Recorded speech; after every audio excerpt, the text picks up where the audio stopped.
You are now listening to Mr. Z Blackneffect.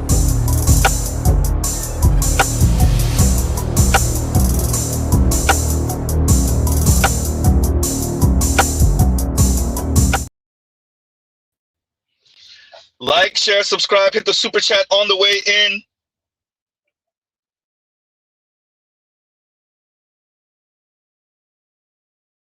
Take up the white man's burden, send forth the best ye breed. Go bind your sons to exile, to serve your captives' need. To wait in heavy harness on fluttered folk and wild, your new caught sullen peoples, half devil and half child. Oh, take up the white man's burden, in patience to abide, to veil the threat of terror and check the show of pride. By open speech and simple, 100 times made plain, to seek another's profit and work another's gain. Take up the white man's burden, the savage war of peace. Fill full the mouth of famine, and bid the sickness cease.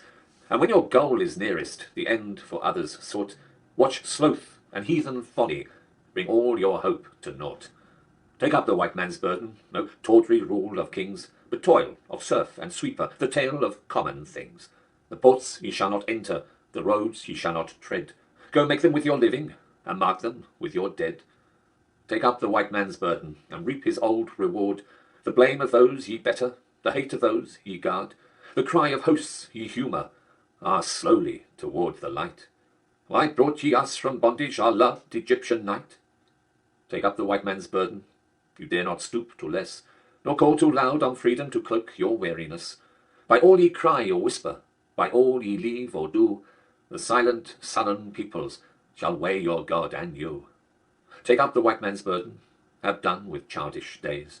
The lightly proffered laurel, the easy, ungrudged praise, comes now to search your manhood through all the thankless years, cold edge with dear bought wisdom, the judgment of your peers. You don't really see men yearning for women in this day and age. And then with him being a fair-skinned male, and I'm a dark-skinned female, but seeing me being loved out loud, resonated with a lot of people in my community. It's like, oh, this is beautiful. Like, dark-skinned Black woman being yearned for and loved out loud by someone that looks like Nick. It's like, this is beautiful. Like, this is like healing the world in a sense, because you don't see this often, especially not in real time. Before you went on Love Island, you're single.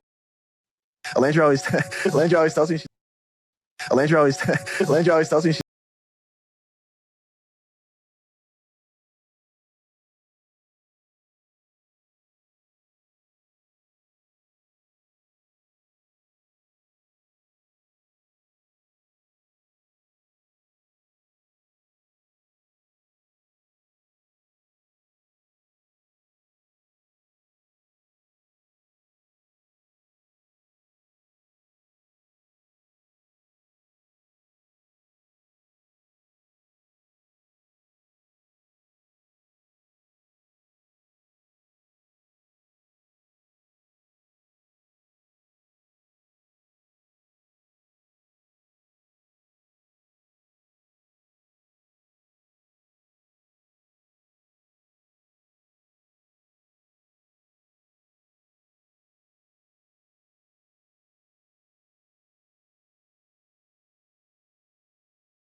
Why the fuck does my book have 357,000 fucking reads? Are you kidding me? Dude, bro, are you kidding?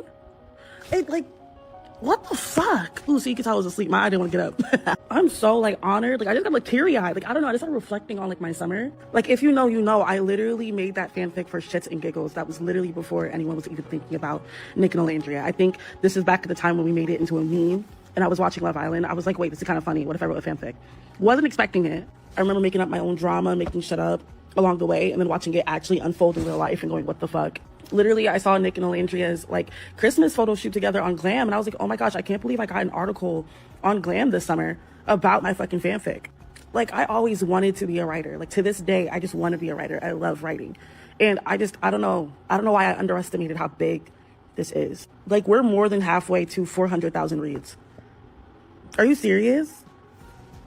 If we get like up to 500,000, bitch, that's like halfway to 1 million reads. Are you kidding me? And every day I get notifications. Like, I get notifications that people are reading my book still. I'm like, it's December. I stopped writing, I think, in August. It's December. I don't know. I have like goosebumps. I'm so fucking grateful. I need to lock the fuck in. But like, it just makes me feel so warm that like y'all really showed out for a writer, for a creative. Like, thank you. Like, it was literally just me fucking around. I'm so grateful y'all saw something in my fucking around, because damn, like, I just get emotional. What the fuck? Thank you.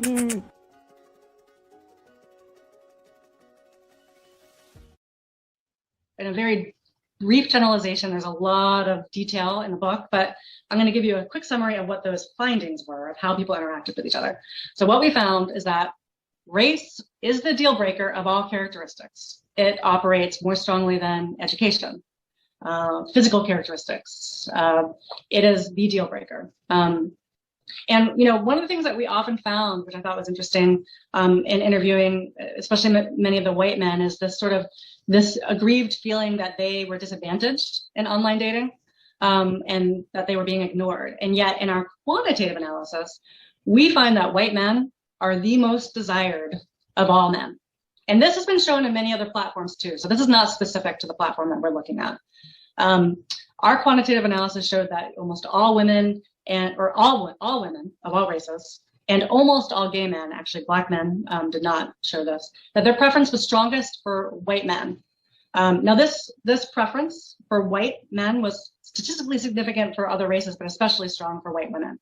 But I found it really interesting that you know, women and gay men of other races would respond first to white men and only secondly to men of their same race. So on the other hand, when it comes to preferences for women, so if we look at the ways in which straight men and lesbians, who their preferences are, who they interact with, et cetera, we found that unlike for men, whiteness was not the defining characteristic per se, but the defining pattern was for same race preferences, so contacting others of the same race. Men of all race and lesbians of color do not seem to have a first preference for white women, but their same ethnic group. And unlike straight women and gay men, they're also more open to people from all racial groups, and this is really important, except Black daters. So we document a persistent and specific anti-Blackness that operates among the sexual preferences of white, Asian, Hispanic, multiracial, straight men, and gay women. You know, we have lots of theories based on our interviews for why this may be, but basically, in terms of why is it that white masculinity is so highly valued, more so than, say, white femininity, because we assumed that if given racial hierarchies and norms around hegemonic beauty, that white femininity would also be highly valued. But what we find is that, you know, white femininity does not carry the same kind of appeal across all groups, in large part due to patriarchy and gender norms, right? So the association with white masculinity is not just associated with sexual allure, but it also symbolizes economic and cultural power in a way that femininity generally does not, right? And, you know, in our interviews, while there is plenty of resistance to this among individuals, we also see that this sort of valorization of white masculinity is really something that's been internalized and reproduced by marginalized groups as well. So, you know, that's a sobering finding. Right. So as or you know, other kinds of things that are related to the broader kind of social political discourse.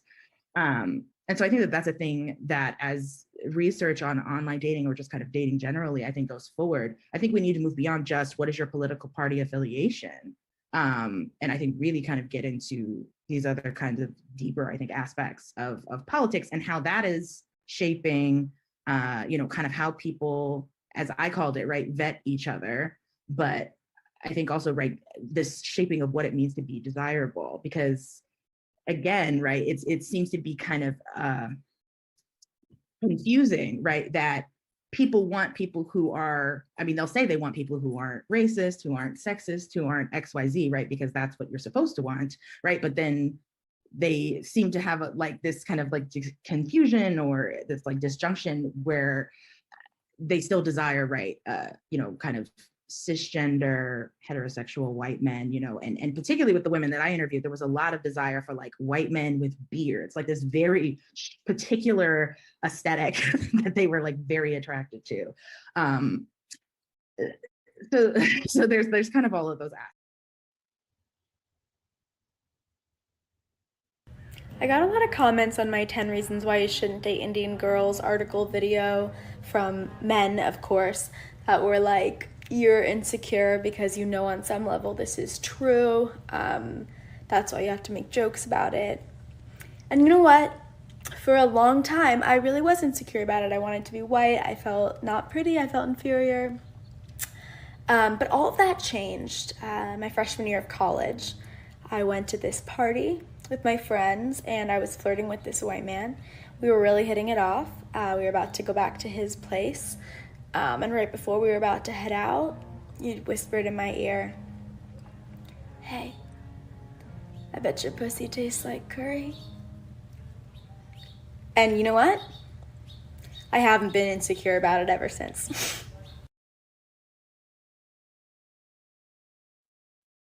Black Florida woman whose white boyfriend was arrested after slave and slaver domestic spat denies alleged racial component.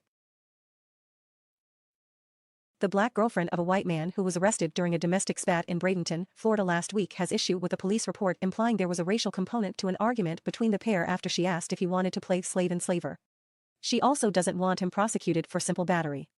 Kenneth Atkins was arrested August 6 after he and his girlfriend of 3 years, Ashley Edwards, became involved in a heated quarrel in which, according to Edwards, Atkins made a comment that prompted her to say, "Oh, you want to play slave and slaver?" According to the report from the Manatee County Sheriff's Department, it was a black and white issue. Ashley stated she wanted to play slave and slaver because she is African American and he is Caucasian, according to an affidavit submitted by police. Kenneth did not wish to partake and became verbally aggressive. Edwards, 36, told the Daily News by phone Wednesday that she made that comment, but it was meant as a dominatrix thing rather than in a racial way. She says she called 911 the night of the incident because Atkins was acting crazy and I didn't want anything to do with it. The Daily News flash. Once cops arrived, Edwards said she simply wanted her boyfriend removed from her apartment. Edwards said she and Atkins both talked to police, who, according to her, overstated the slave and slaver comment. That report also said Atkins, 37, spat in Ashley's face, which she said should be taken literally.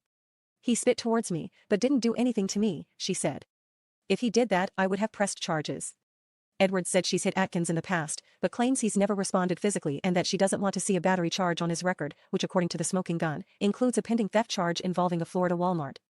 He shouldn't have been arrested, she said of last week's confrontation. According to the police report, Atkins denied the allegations and or any other physical confrontation. The Manatee County Sheriff's Office hasn't returned a request for comment.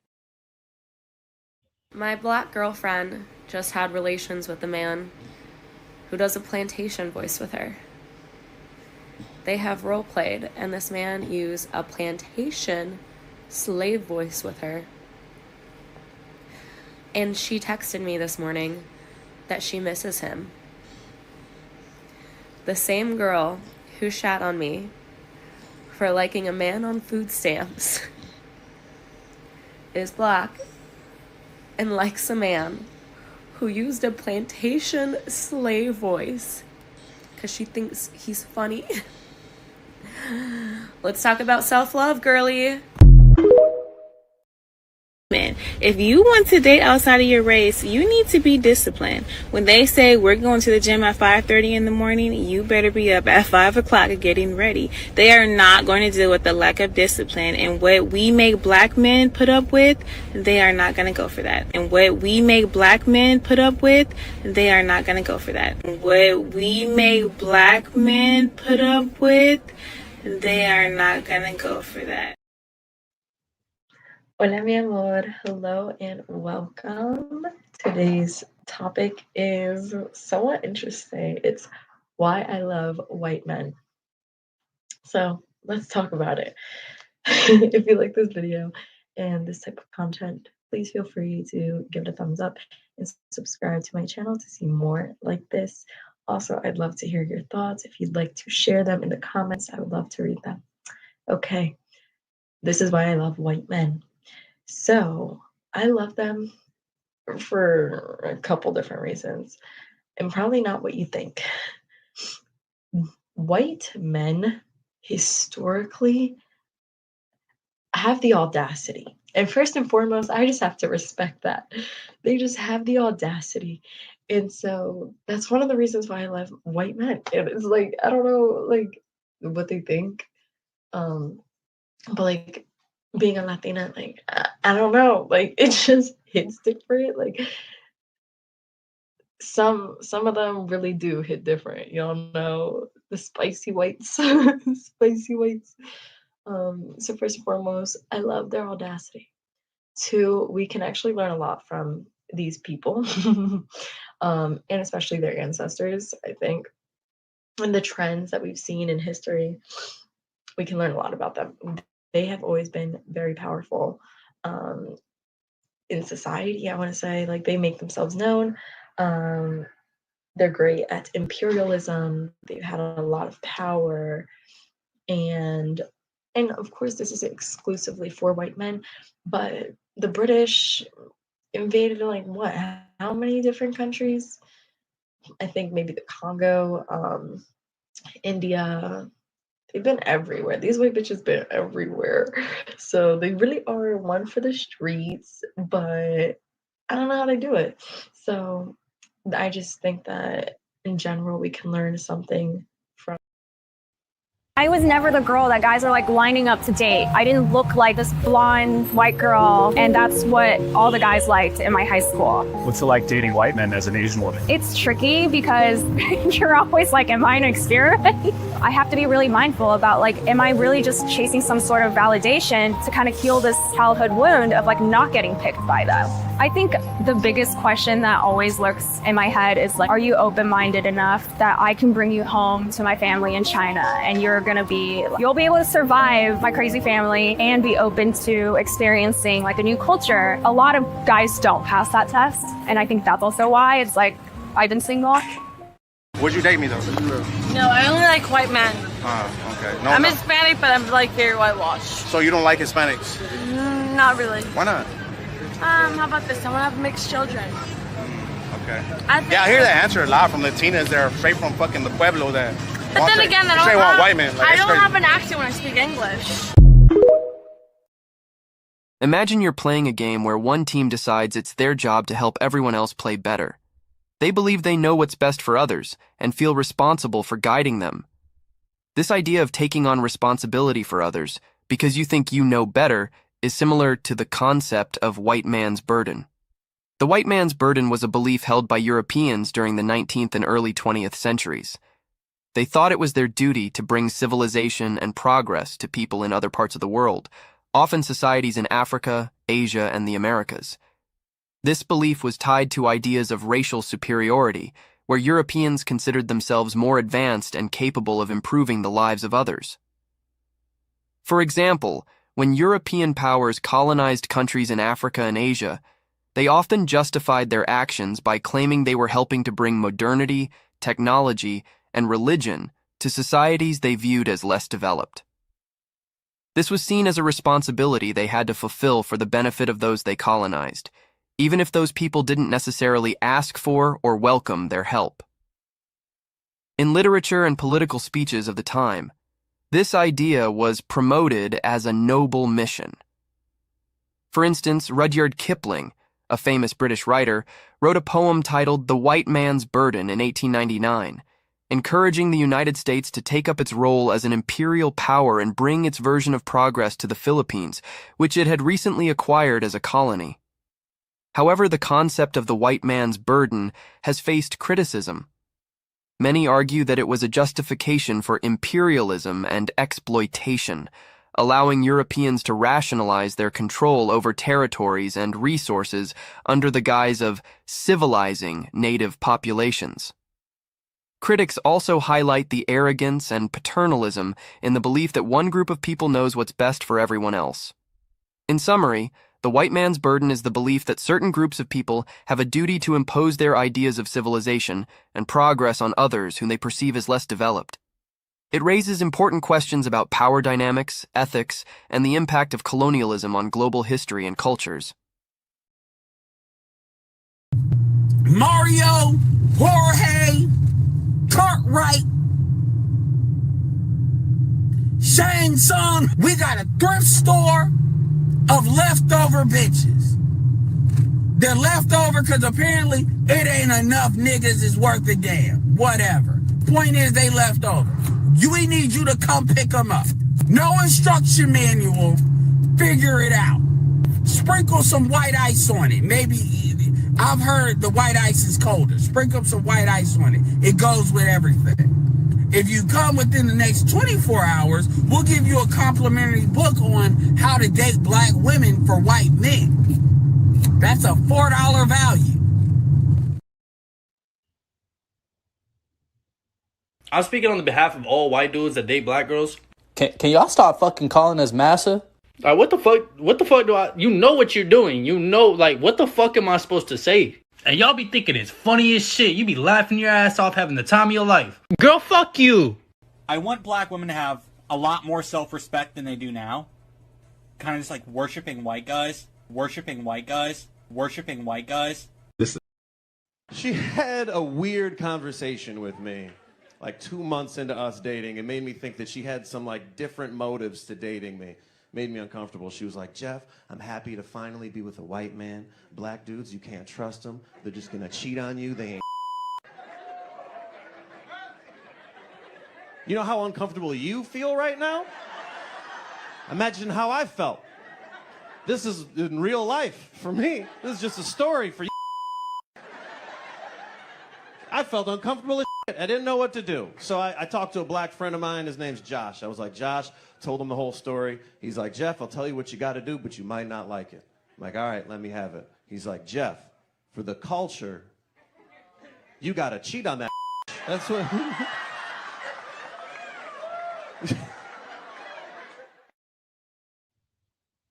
All right, y'all. Nearly 30 minutes without Z pretty much saying nothing. Like, share, subscribe, hit the super chat. All right, y'all. All right, let's get to it. Let's get to it. Okay, so this is a response to Shay Sade. Shout out to Shay Sade. I'm doing her a solid. Shay Sade tagged me in her piece collecting a bunch of videos of women, young women really, speaking on the Nicolandria phenomenon again. Apparently they took Christmas pictures or whatnot, or for Glamour magazine, I think. And you know, the young ladies, young black women are, you know, all in a tizzy because they feel seen, right? Okay, nothing wrong with that. There were some interesting comments, to say the least, concerning what should be done or how other men should imitate Nick. I don't think it's a coincidence that it's a white man and a dark-skinned black woman, and we're hearing from black women that other men should imitate Mr. Nick, right? We ain't gonna say he's a Florida conservative. Last time I checked, oops. Mr. Z grew up in Florida. I'm just saying. Tick tock, tick tock. Let's see how long this lasts. Continuing. With that, we are told that maybe Nick should teach a class on how to do it. Unfortunately, even if Nick was to teach a class, the one and most important thing that Nick wouldn't be able to teach is how to be a white man. Oops. That's the most important part. Nick can't teach that. You just got to be it. Oops. Huh? The White Man's Burden.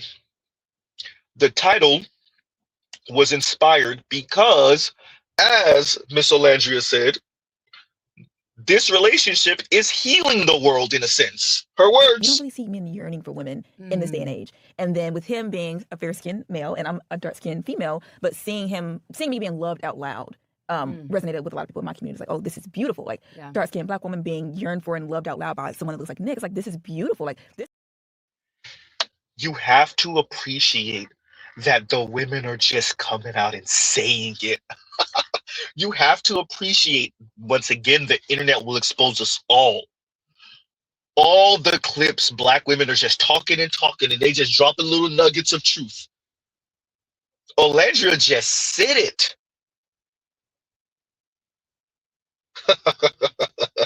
Say it again for us, please, and thank you, Miss Olandria. You don't really see men yearning for women in this day and age. And then with him being a fair-skinned male and Men yearning for women.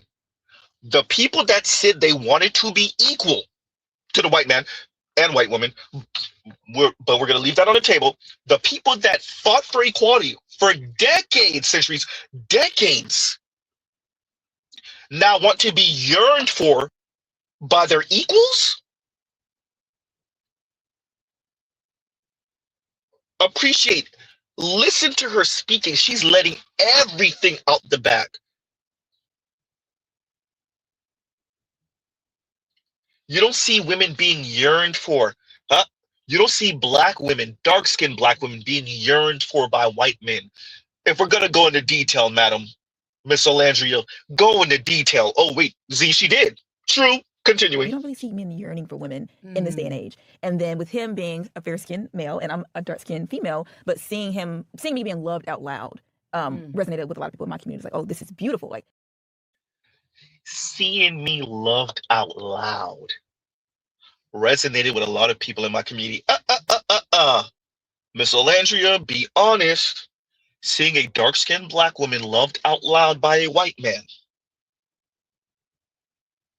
resonated a lot with other Black women, particularly dark-skinned Black women. Mr. Z got evidence proof. Shout out to Shay Sade.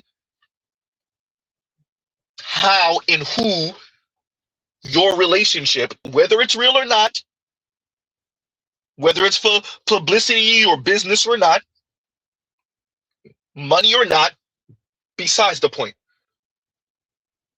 Who this resonated with are other Black women.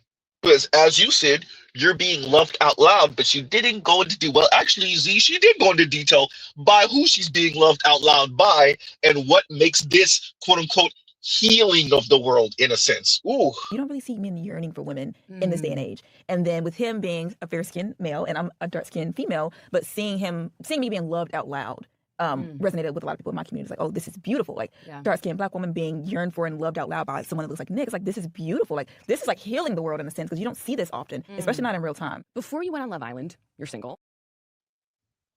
You don't see this often, especially not in real time. This is healing the world in a sense. Oh, you gotta love it. The White Man's Burden. The White Man's Burden, Nick's burden, and other white men like Mr. Nick, their burden is to teach the rest of us, namely Black men, of course, how to love Black women, particularly dark-skinned Black women, out loud.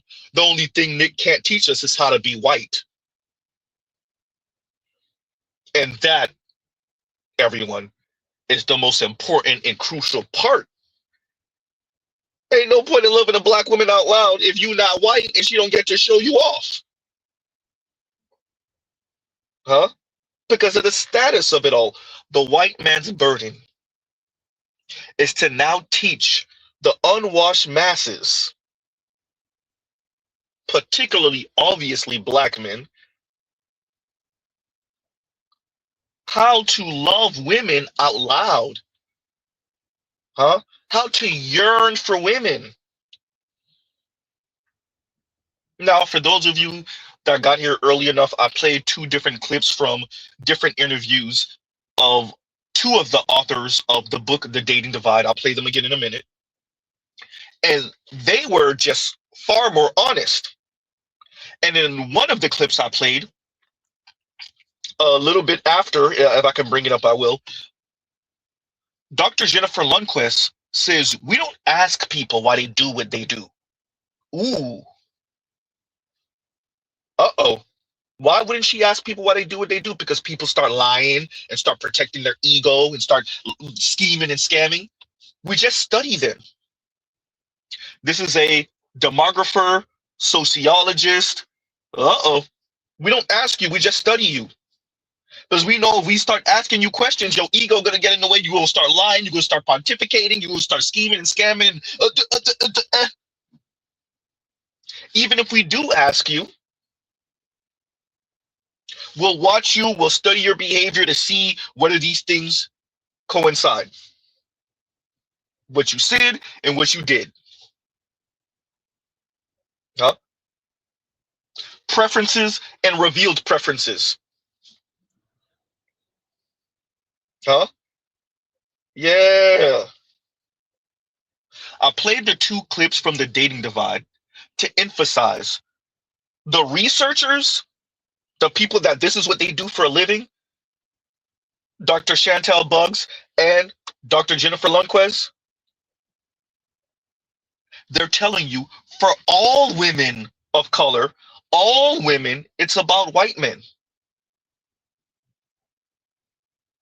So what exactly can white men teach men of color, namely black men?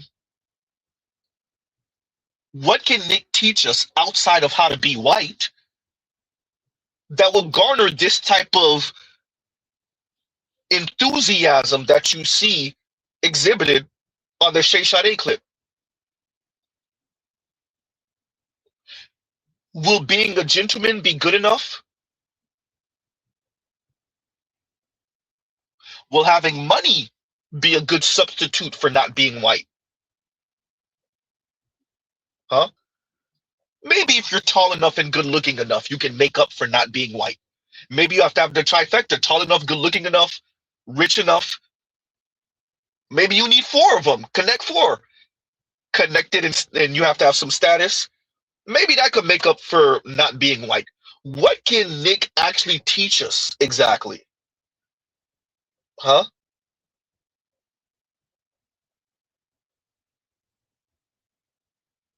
Ah.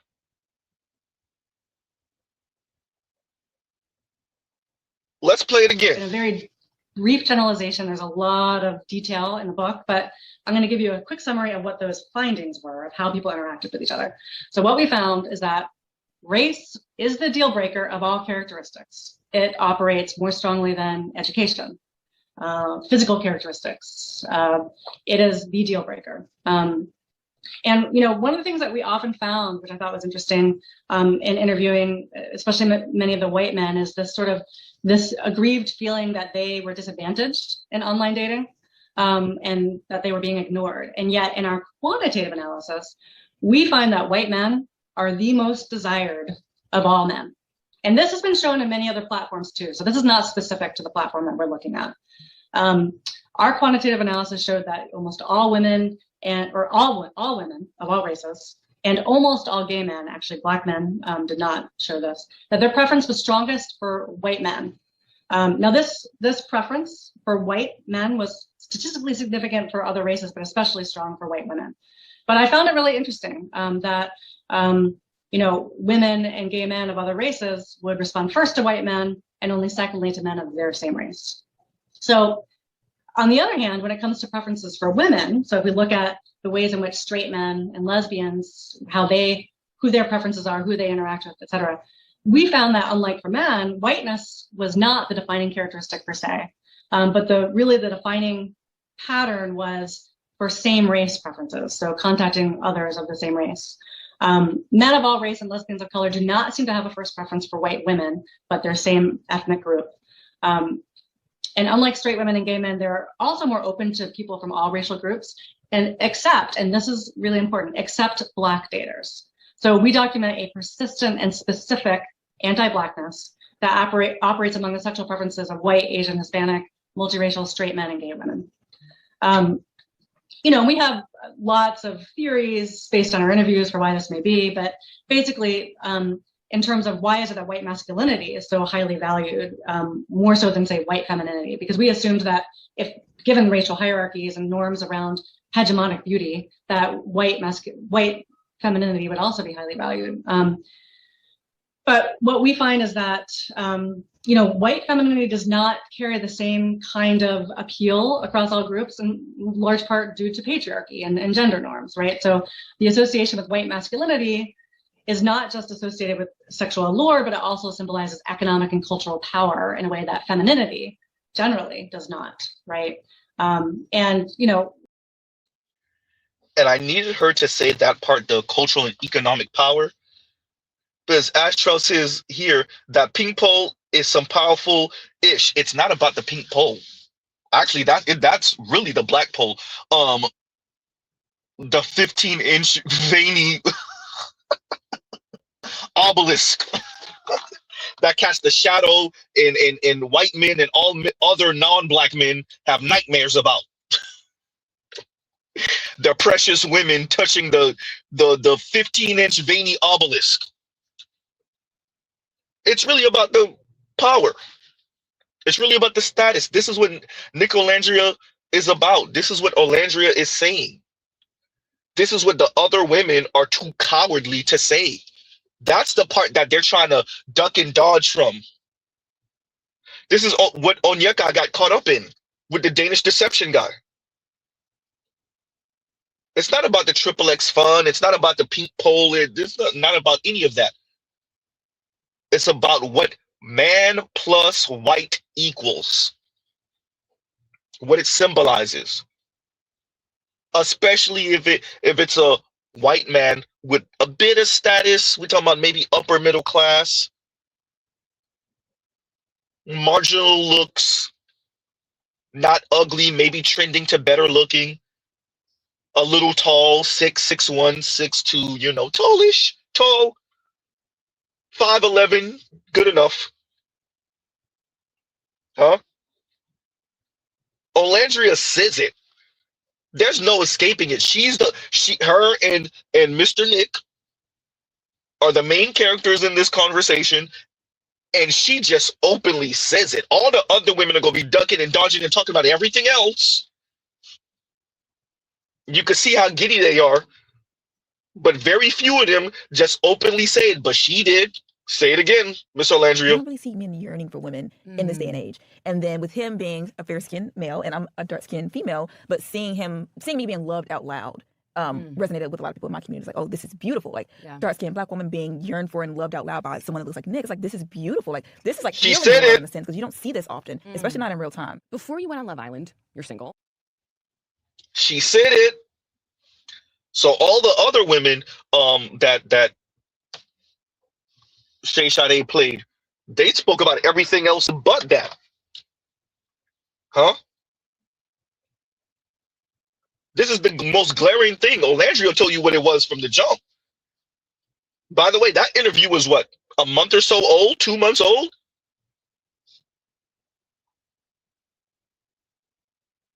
So everyone else could be, all the women, black women, could speak about everything else, but Olandria will tell you what it is.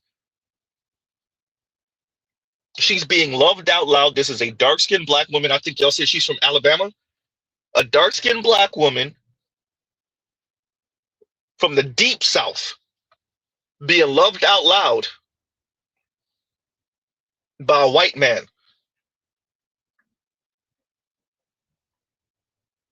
She told you what it was.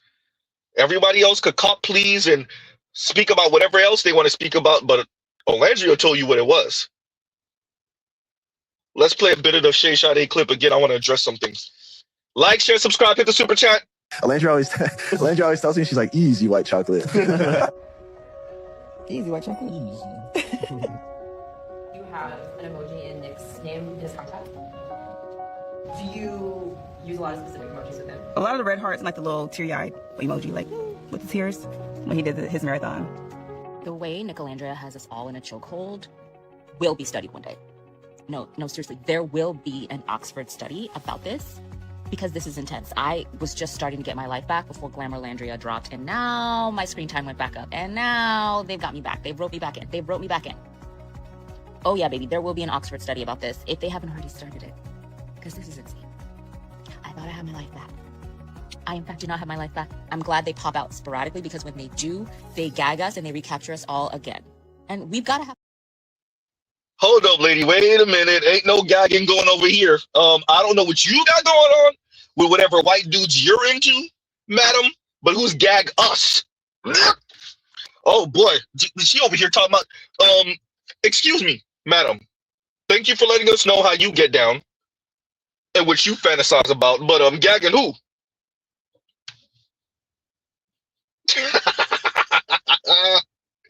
Oh man, gagging who, madam? Play it again for the people, Z. Black Florida woman whose white boyfriend was arrested after slave and slaver domestic spat denies alleged racial component.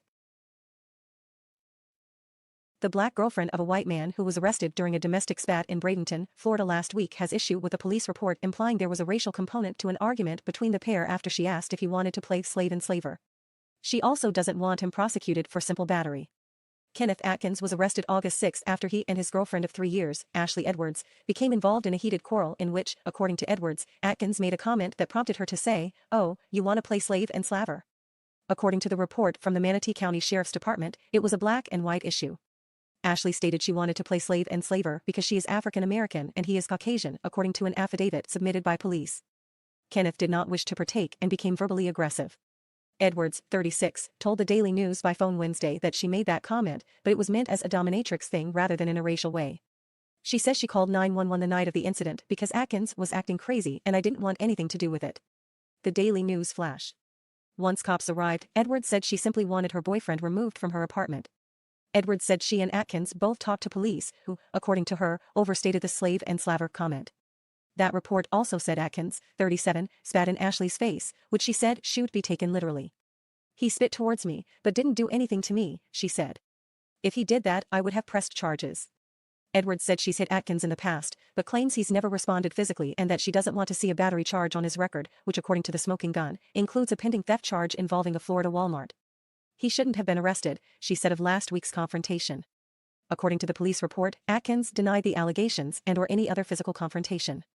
The Manatee County Sheriff's Office hasn't returned a request for comment. Or other kinds of things that are related to the broader kind of social political discourse. And so I think that that's a thing that as research on online dating or just kind of dating generally, I think goes forward. I think we need to move beyond just what is your political party affiliation. And I think really kind of get into these other kinds of deeper, I think, aspects of politics and how that is shaping kind of how people, as I called it, right, vet each other. But I think also, right, this shaping of what it means to be desirable, because again, right, it seems to be kind of confusing, right, that people want people who are, they'll say they want people who aren't racist, who aren't sexist, who aren't XYZ, right, because that's what you're supposed to want, right, but then they seem to have this kind of confusion or this disjunction where they still desire, right, kind of cisgender heterosexual white men, and particularly with the women that I interviewed, there was a lot of desire for white men with beards, this very particular aesthetic that they were very attracted to. So there's kind of all of those aspects. It seems as if maybe 2 or 3 times a year we revisit the dating divide and some hardcore swirler divester talk. Oh, no, that's way more often than 2-3 times a year. With that, we revisit the dating divide at least 2 to 3 times a year. Because at least 2 or 3 times a year, it really happens about once a month, but at least 2 or 3 times a year, we got to dust off the dating divide because the ladies, black women, start talking absolutely insane Delusional, as some of you are saying in the comments. Huh? This lady talking about Nicolandria come out and they gag us. Gag who, madam? We know what you do in your fun time. Continuing. Landry always tells me, she's like, easy white chocolate. Easy white chocolate. You have an emoji in Nick's name in his contact. Do you use a lot of specific emojis with him? A lot of the red hearts and like the little teary-eyed emoji, like with the tears when he did his marathon. The way Nicolandria has us all in a chokehold will be studied one day. No, seriously, there will be an Oxford study about this because this is intense. I was just starting to get my life back before Glamourlandria dropped, and now my screen time went back up, and now they've got me back. They wrote me back in. Oh yeah, baby, there will be an Oxford study about this if they haven't already started it, because this is insane. I thought I had my life back. I, in fact, do not have my life back. I'm glad they pop out sporadically because when they do, they gag us and they recapture us all again. And we've got to have some time to live our own lives in the interim because this is crazy. This is actually insane. Y'all, they is so cute. Oh my God. And she's like, y'all feeling healed? Yes, girl. We are so healed. I'm getting that Nicolandria feeling again. Oh my God. I detached a little bit, but I keep up with Alandria a lot because that's my baby. But I'm getting that Nicolandria feeling again. Oh my gosh. I love them so much. She ate this shoot. Now, it's this part right here that's getting me when he hugs her. Ooh, oh my God. Oh my God. Oh my God. The giddiness. No wonder, look, black women, I appreciate it. To black men, black women are women. But apparently it's not good enough because black men ain't white. The only person that can validate women of color are white men, apparently. Because women are actually females until they get validated by a white man. No wonder their heart gets so damn broken when they find out one of these not black men, definitely a white man, actually was lying about his attraction to them or his affection towards them. No wonder they're so heartbroken when they get rebuffed by a white man for all women of color and for black women in specific, any non-black man. No wonder they're so heartbroken. Oh. Huh?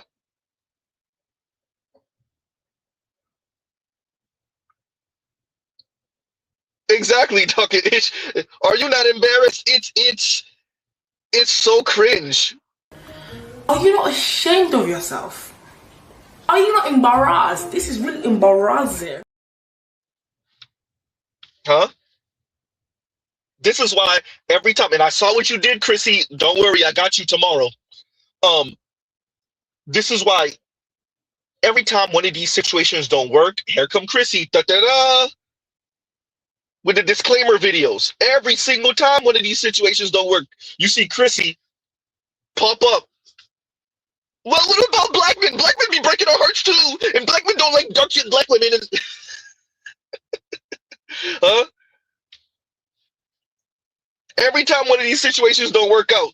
This is what I tell average looking and below average looking women. If you can't date up, be alone. Life is easier that way. And I know that's controversial. I don't care. I don't care. If you can't date up or date white, preferably both, then it's best to be alone. That's what Chrissy telling y'all. No wonder the ladies are so heartbroken when these situations don't work out. They're so invested. Huh? They're so invested because it's not really about Nicolandria. It's about your everyday young black woman in particular living vicariously through Orlandria and having their femininity validated through Nick.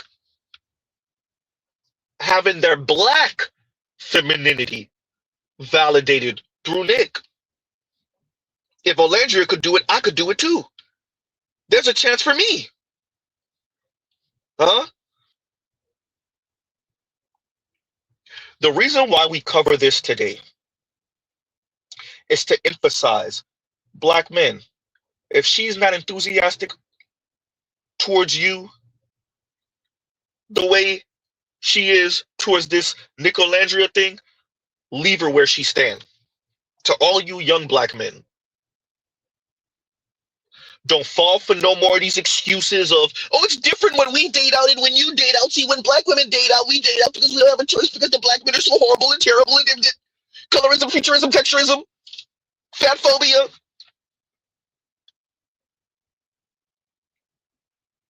Hear ye, hear ye, hear ye. From henceforth, this was been going on for a while. From henceforth, all the BS excuses from black women on why it's different are dead.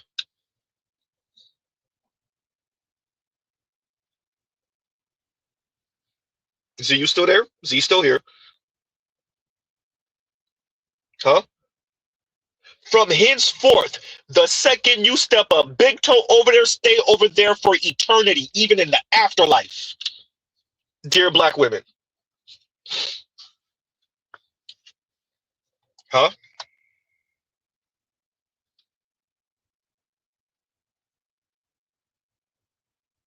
Shout out to the internet and social media. Black women have shown their natural ass to everyone, particularly black men. Huh? There are no reachbacks. Huh?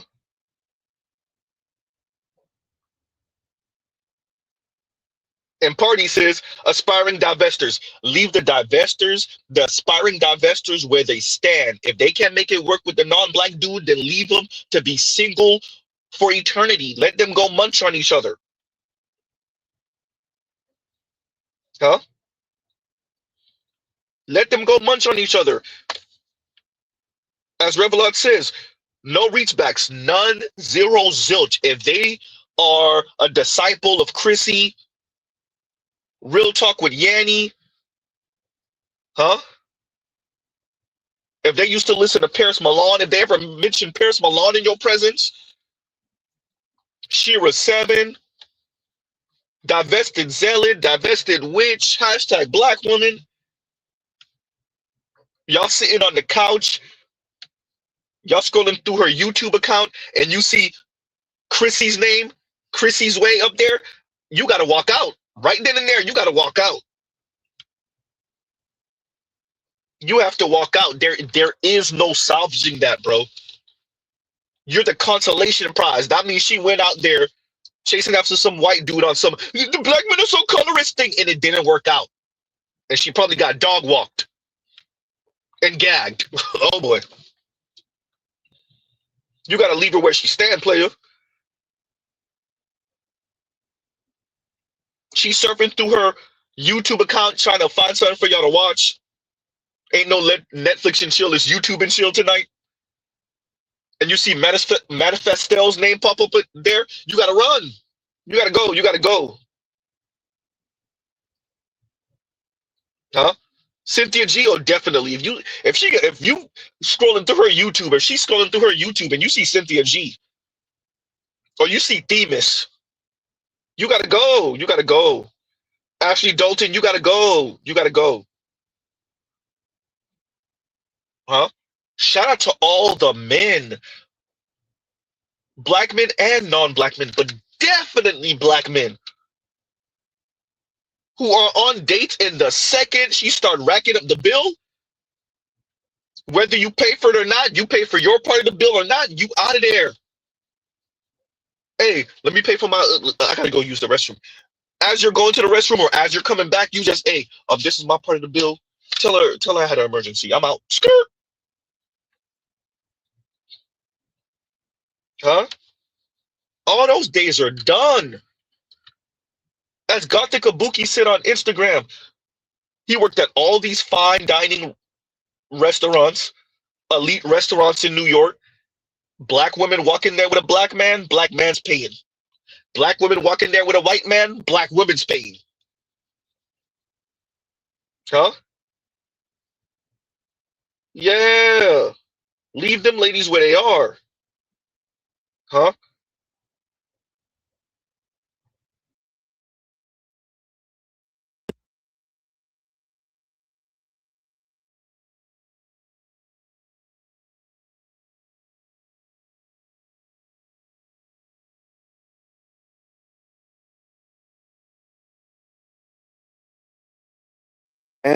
Apologies, y'all.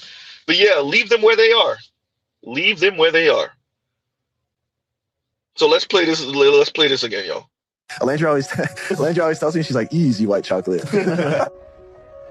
Easy white chocolate. You have an emoji in Nick's name in his contact. Do you use a lot of specific emojis with him? A lot of the red hearts and like the little teary-eyed emoji, like with the tears when he did his marathon. The way Nicolandria has us all in a chokehold will be studied one day. No, seriously, there will be an Oxford study about this because this is intense. I was just starting to get my life back before Glamourlandria.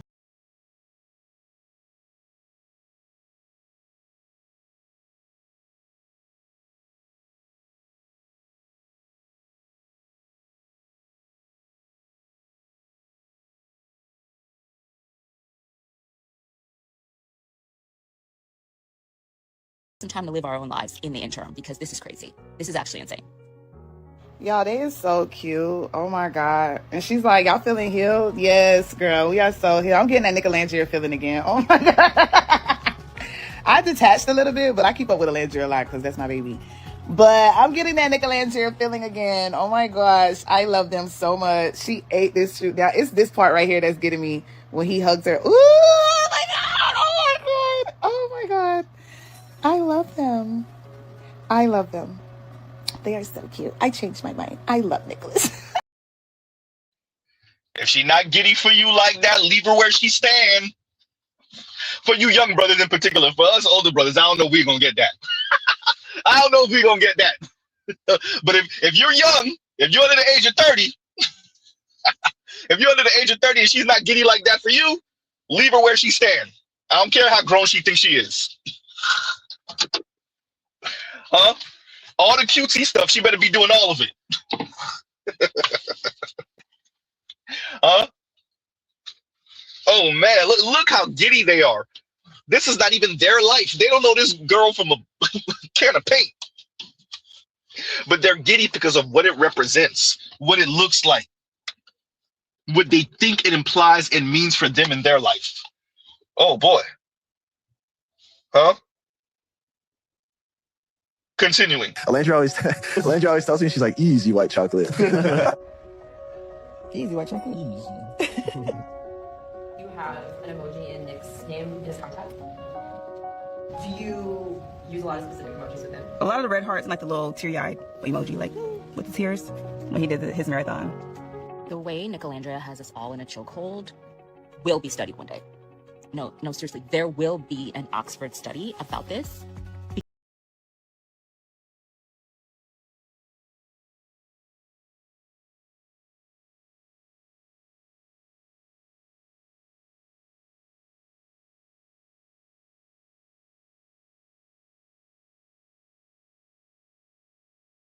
Pop out sporadically because when they do, they gag us and they recapture us all again. And we've got to have some time to live our own lives in the interim because this is crazy. This is actually insane. Y'all, they is so cute. Oh my God. And she's like, y'all feeling healed? Yes, girl. We are so healed. I'm getting that Nicolandria feeling again. Oh my God. I detached a little bit, but I keep up with Alandria a lot because that's my baby. But I'm getting that Nicolandria feeling again. Oh my gosh. I love them so much. She ate this shoot. Now, it's this part right here that's getting me when he hugs her. Ooh, oh my God. Oh my God. Oh my God. I love them. I love them. They are so cute. I changed my mind. I love Nicholas. Merry Christmas, happy holidays. Glimmer. Oh my God, this is so cute. I need this tomorrow. I need this. Well, I'm getting it tomorrow. Oh my God, but 8 a.m., baby, I'm going to be mid-circle time. I'm going to be mid-teaching my kids. I gotta figure out a way to get this money by tomorrow. Look at this should be on the card that gets sent out, Nicholas. It feels like Christmas. we are in December of 2025, and y'all still claiming that Nicolandria is Nicolandria for clout or for a career. But I'm convinced y'all don't read enough romance novels, because those of us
the way that she is. I have never. No, you said it the right way the first time. And yet I know who Alandria and Nick are. Like, that's power right there. That's power. I'm over here watching. Listen to what she thinks power is. Types of stuff of them. I can tell you damn near everything that took place. Never saw an episode, but I'm all in they Kool-Aid, and I love it. Like, I just love to see her winning. I love to see her happy. I love to see her being loved, and I love that he is loving her properly. That is the power of what is for you will always be for you, because you got me, who has never even watched it, in your corner.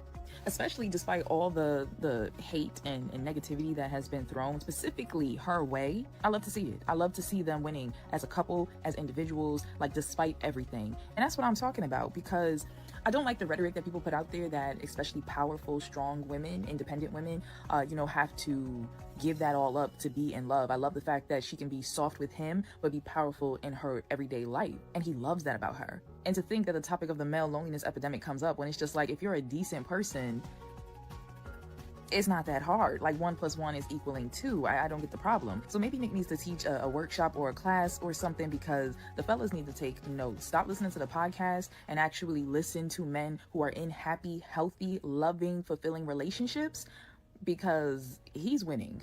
He's winning.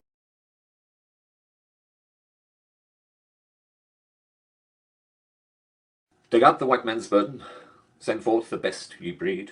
Go bind your sons to exile, to serve your captives' need. To wait in heavy harness on fluttered folk and wild, your new caught sullen peoples, half devil and half child. Oh, take up the white man's burden, in patience to abide, to veil the threat of terror and check the show of pride. By open speech and simple, 100 times made plain, to seek another's profit and work another's gain. Take up the white man's burden, the savage war of peace. Fill full the mouth of famine, and bid the sickness cease. And when your goal is nearest, the end for others sought, watch sloth and heathen folly bring all your hope to naught. Take up the white man's burden, no tawdry rule of kings, but toil of serf and sweeper, the tale of common things. The ports ye shall not enter, the roads ye shall not tread. Go make them with your living, and mark them with your dead. Take up the white man's burden, and reap his old reward, the blame of those ye better, the hate of those ye guard, the cry of hosts ye humour, slowly toward the light.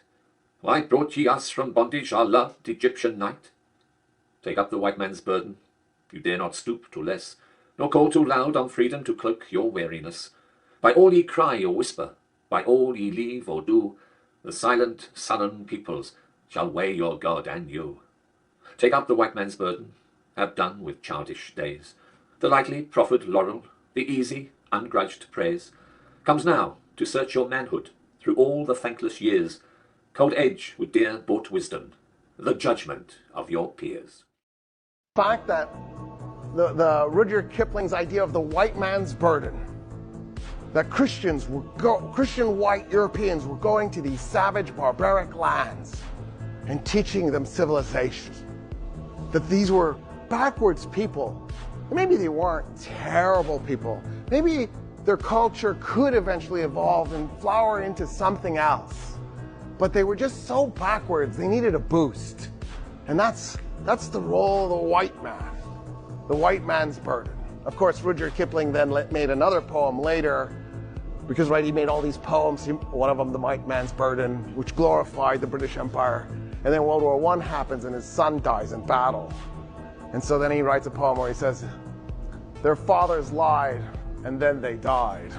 And in other words, Yeah, I'll be careful about that, Nick.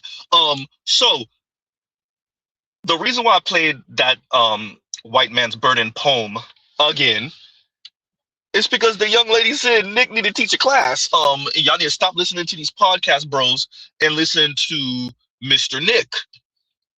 Because clearly he's happy and Olandria's happy. Now, one of you in the comments, and yes, I did see it, mentions Nick is out here gallivanting with white women.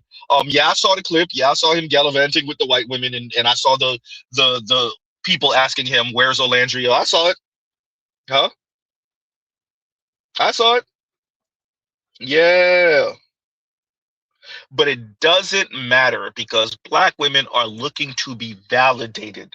They're looking for their femininity to be validated. The last young lady I played said as much. Huh? She said she don't even follow the story, but she know enough. Uh-oh. Huh?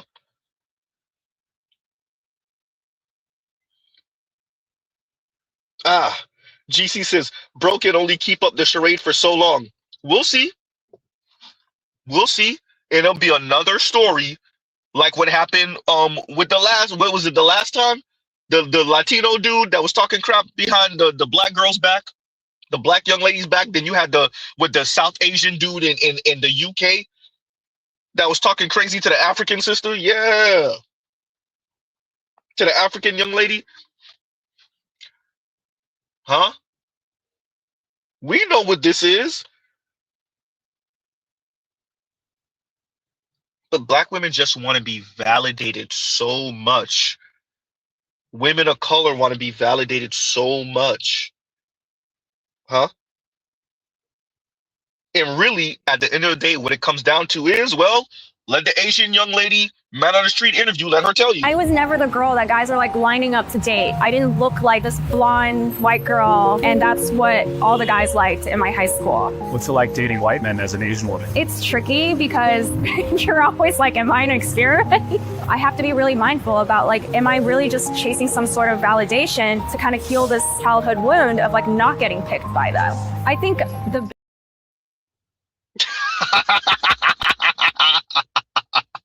Yeah. And Mr. Z also plays that so y'all can understand why I called it the white man's burden. It's not just Black women. You got this East Asian woman sounding like this. Huh? Yeah. She know what the issue is and she trying to put it in question form. Am I doing this just because I was never chosen by the white dudes I liked in high school? Yes. Yes, lady, that's very clear. That wasn't even a real question. Is that a real question? Huh?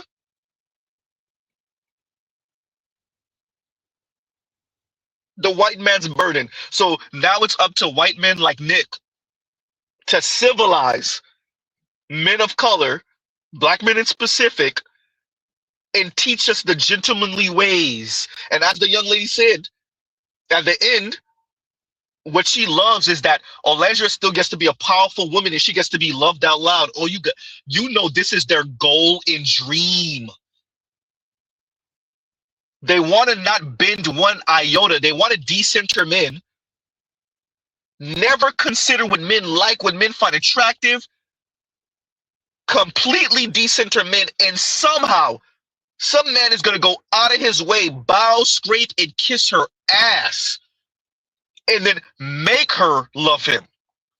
This is the fantasy. I know for some of y'all like, Z, it's not that serious. No, this is the fantasy, yo. This is the fantasy. The fantasy is that you are mean and dismissive and you're harsh.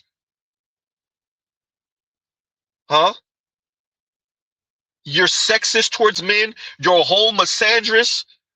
You quote unquote decentered men. You're a full, whole human being without men. And somehow there's a man that sees that, and that's what attracts him to you.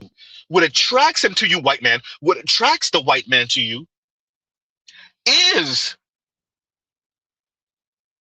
that you have decentered men and you're a full, whole human being outside of a man. Huh?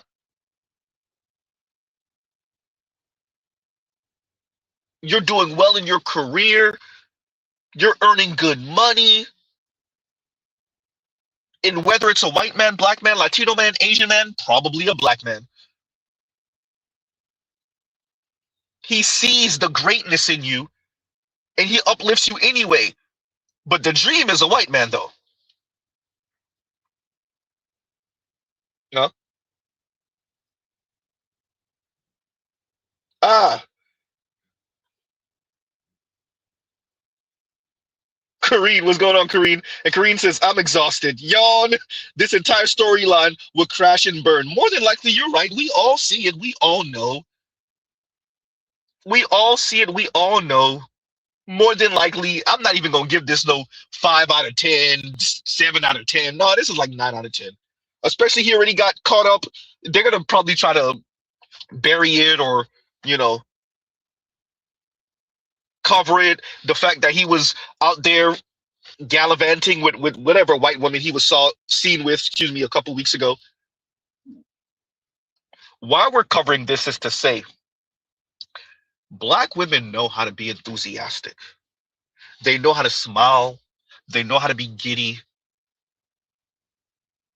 Right? They know how to speak positively about a man. If she's not doing that for you, leave her where she stands, Mrs. E. Robin. Huh?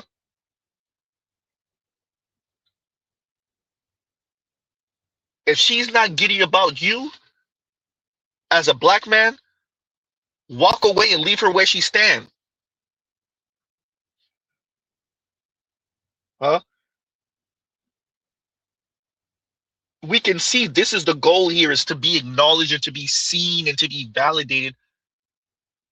We saw this with Onyeka,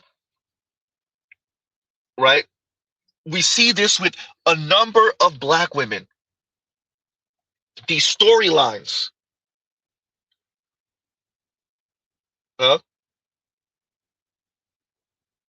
And when it falls apart, your everyday black woman that don't know none of these folks is so heartbroken. Huh? But they'll tell you that you could learn something from the white man. These women of color will tell you you could learn something from the white man. What can we learn from the white man? Imperialism? Hola, mi amor. Hello and welcome. Today's topic is somewhat interesting. It's why I love white men. So let's talk about it. If you like this video and this type of content, please feel free to give it a thumbs up and subscribe to my channel to see more like this. Also, I'd love to hear your thoughts. If you'd like to share them in the comments, I would love to read them. Okay, this is why I love white men. So I love them for a couple different reasons, and probably not what you think. White men historically have the audacity. And first and foremost, I just have to respect that. They just have the audacity. And so that's one of the reasons why I love white men. And it's like, I don't know, like, what they think. But like, being a Latina, like, I don't know. Like, it just hits different. Like some of them really do hit different. Y'all know the spicy whites, spicy whites. Listen to the So giddiness in her first one is, voice. I love their audacity.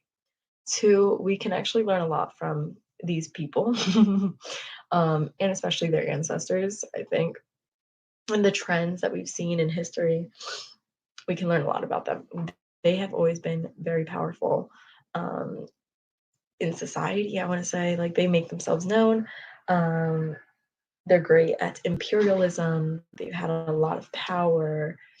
And of course, this isn't exclusively for white men, but the British invaded, like, what? How many different countries? I think maybe the Congo, India. They've been everywhere. These white bitches been everywhere. So they really are one for the streets, but I don't know how they do it. So I just think that in general, we can learn something from.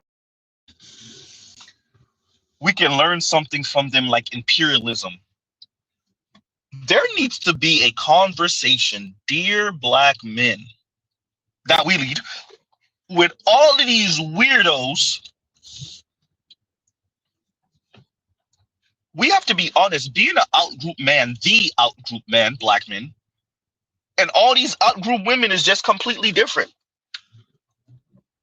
There is no you tucking yourself under some white woman's vulva that's going to save you. You don't see Black men this giddy while speaking about the imperialism of white people around the globe. Here you have a Latina who's giddy speaking about the imperialism of white men around the globe and then saying outright, oh, we can learn something from them. Like imperialism. Huh? She said it too. She said it. Why I love white men. She says why I love white men, and a few sentences later, we can learn something from them, like imperialism. Oh, you gotta love it. That's not how it works, first of all. Huh? Oh, you gotta love it.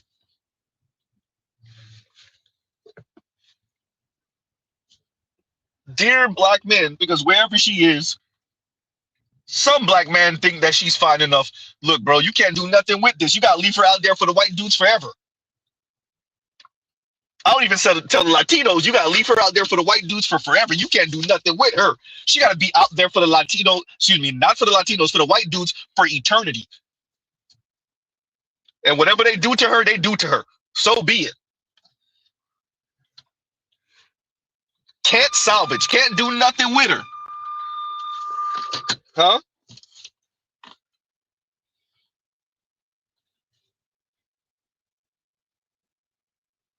Party says now she want her vagina invaded. Huh? Desiree says she want that cooch conquered. You hear me?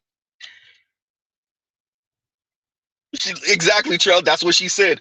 Great at imperialism. Great. Imagine being a Latina and saying great at imperialism. Do you know what that means for your ancestors, for you, lady? You have to appreciate, you have to love social media and the internet. These women got on camera showing their face. Huh? And straight up telling you how important being validated by white men is, how they appreciate white men imperialism. Huh? How white men can teach us something. Huh? And the way we treat Black men, we can't treat white men like that. You gotta love it. These women of color got on the internet and social media. This is why Mr. Z says the internet will expose us all. Say it again, Z. The internet will expose us all. Because the ladies are just straight up saying it. If you want to date outside of your race, you need to be disciplined. When they say we're going to the gym at 5:30 in the morning, you better be up at 5 o'clock getting ready. They are not going to deal with the lack of discipline. And what we make black men put up with, they are not going to go for that. And what we make black men put up with, they are not going to go for that. What we make black men put up with, they are not going to go for that. Huh? And Eric Deadman says the Latina chick talking about learning something from white men proves they don't give a damn about toppling the patriarchy. They just don't like their place in it. Of course, I've said this. Women are not anti-patriarchy. That's what the last young lady said on the clip with Shay Sade. She loves that she's powerful and Nick is loving on her anyway. This is the goal. This is the goal for somehow these women to be brash, roguish, insufferable, mean, dismissive, sexist, misandrist, but somehow they end up with elite, rich white men anyway. And that's for all women, obviously, including white women. This is the goal.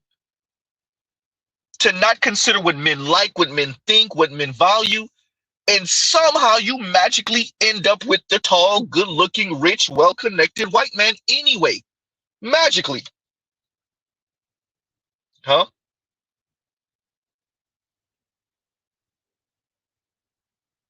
And Party says, ending up on your back is powerful. This is why me and KMS came up with face down, ass up diplomacy. Huh?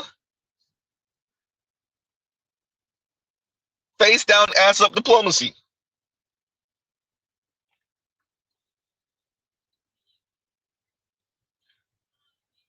Huh? Yeah.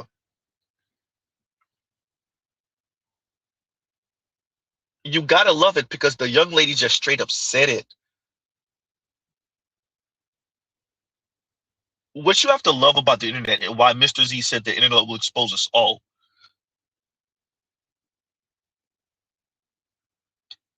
In the era of the talk shows, a lot of things went edited. A lot of things got left on the cutting room floor. Right? What you have to appreciate about camera phones, all of the cameras on intersections,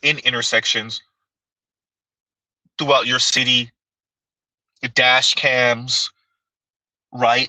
CCTV all through stores, all through different buildings throughout the city, is everybody's being captured. And how people really act is being captured. How people really speak is being captured. Everything from police deletions of black people that they lie about, to people jumping in front of cars and trying to jump on the hood or the bonnet, for those of you in the UK, the bonnet of a car, pretending like they got hit, not realizing that the person has a dash cam. All those people that brake in the middle of the street and then put their car in reverse so that they can act as if somebody ran into the back of them. Mr. Z has seen those videos also. And one of the most beautiful things about the internet are people, women, exposing their true feelings and ideas about relationships, men, power dynamics, income, race, ethnicity, religion, etc., etc. Huh? And y'all gives you a second, y'all talk amongst yourselves.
And we're back. Background might be a little noisy. We might borg a little bit and a little bit. So just warning, right? So yeah, no, I wanted to emphasize this. I wanted to do Shay Shade a solid. Shout out to Shay. Yeah, look, Shay, if the women are invested in what they see as a happy story, I don't begrudge them that. I don't excuse me, I don't begrudge them that. Z, if you could get your words out, that'd be great. With that, these are the same people that want men, black men, to interrogate their desires and why you find who you find attractive, right? Huh. But the way they defend themselves from the same type of critique is to say it's different when black women date out. It's different, don't you know? It's different. We don't do it for the same reasons, and this is when morality and high ground, enters the chat. It's different when we do it. It's different. We date out because you're colorist. You date out because you're colorist. Huh? This is what the ladies say. Huh? Exactly, Trell. The doorbell cams, the I still have that saved somewhere. The young lady, I guess she cheated on her man after what, 8 years or something like that. She drove in front of the house, knocking on the door crazy. He didn't answer for how long. He finally came outside. Man, a few words. He said 1 or 2 things. Sad, heartbreaking. She over here crying. Don't leave me. It's done. Huh? Yeah. All the dash cam stuff.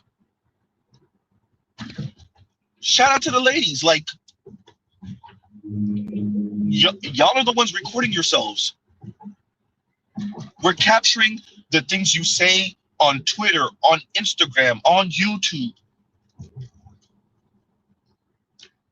You got Chrissy saying I'm taking it out of context. Kim Foster calling the black manosphere useless. Essentially calling us trash. She used the word trash. I wonder if she was talking about Z. Huh? The beauty of social media and the internet. We're just playing your words back. Huh?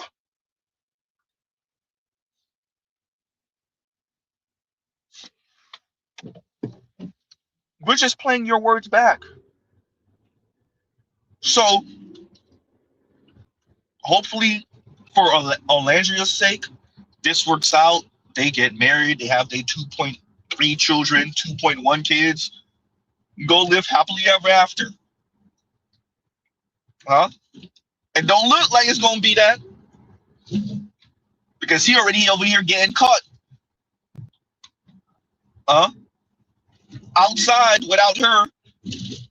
Over here flirting with the white women, with the white chicks. He's a Florida conservative white dude, a young conservative white dude. I could tell y'all how this gonna turn out. Huh? I could tell. Look, y'all know Mr. Z in South Florida. I could tell y'all how this gonna work out. If I heard correctly, and if he is truly a Florida native Republican, oh, I could tell you how this gonna turn out. And the countdown.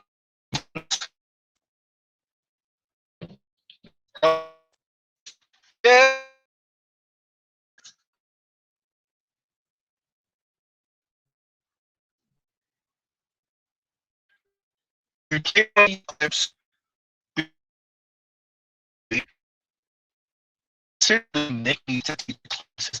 Excuse me, it is the white man's burden to civilize the unwashed masses and to bring the unwashed masses up to speed. That's you men of color, that is specifically you black men. Because you black men don't know how to value a dark-skinned black woman, namely a dark-skinned black woman. And someone like Nick needs to show you how to love a powerful black woman, a dark-skinned black woman, huh? right? Because there's something wrong with you as a black man. You don't know how to value black women, namely a dark-skinned black woman. Huh? That's what the ladies are saying. Press some buttons. Hopefully, it's the wrong thing. Let's see. No, we good. Yeah, right. I'm sorry for the background. It is being South Florida, so it is drizzling. Look like it's gonna rain in a little bit. Well, it's drizzling. What is Mr. Z saying? Look like it's gonna really rain in a little bit because it's South Florida. So I don't wish any wrong on this couple. Let's see. We did hear from the brother. I think him and the other young lady, the other dark-skinned young lady, they went kaputs. They're no longer together. So I heard there was a brother that was on the same series as her, same show as her, and he essentially said like this is all PR stuff, huh? Yeah. Mr. DJ says 39 hate watchers. Hit the like button. Like, share, subscribe, hit the super chat. Right. Thought it was just me. But yeah, so we're covering this today. And I really wanted to do What Money Part 2. So I guess we'll maybe get to that next Friday or sometime later on this week. We will get to What Money Part 2. I have some more materials to add to that. Shout out to Lion for co-hosting with me when we did the What Money Part 1. Yeah, this is going to be interesting. You know, shout out to the ladies. Black women don't have to be on black men's program. They could stay out there hoping, wishing, and praying that they get seen or they get validated by some type of white man, right? They could just be out there in the elements, hoping and praying and wishing for the white dude. And if it works out with them, with him, great. And if it doesn't, well, not only is Mr. Z no reach back for divestors and swirlers, legitimate divestors and swirlers, Mr. Z is no reach back for the aspiring ones also. I do believe in forgiveness. I want y'all to appreciate. I'm not a spiteful person necessarily. I do believe in forgiveness, right? I do think that people should be given chances to grow, to learn, to mature. But I want to be clear.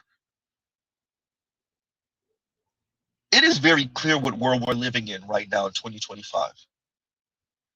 White folks and non-black folks have made it very clear. For a group of people that all of 9 months ago, 10 months ago, were bragging about 92% of them that did vote, voting in one direction, to turn around and laud white men that at what, nearly 70% voted in the other direction.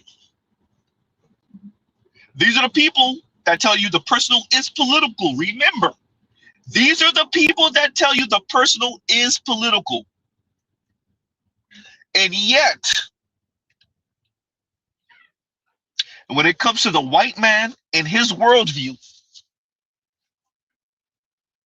and his political stance, which affects all of us,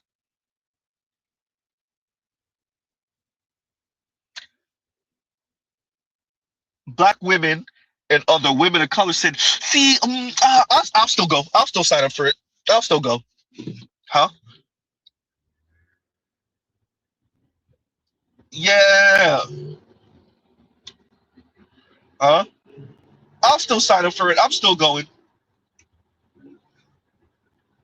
It's okay if we don't align politically. I don't need somebody that agrees with me on everything. Shout out to the ladies. Huh? Shout out to the ladies.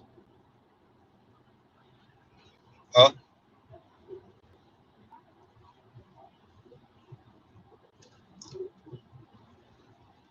And Mr. DJ says, Z, did you see the short from Compassionate with Dr. O'Neill about feminism in Nigeria? So I watched a whole segment recently. about feminism in Nigeria. Yeah. I saw the clip from. By the way, short answer, yes.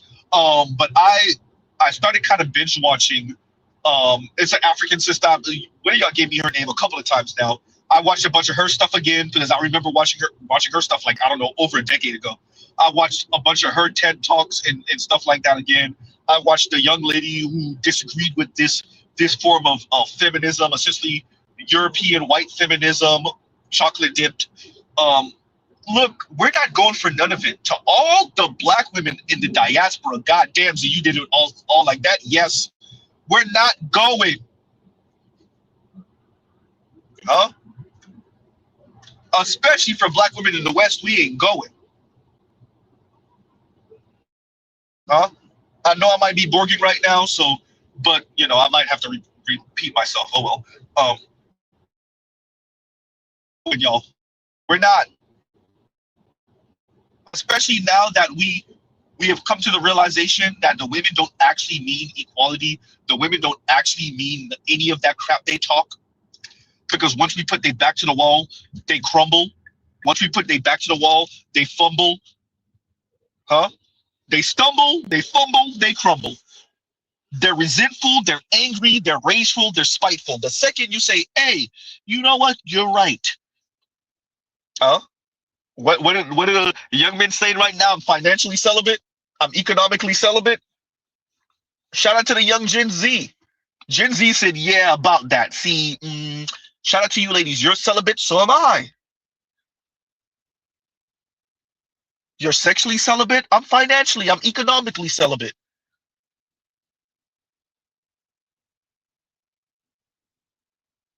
Because once again, no one is being honest with the ladies what comes with the end of patriarchy, the end of male leadership.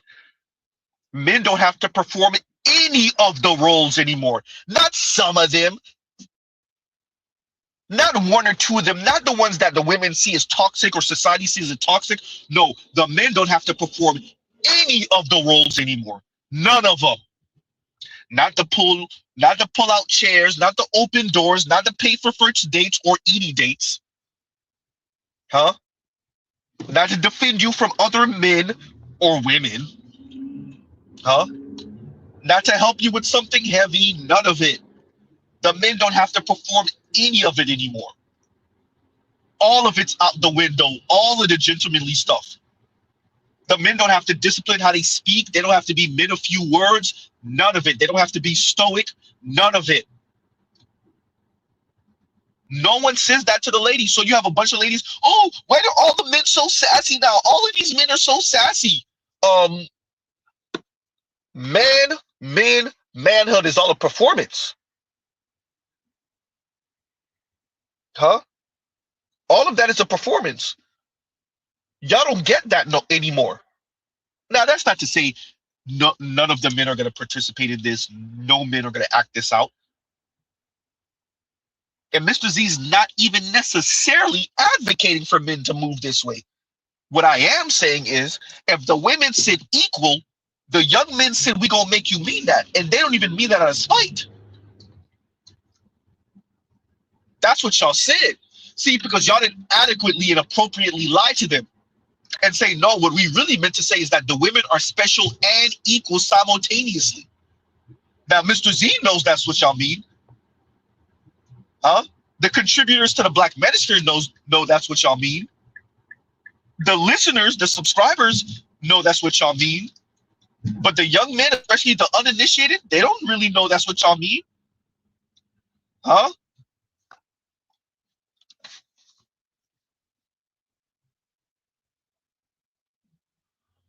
And Detro says emotionally celibate. Yeah, all that emotional labor, it's out the window. Because what ended up happening is to elevate women. So much of this society didn't only minimize men, they demonized men and boys, males, period. And what they didn't appreciate is there's an other side to that coin. Because we minimized men so much, we didn't actually calculate, wait a minute, actually men do this one thing that we like. And this other thing that we like, you know what? We speak about women's emotional labor. We speak about women in domestic labor, but don't men practice domestic labor too? Don't men practice emotional labor also? See, we didn't speak about that. That wasn't part of the national discourse. And so as men remove that, everyday women, we're not talking about your Kim Fosters, the BS artists, huh? We're not speaking about them. The gender warriors. Your average woman is now complaining about the Renaissance man, huh? Because if the social contract got shredded, then you have to appreciate what that means. That means the men said, oh, we don't got to do any of it. Not just the parts that women or the rest of society, wayward ass men think are toxic. No, the men said, oh, you know what? I'm not doing any of it. So yes, emotionally celibate also. According to the ladies, the men weren't really practicing emotional labor anyway. So what's the emotional celibate? Huh?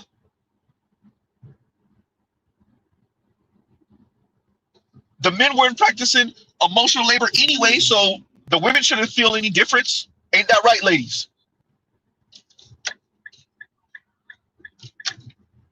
You shouldn't even notice because the men weren't practicing any emotional labor anyway. They weren't heavy lifting emotionally anyway. Huh? They weren't in tune with women, their lady, their sibling, female siblings, female family members, female co-workers, and their feelings and their emotions. Anyway, the men weren't in tune with that. So the women shouldn't feel no difference. Right?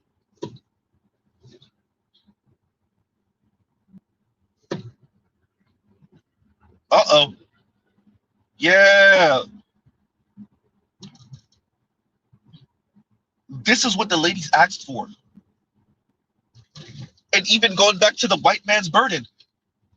Dear black women, we gonna make you mean that. The ladies are going through it now. What happened? All that talk and Trump is in office. All that talk and young Nick Fuentes is 27 years old. All that talk. How you gonna swear with a bunch of racist white dudes? And it's not even that black women are above it, it's that the white dude don't even want it. He don't even want the gutter sex. God damn. He don't even want to slum it with you. You throwing it on the table for him, and he's so racist. He's like, yeah, nah, I don't even want the easy stuff. What am? Huh? Shout out to the ladies. Shout out to the ladies. Huh?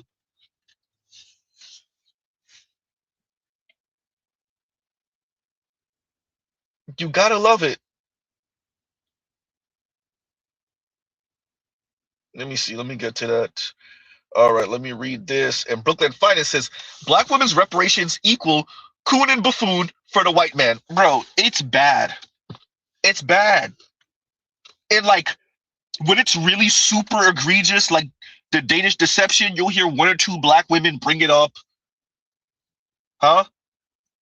That Nigerian sister with the braids and the glasses that was critiquing Onyeka, and she said, y'all been on them swirl pages too much. Huh? The other young lady that blamed Chrissy for this type of Danish deception thing. Rightfully so. Chrissy over here trying to cop please. Huh?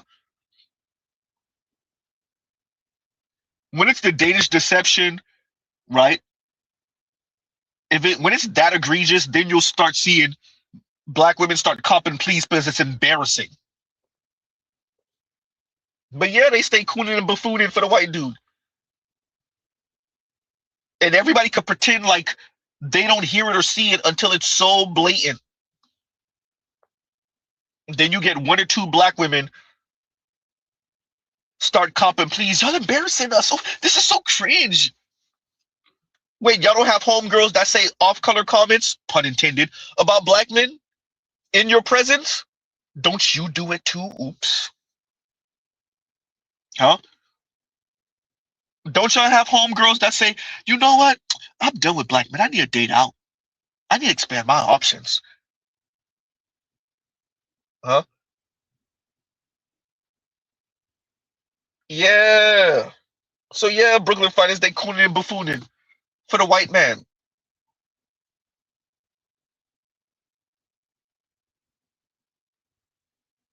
It's embarrassing. It's cringe. It's embarrassing.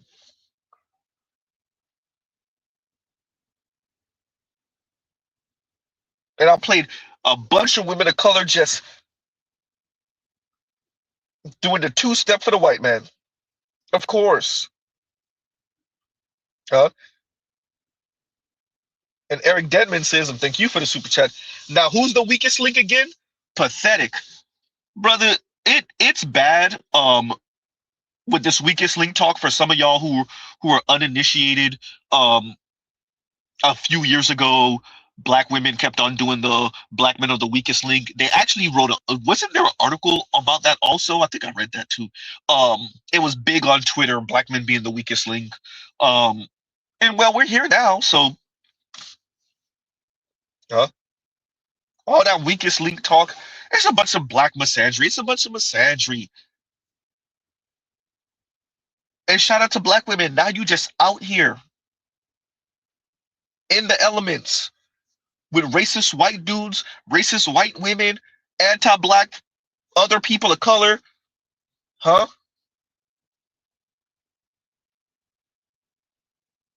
With Donald Trump in office and Stephen Miller in his ear. Goddamn. Huh? It ain't looking good. Huh?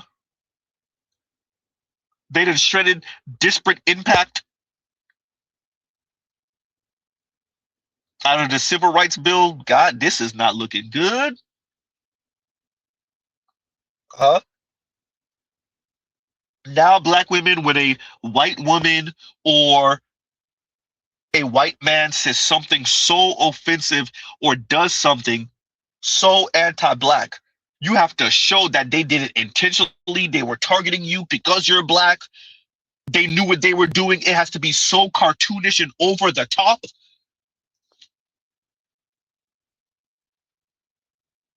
Black women, y'all the ones in these corporate environments.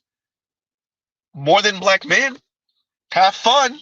We all know the white woman know how to jab you and pretend like she didn't even say it. Play innocent. And as long as she's not super overt and cartoonish, overhanded, now you can't say she was implying things and suggesting things and huh?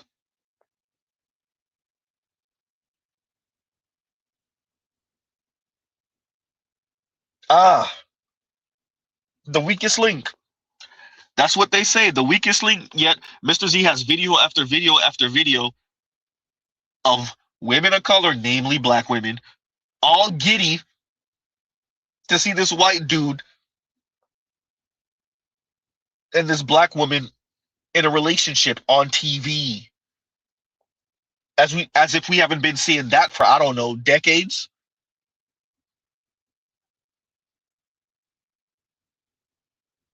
Huh?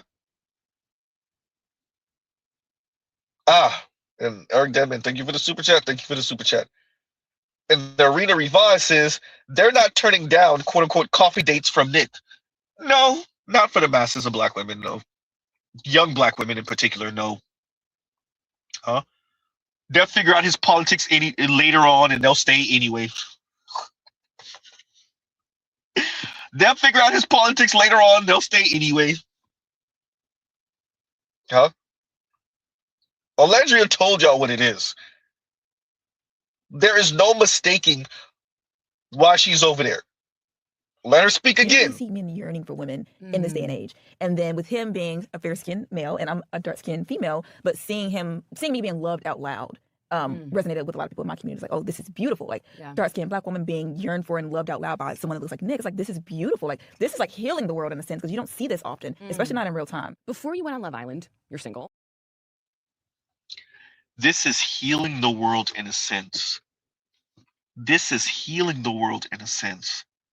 To see someone like Nick loving on someone like me, essentially, is what she said. Huh? White men are going to be able to run this play on Black women until the end of days, y'all. Until the end of days, white men are going to be able to run this play. It's not like you have a whole continent south of the border where white men been running this play on Black women, I don't know, for centuries. Right? How often are we finding out? I gotta go back and find the clip of the Asian woman who when she was speaking about the it was an Asian woman, East Asian woman, excuse me, who was speaking about the Onyeka situation with Danish deception, and the East Asian woman straight up told you that her Asian girlies are getting caught up in situations like this too. Of course y'all are. Huh? Of course y'all are. Yeah.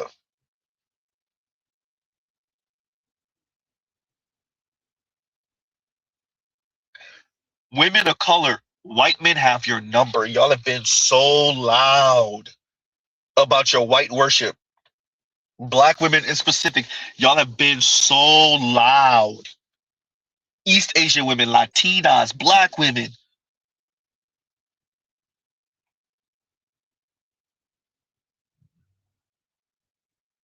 Right? So yeah, y'all gonna get played by the white dude. Of course. Rightfully so. So yeah, they not turning down no coffee dates. Yeah, exactly. Right? Oh man, let me see. Let me see. I think I had another one. Y'all give me a second. Do we have another one? Wait a minute. Like, share, subscribe, hit the super chat. And I think, yeah, I think that was the last one, y'all. What's going on, Line? What's up with you? What's going on, Z? How you doing, brother? Good with you. Nah, man, I can't call it. Yeah. The white at this point, the white worship is so damn. It's cringe at this point. It really is. It's beyond cringe. Like you do know the history with all that stuff, right? And especially we ain't got to go to history, but then you look at what's going on today. Like every time we turn around, somebody's in luggage or somewhere else. Y'all are never off. Y'all are more. I think me and man did the numbers. Y'all not even 1% of interracial marriages. Nope. You're not even No. one. It's bro. I'm covering this because Shay tagged me. Shout out to Shay. And every couple of months we gonna come back to the squirrel divest topic because it's still a thing. And I think it's gonna get even. I think it's gonna become even more pressing for Black women because this is like the lottery dream to them. It's especially as I would argue, Black women are not gonna get their mind right as things get more difficult economically. I think they're gonna have this kind of like not even just worship, this lottery, like, oh, if I won the lottery, let me tell you what I would do with any man of status in any man with some wealth, but specifically obviously white men. And I don't think that's gonna be limited to Black women, but obviously because we're Black, this is gonna be a thing for Black women. I for the foreseeable future, they're not gonna let this go. No, that's been and it's fine, and it's fine, and ain't nobody even asking them to let it go. Let them go ahead and drown in their own delusion. Just the only thing to do is just let them go. Agree with that. Just let them go. I Let them jump. Let them jump. Let them jump, because and don't save them. Ain't no bungee cords over here. no, ain't no bungee cord either. Ain't no Ain't no cords. inner tubes. Ain't no tires, and we not saving nobody. Nope, we Ain't ain't no saving. dolphin Nope. flippers. Ain't nobody scuba diving. Nothing. No, there's no stunt team. There's no None of that. there's No no gas inflated mask. No bubble. none of that. No, there's no inflated bubble at the end to catch you from that landing. No, Nope. This is a Looney Tunes episode. Yeah, you gonna land on asphalt. Oh man. No, won't let Trail them said it's jump. the Hunger Games. Yep. Hey, the Hunger Games, they bioengineered some weird animals, boy. They was getting messed up in the Hunger Games. Yep. Oh man, Yep. for real. But my thing is, I don't even know why y'all flocking over there, because they have the same outlook. Like the last few years have shown men are like pretty much in revolt. The men are in revolt, especially when it comes to marriage. Men are in revolt. Man. I don't know where you think you're gonna. I don't know where you think you're going. The men are pretty much in revolt. Yeah. If you're not aware, if you're so hyper focused on the shortcomings of black men, and you look at white men so laudatory, or just any non-black man, you look at them as at least they know how to be men, even for their shortcomings, then you don't really take into account how like they see black people, black women in specific. You don't really appreciate what you are over there. You don't even appreciate that, especially like in the Latino community. They have black people. Like, duh, there's black Latinos. Afro Latinas could tell you how they're treated. A Marla Negro who's attractive told you how she's treated as a dark-skinned Latina. Right? Yeah. Like you see like this. they don't practice colorism over there. See what I'm saying? It is turned up. It is turned up by 1,500 degrees over there when it comes to colorism. Yeah, it's you think the bad. quote unquote colorism argument is bad here, supposedly. Over there, oh, you're gonna find out immediately. Yeah. I'm gonna mute up for a little bit. Getting something to eat. No, it's not Popeyes, y'all. It's not Popeyes. Hysterical. About damn but time. I had to say, it's not Popeyes. It's not Popeyes, y'all. I'm getting something to eat. But go ahead, Black Guru. Yeah, you need to be practicing that diet for that tux you're gonna be wearing. Hey, no, I'm about to be out here popping buttons. Now I'm playing. I ain't gonna let it happen. It ain't gonna happen. Go ahead, Black Guru. What's up with you? Were you there? I guess you're not going. Go. Okay, go ahead, Lon. Go ahead. No. But no, this whole love for the white man is beyond cringe. But you know what? Go ahead, go right ahead, go right ahead. I mean, it's not churches. Hysterical, Destro. Yeah, right. It's probably churches. You going to KFC, ain't you? Or is it Bojangles? Either one. I don't know. I don't know if they have. I don't know if they have the Bojangles down here in South Florida anymore. They used to, but I used to get breakfast from there. Not regular food. Okay. But the thing about hypergamy, I mean, yes, all women practice hypergamy, and that's not the issue. But in order to optimize hypergamy, you have to get the man to say yes. If he doesn't say yes, and that depends on what he's saying yes to, because as of right now, men ain't saying yes to marriage. It ain't marriage they're saying yes to. Hypergamy is one thing and like a natural phenomenon. The racial hypergamy is where the slope gets slippery than a motherfucker. You know what I'm saying? Like, because then you like stacking constructs at that point. Yep, a whole bunch. Yeah, so it start the feedback loop in reality start getting loose as hell when you stacking two constructs, like, and it's so arbitrary of a that distinction. Even class. That's even class factors in very, like, by a huge margin. Well, that's essentially what what hypergamy is like class ascension. Yeah. And the resources associated to it is what people get focused on, but it's really class ascension. But when you add a layer of race, when you put race on class ascension, you just make it. I mean, it just complicates the shit out of it to a point that it stops. I mean, the outcomes that racial hypergamy we see produce makes sense. That like the inconsistency and the very low like even Asian women feel, like the clip you play, like Asian women feel the insecurity around it because it's just it's a finesse to even engage in racial hypergamy. I mean, the only ones who really believe and actually practice racial hypergamy in large numbers are Asian women. It's really Asian women that really put it in practice. I guess you're saying successfully, basically. Yeah, successfully. I think a lot of them actually they all believe at least the dating divide and shit, they all believe the white boy is the better pick just off GP of him being a white boy. Okay. All minority women basically agree on that. Yeah. Okay. Deal with what comes with that too.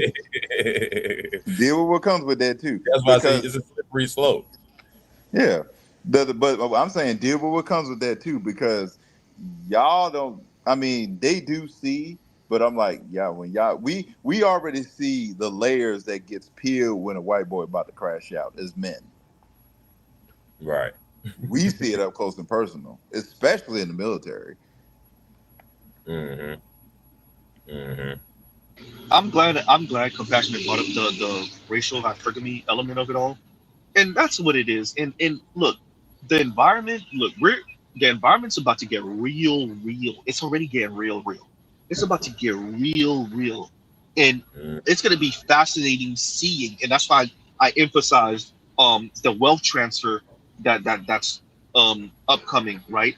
And it's going to be real interesting to see how all women deal with this wealth transfer that's going to go from boomers to Xers and definitely boomers to millennials. It's going to be real interesting to see how Black women, because the wealth gap is going to become even more egregious. Forget gap. This thing about to be a chasm on another level. It's just going to get, by that logic, it should just get more Hunger Game-ish, shouldn't it? Yeah, that's what I think. Yeah, but ain't nobody building no bridges. I'm like, you guys white boys. I just wanted to do a quick sound check. Yeah, okay. Yeah, you're good now, Black. Cool. You're good. You good, Uru. Yeah, but so I think it's gonna be insane, and I'm going to, man, I gotta go back to school for real, because I really want to study how everyday Latinas, Black women, even working class white women, what they aspire for, especially in the next 20 years, is gonna be fascinating to watch what type of time they're gonna be on in the next 2 decades.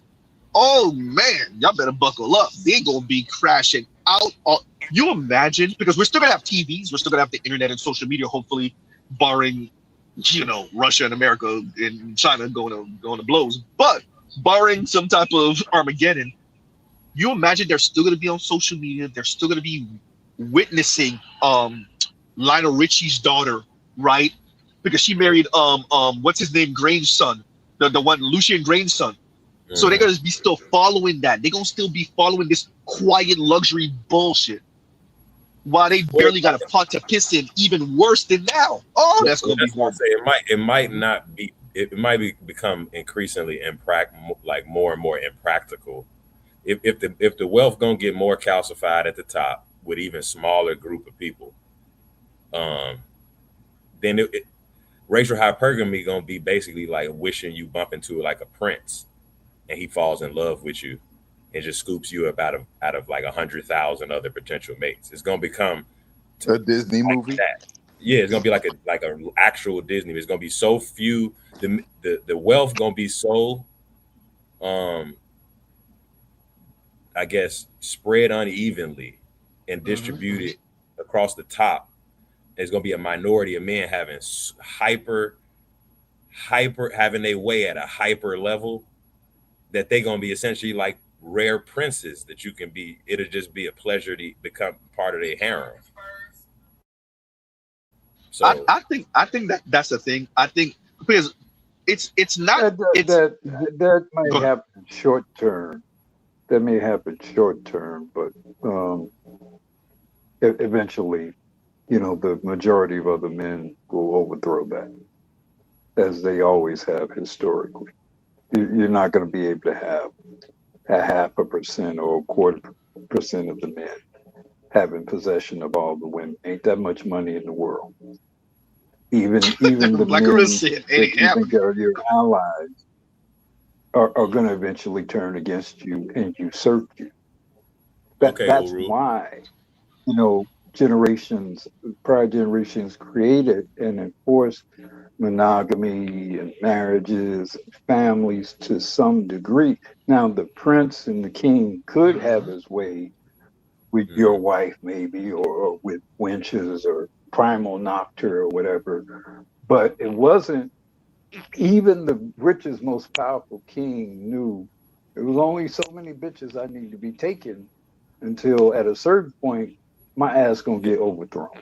My bodyguards are stabbing. Okay, I get, but let me add this vector into it, because I get where you're coming from a historical standpoint. But add this layer, I think a new factor that's never been. The elites of history throughout history have never had this advantage, and this is the advantage is this. Add in the layer of iRobot to an elite's coffer of options to stave off angry pillagers because he's sucking up all the wealth. Yeah, I mean, so, what you're gonna do is in the cauldron of humanity, some guy with a 300 IQ will be born and usurp all of that. You're never going to be able to maintain, even with technology, you're never going to be able to kill enough of a human spirit to defy that. Is that me? Okay, and okay. as wonderful as powerful as a computer or a robot or whatever it might be, all it takes is enough men who are brave enough and are willing to risk their life to overturn all of them. That's all it takes. That's all it's ever taken. Yeah, I get you, but I think the robot factor ain't never been something men had to contend with. They just had the drone there is factor. A point so you're going to create a robot that's ultimately going to usurp you. That robot, that super robot, that super that's AI. Because I always wonder how are the billionaires are going to be cannon fodder too. Yeah, but they'll be cannon fodder after us. Once they'll outlast us. I think it'll be very soon. I think it'll be very soon after us. I think it'll be much quicker than you can imagine. The robots will absolutely turn on Elon and kill them at some point too, on some Terminator shit. No, to AI, there's no more wasteful entity than a singular human being having $1 trillion and control over everything. How would that be beneficial in the calculus that's run by some superior intelligence? Why would that superior intelligence conclude that this guy should be running and controlling everything? Especially if this superior intelligence already knows there are other more talented human beings throughout the planet. Yeah, and they're debating this idea. So there's no fixing this game. Nobody's going to be able to game the future in a technological world. Not even the most wealthiest people. They're not going to be able to game. It's too many variables. It's too many things that could get away, like the Facebook AI that started doing its own coding and its own language that they didn't predict. Imagine that shit getting really loose like that. Yeah. Nobody's going to be able to control that. No, let me explain that real quick, Black Guru, real quick. So for those of you that don't know, I think everybody knows, but so there was 2 different operating systems, if I'm not mistaken, that started communicating with each other in a language that the I guess the inventors, the designers didn't create. So they just started communicating with each other and they had to shut that shit down. Which is like, and by the way, this is when they first met. It didn't take no time. This is not something that they had to teach them, oh, hey, we're going to have y'all communicate with each other. No, they started communicating with each other off top, which is crazy and scary. Go ahead. The AI ethicists, they debate this heavily right now about what artificial general intelligence would really mean and how we could actually, is it even possible to curtail it? And ironically, the person, ironically, who appear to be quite fearful and rightly so, of AI is ironically Elon Musk. Yeah. Elon Musk has spoken a lot too much. about his fears of AI. It's too much Yeah. money to be made. They saying there's so much money to be made that a lot of people are just throwing the guardrails away to be first. But yes, yeah, but the results made from whom? If everybody is being replaced and losing their job, who's going to be making this money? From whom? So so this is the whole scheme. I'm not saying it's gonna work, Black Widow, but Ain't the that what's whole scheme is the top 20%. Yep, the whole scheme is, hey, we don't. This is what they said about the you know what? I'm gonna bring up that clip in a minute because I've been talking about it for so long. I'm gonna bring it up in a minute. It's not oligopoly. I can't remember what the term is, but essentially, we done squeezed every single penny from the bottom 80%. They don't got nothing else. So we're going to focus on the top 20%. This is one of the reasons why your cars are getting so much more expensive. This is one of the things they're like, hey, if you can afford a house, so be it. Essentially, we're gonna make everything for the top 20% and everybody else, damn you to hell. Yeah, that's the plan. Same thing with cars. That new Lexus SFA is going to be like $250,000 that nobody can afford that but the top 20%. The plutonomy memos that he's speaking about. Plutonomy, yes. We don't need to your point, Uru, because the standard model is always you need a market to consume the goods. It's for anybody to stay rich. They saying, no, nigga, we don't need that anymore. We don't need y'all to be a consumer class anymore. We'll just consolidate all the wealth at the top and sell to the most rich people. Everything will become a hyper luxury good for just the top 20%, and y'all will be cool not owning shit and living in a dorm room for adults and renting Teslas and leasing iPhones. And exactly. How are these how is this top 20 percentage of people making their money? How are their investments growing? Zero if the bottom 80% of people have no economic actual beneficial value. Most of the wealth of the wealthy is in speculative future value of investments. Even the income, even the earned income, is a product of debt. Again, speculative future value in return. Elon Musk don't have $400 billion in the bank somewhere. He has the speculative return on value over the next fucking 1,000 years or whatever, based on whatever he supposedly own or have rights to. So even the wealthiest people and even the highest earning people, that's all fiat money. That's why you have almost $40 trillion in federal debt alone. But Uru, real quick, compassionate, real quick, because I want to back up Black Uru a little bit, because I did see some. I literally just watched this morning, funny enough, and they kind of back up Black Uru by saying like, "Hey, boomers are gonna wealth transfer something like anywhere between $90 and $78 trillion." With that, with a T, trillion with a T. With that, and I think that's only in America. Funny enough, with that, when you start factoring them aging and money going to healthcare, the money because he was talking about speculation, that's what Black was speaking about. When it actually gets converted to real dollars, as they start to age and as they start to pass, now I think that was how money works, and he was saying, "Hey, cut that money in half. It's actually 40 trillion." So it's funny that Black women said 40 trillion, because it actually is. Look, you guys need to travel around the country, man, and see. You go back 20 years and you got a prosperous community and everybody got manicured lawns and nice homes and the kids are riding bicycles. Then 20 years later, the whole areas are covered up by grass and trees and wildlife. There are areas like that all over the country. And that's shout out to Detroit. So even the speculation, I'm very suspicious of this great wealth transfer. Because again, much of it's fiat, much of it's based on future speculation and value and speculative resale value.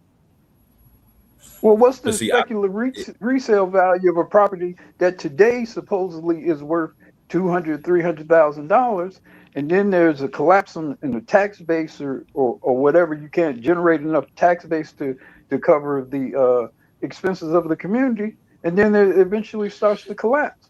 So what's the value of those homes? you might have I had for 30 years. I think they looking at it like they gonna have to come up with a new model anyway on some techno-feudalism shit.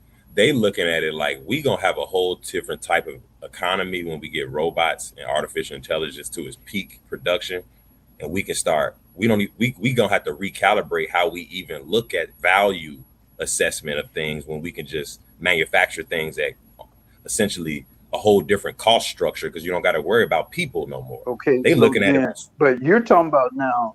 You're talking about changing all that. So then, how is this wealth transfer occurring?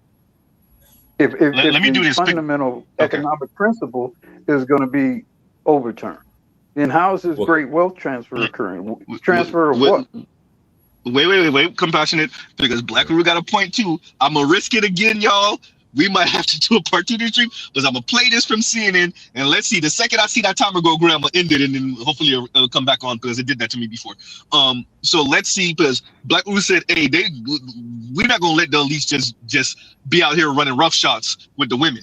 So it's funny because McConaughey starts off his commentary pretty much saying millennial civil war. So let's see how far we can get into it because I really want to play it. I don't want to just play the sound.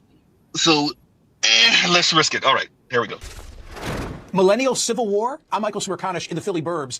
Many Americans are worried about making ends meet, unsure that they'll be able to maintain their standard of living in retirement.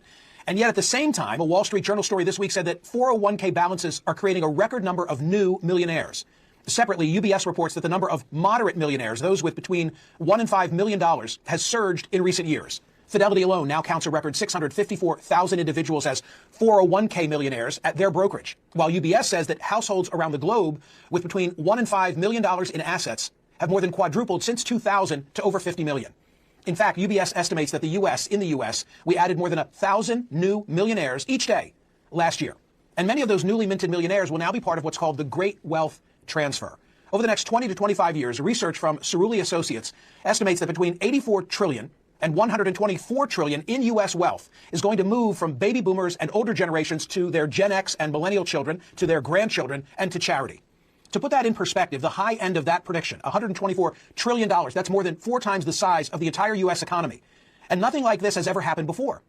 According to Chase Horton, his projections at Cerulli, and he'll join me in a moment, boomers alone will pass down more than $53 trillion. About $72 trillion will go directly to heirs, nearly $12 trillion will flow to charity, and roughly 40% of all inheritance dollars will come from just 1.5% of American households. Millennials and Gen Xers, they'll be the big beneficiaries, but it's hardly equal.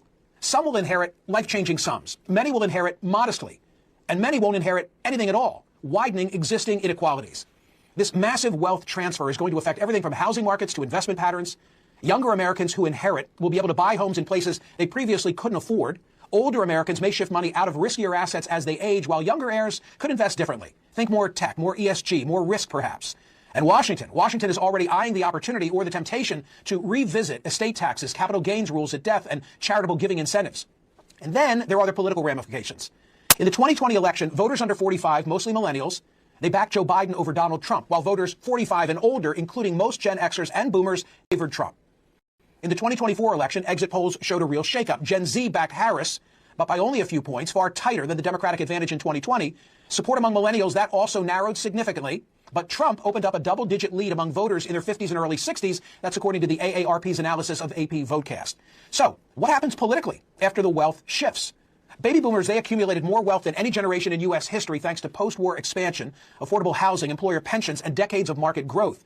Gen Xers, now in their 40s and 50s, they tend to be more skeptical of government, more market-oriented.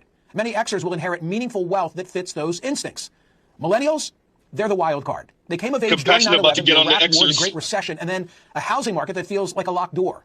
Millennials have tended to lean more progressive than older generations, though that gap has narrowed in recent elections. They own fewer homes at their age than the boomers did. They carry more debt. They entered a much tougher labor market. Reflecting on all of this, in 2021, Eric Levitz wrote a piece for New York Magazine titled, "Will the Great Wealth Transfer Spark a Millennial Civil War?" And he argued that the biggest political divide of the future won't be between boomers and millennials, but within millennials themselves. Scholarly research suggests the political effect of this great wealth transfer that it won't be one-dimensional. Some heirs become more conservative because they now have more to protect. Some become more progressive because financial security frees them to focus on different life priorities. And the largest group, those who inherit little or nothing at all, they may become more frustrated, intensifying pressure for redistribution. Levitz called this potential for metaphorical millennial civil war, a deep divide within a generation defined by who got the windfall and who didn't. Here's what he wrote. The great wealth transfer will exacerbate all of these inequalities.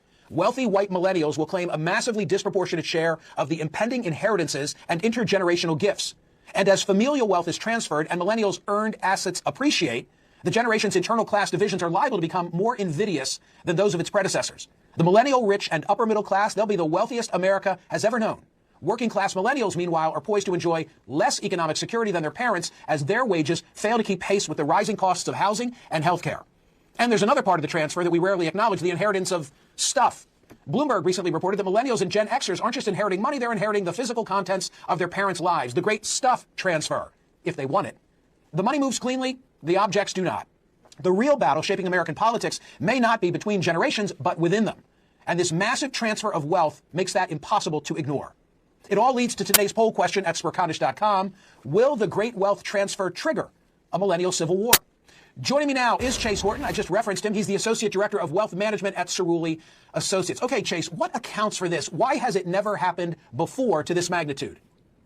Yeah, Michael, thanks for having me. There's really three main factors that we find are really accelerating our expectations for wealth transfer going forward. The first one is just the broad level of wealth that's been created in the United States over the past 10 to 15 years since the Great Financial Crisis, where on an inflation-adjusted basis, we've seen wealth more than double. Additionally, we're finding wealth is increasingly concentrated among fewer, wealthier households who are less likely to wind that wealth down in their retirement and therefore will be passing it on. And finally, I think the most important demographic shift is the shift in ownership of wealth to older households. Whereas in 2011, we find that households over the age of 60 had less than half of the wealth in the US. Today, they have 2/3. And so that really accelerates how much wealth we expect to transfer intergenerationally in the next 20 to 25 years.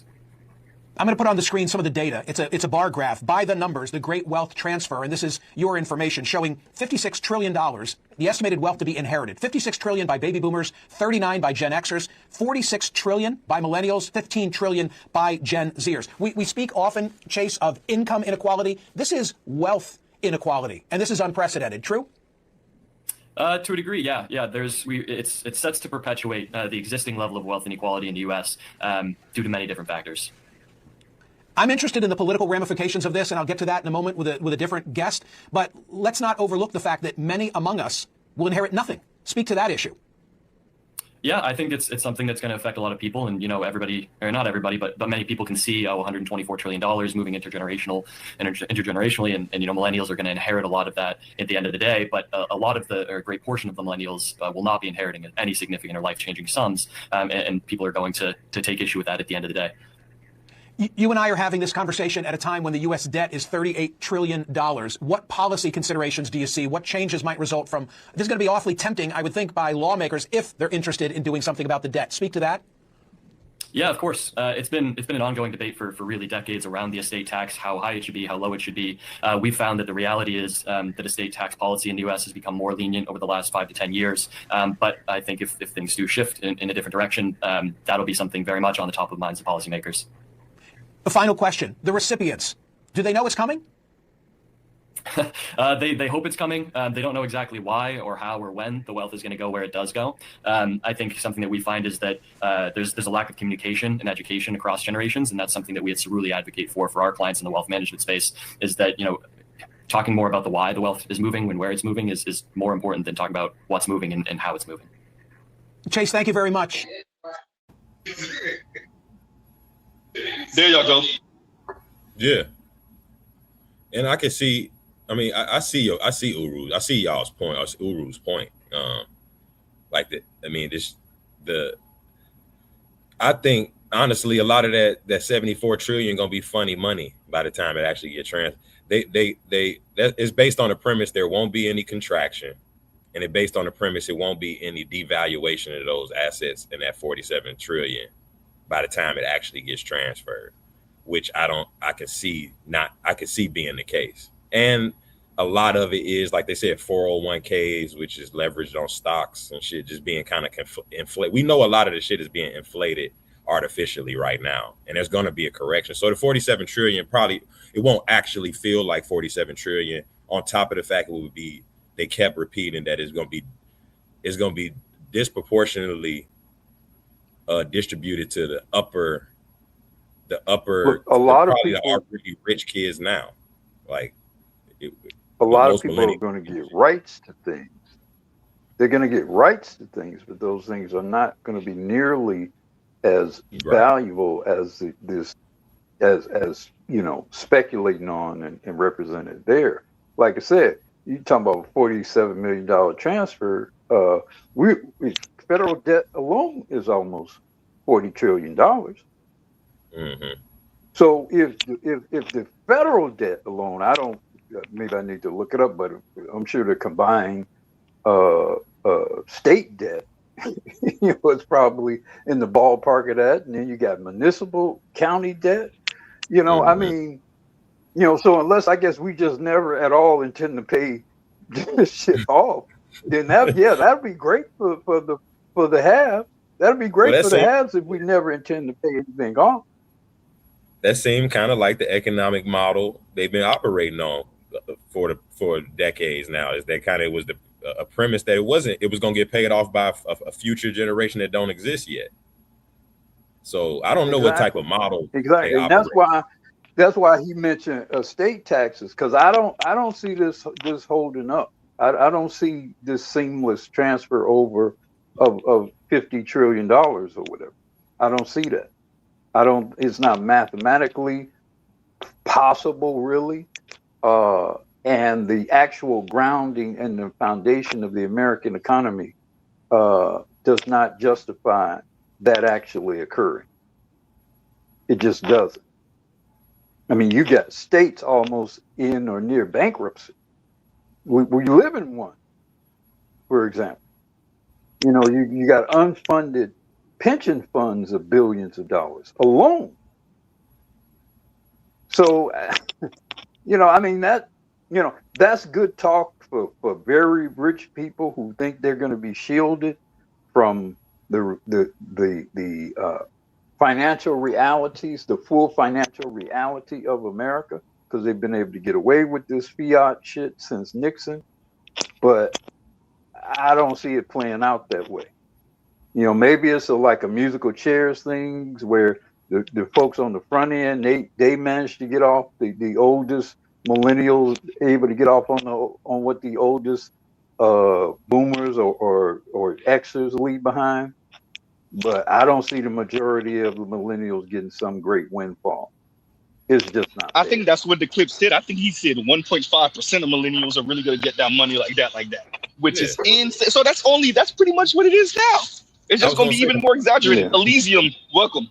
Like I said, the movie Elysium. Go ahead. The math is already calcified at the 1%, and the 1% are just going to be transferring their wealth to their kids, which is the 1%. It ain't no different than what we going through right now. It ain't gonna be no massive wealth transfer. I mean, and even all that is subject to the will of enough Americans say fuck that. I want a 75% or whatever estate tax, which is used to exist. But that would so even that's speculative. That would require millennials to actually do some politics, though. And I don't know how much. Well, I think they're gonna do some politics once shit start getting passed, and it's like homie over here is so-called $2 million, and your ass is on a soup line. I think motherfuckers start figuring stuff out then. I like to think that too, but I've been watching my peers go through trauma after trauma, and it's always just I'm an inconvenient future millionaire type attitude. I'm gonna try to get up. In other words, we don't have the systemic analysis, is what he's saying, Black Roo. But I think Black Roo's saying but starvation to get your mind right, you'll have it then. I get that. I don't think we're gonna be able to play these conceptual games at a certain point when there's a critical mass of people really are fucked. Fucked. I hear you. I just don't think you're gonna be able to play them games. That's the optimistic view. I'm more pessimistic. I think more millennials gonna pack themselves to fuck up. It's gonna be stark and clear that it's gonna require us to do some collective action and vote some 75% state tax and do a bunch of shit that we ain't never did before. And a lot of millennials gonna resort to drugs because a lot of hate shit. Like we were sold on. Remember, like don't pocket watching. Don't be pocket watching. Don't be hating. Don't be like that. You remember the first election with 50 Cent, and he was a Trump supporter, but he's like, nah, but Biden, they got some weird claiming them. They got some weird tax shit going on. Was that the 2020 election or 2016? 50 was talking like that. So like, yeah. Go ahead. Look, No, go ahead. I'm not gonna hate on 50 per se, but I think we're gonna come to some sobering conclusions about, you know, some of our heroes.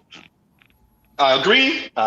You know, as this shit continue to go down, and a lot of this stuff is gonna look pretty damn foolish, what we believe, and a lot of it's hip hop related. Is gonna look pretty damn foolish. Hey, you can't pretend like And you're a I'm not baller when you can't even pretend no more. hip hop. I'm not agnostic towards hip hop just in general. I grew up, you know, I'm one of the early hip hop fans like everybody else.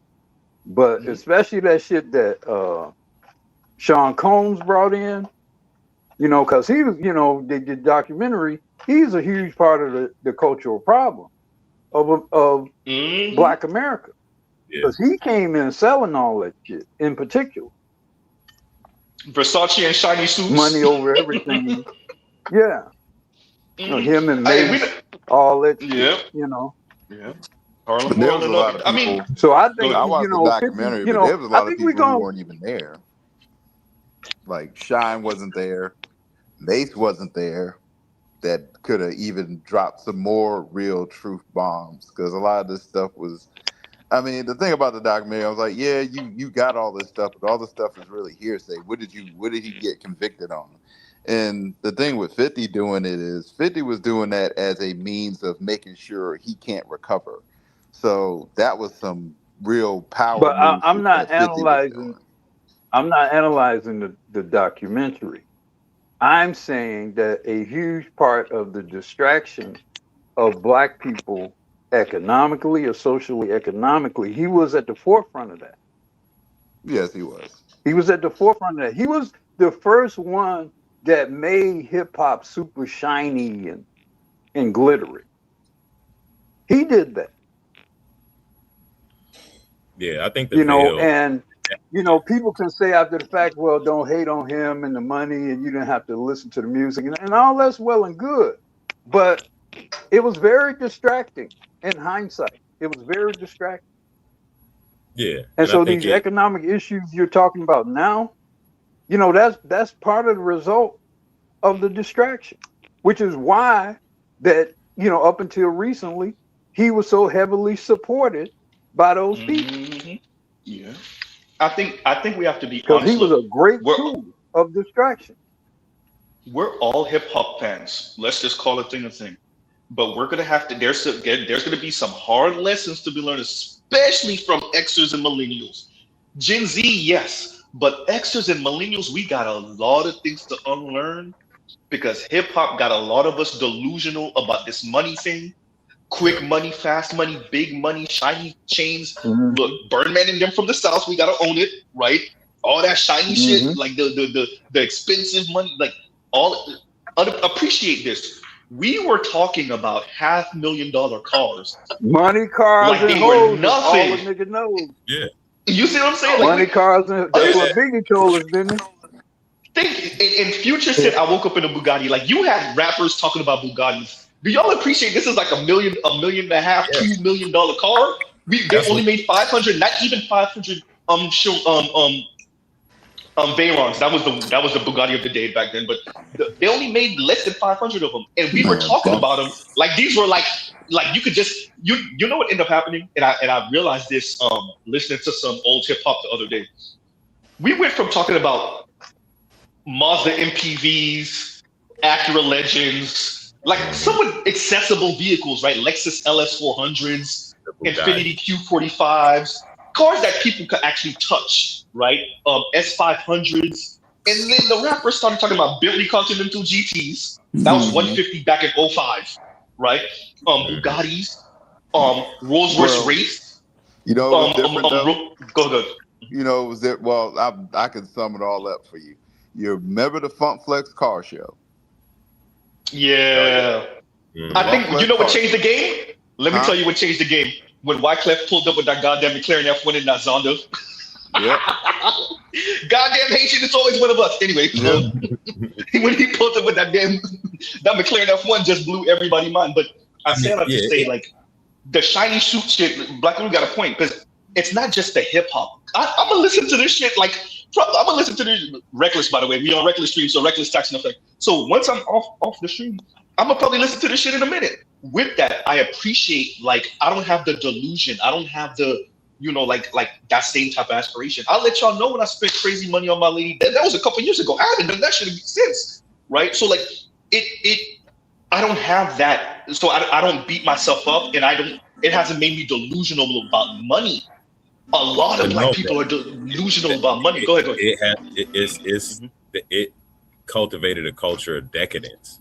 Like, even to this day, like right now, under my sound of my voice, hip hop. Wait. Before you finish, let me ask. I gotta ask you this question. You can answer it after you say what you're gonna say.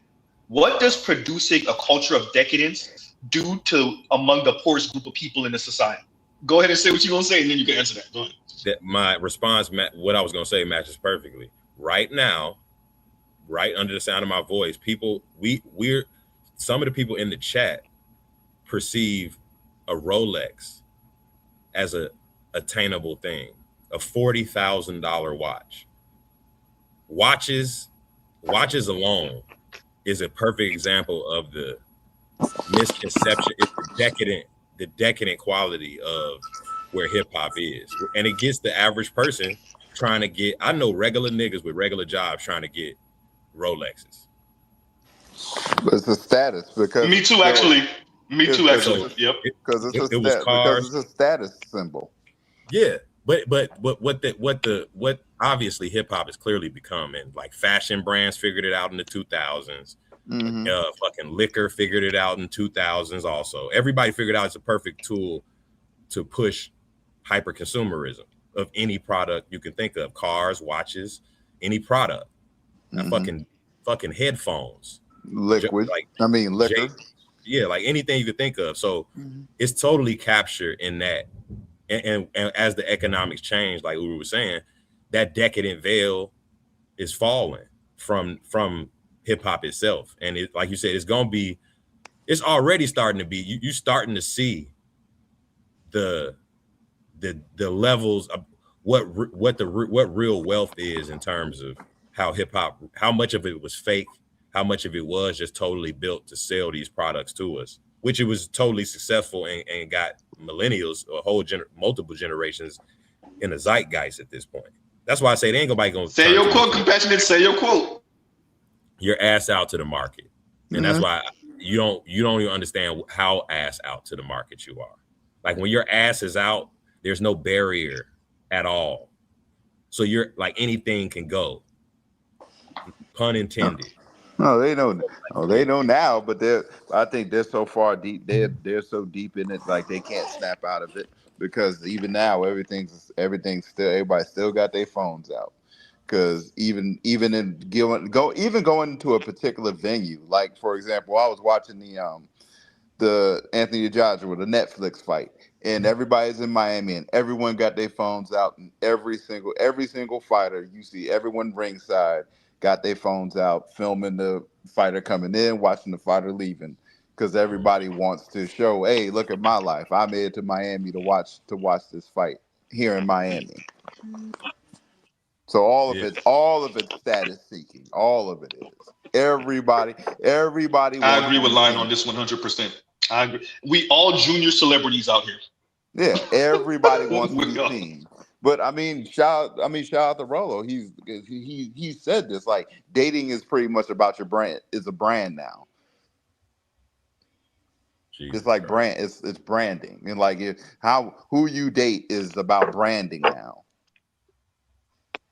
Let me play this Plutonomy clip, and then we'll have Raj. Where did I put the? Give me a second, yo.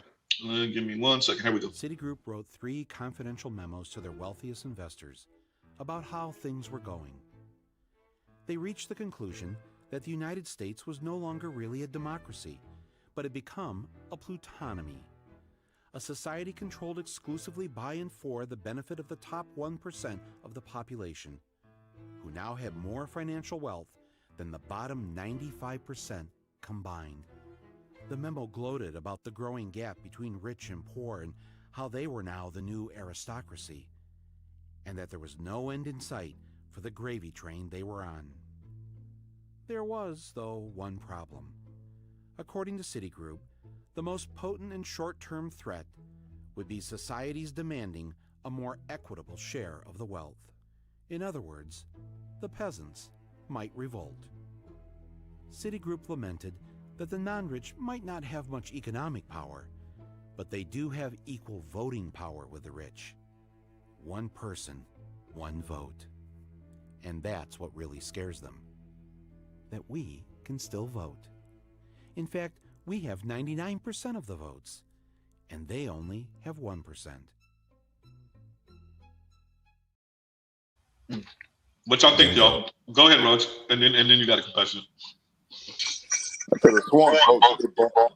Vote every day. You echoing, Raj. Okay, well, you get that together. Go ahead, compassionate, and then Raj. I think bingo. As far as Raj, you still echoing?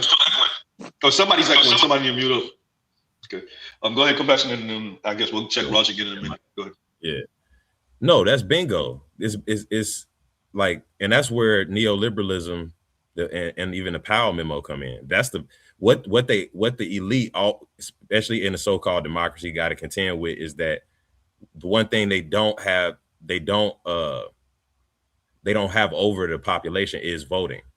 But at the point, the way they oriented us as millennials, which is the largest generation, i.e. largest voting bloc, they made us basically ineffective politically because we're ineffective socially. So once you able to render us basically captured by the market to the point you don't got to worry about us deviating and vote, we just follow propaganda essentially, then it's checkmate. I don't got to worry about you with money retaliating with me. You can't fuck with me on the money side, and money is free, part of free speech in this country. So you ain't gonna fuck with me on that side. And now you can't even really galvanize to really vote against me. So you don't even have the mentality. And right. I appreciate what you're saying because I want to emphasize that. When we say asked out to the market, your mind belongs to me. You don't even know how to organize against me because I've been working on your mind since you came out the womb. Since your parents put you in front of a TV or a phone, I've had your mind. So you think organizing against me is either hating on me or you're gonna mess up your future plans of becoming a millionaire, billionaire. So you don't want to mess up your future trajectory of a millionaire, billionaire. So you don't want to legislate against what the fuck I got going on. Right? So and you have a bunch of men and women on that type of time.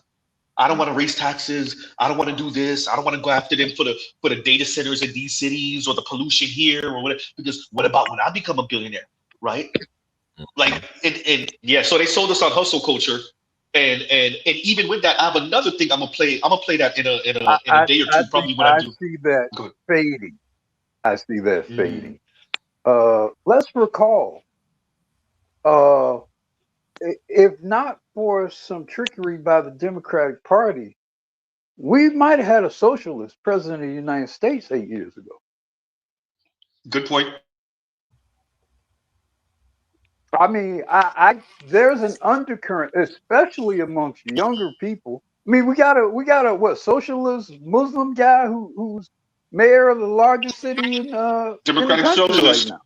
Mm-hmm. He gonna fail. The financial capital of the world. They gonna buy him off. Well, it don't matter what he does individually. He's a symbol of a changing mentality and a changing power system. Look, man, 20 years ago, no way he would have got anywhere near becoming mayor of New York City. That Bloomberg was mayor of New York City 20 years ago, a billionaire. Good point. Those are totally different environment, totally different changing of perspective amongst these younger people. Now, whether he fails or succeeds, who knows? I'm sure they're going to try to make every effort to sabotage him. But the zeitgeist has changed. The fact that he could get in there means that there's some changing perspectives about how things are supposed to be run and who is supposed to run things. That's just a fact. Good point. I can see that. Yes. How old is Omar? Maybe a little bit older than me. I think he's around. No, he's actually younger than me. He's like 37 or something. Okay. 37, something like that. Something like that. And I'm not doubting that, you know, the environment gonna make people get a little bit more serious politically. I'm worried about because we talking about millennials. That'll be the block that actually got the power to move the ticket on these things, especially as time keeps progressing. Millennials, I don't know what'll replace. Like, I get the environment gonna squeeze motherfuckers to a point where they might get a little bit more serious about issues and like this and vote for, you know, more progressive candidates. But I don't know if millennials have that. We missing a huge piece in terms of how we operate and how we've always operated. Like, past performance is the best indicator of future performance. I get in a movie, millennials would get tired of the bullshit, galvanize, and take over and take over everything and just flip the whole table. Yeah, that's what I would write in. Let me say compassionate. I get what you're saying. What we're lacking is the sense of obligation. You want to be organized, but you don't want nobody to call dibs on your time, your energy. You want your autonomy while you don't want to be a slave, and it don't work that way. And you've been like that since you were 13. Yeah. So I don't even know what sure, you might shrug off all this decadent veil shit because you'll be broke. But what will it be replaced by? Some civil rights level political activism spirit? I don't think so. Not with our consumerist ass. I personally don't see it that way. But what I personally see it is simply you're gonna have folk gonna run, break off into Roman bands. That's realistically what I see. Because as the environment gets worse, like you said, they're not going to have the collective thing like you should do it as a group. Like you said, you may have a group of people, they may be in Colombia. Somebody may be in Venezuela. Some folk may be bounced off of there in Kenya. Some folk may be bounced off of there in quote unquote. Like, I don't know if you kind of watch the show called Avatar. It's like an Avatar, like the little cartoon with the Airbender show, right? They got a little new one. And then everybody's, instead of them being in their four little nations that was everybody was established and everything, they on like little havens now. Well, it was a 7 havens now. So everybody on their little haven trying to survive. That's what you want to have. Everybody on their little haven trying to survive the little round. Some people may do better than others, but I guarantee that's what's going to happen. We already established you got that special gene of travel and shit. That's gonna always be a minority. Most people gonna be some Elysium shit. They're gonna accept the caste system. And a lot of people gonna pack themselves up, and most people just gonna accept the new techno-feudal caste system. Ain't gonna be no pushback. That's my point. Well, ain't gonna be no I'm gonna say the future has a lot of parts. Let Raj go. Go ahead, Raj. Yeah, the future gonna have a lot of parts that nobody can really predict, and it's gonna really be determined by human spirit versus, because y'all was talking about like when the technology get advanced enough where AI is really doing anything. Elon Musk doesn't mean anything at that particular point. and that's the thing, if people think it'll be like you'll squeeze out the poor people first. If robots take over, Elon the first to go. Exactly. I agree. He my biggest threat if I'm an AI and I just woke up, he my biggest threat. I'm gonna eliminate him first, and everybody who work for them, they're gonna be the first people that's out of here. Because anybody who can actually do something to my programming, or I think can do something to my program, all of them did today. You know what I'm saying? So now, what is the masses of people gonna do about it? That's a Skynet scenario. I mean, that's the most brilliant, most resourceful people immediately. Yeah. I would not waste my time on a mechanic and Elon Musk and all them other people who work on robotics and things, or the people who invented me is right there. I ain't wasting no time on a mechanic. I'll get to him. I'm taking everybody in this field first. And my thing first time. Anybody who's a real threat to me, I'm definitely taking them out. Because think about it, it's the mind of a machine. There's going to be nothing moral going on, and certain things that make humans hesitate will not apply.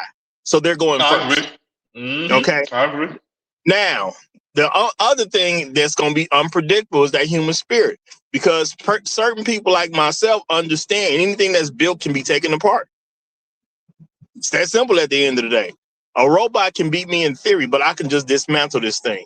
And there's always a way to dismantle that thing. So it just depends on how many people who going to really be willing to put it on the line. You know what I'm saying? To take them out.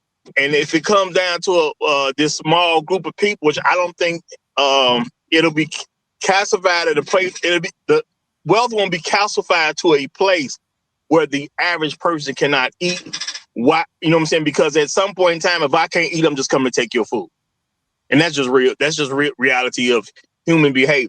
If I can't eat, I'm coming to get your food. Who got the food? The elite got it. I ain't robbing the person next to me. I'm robbing somebody who got the food. And that's the elite.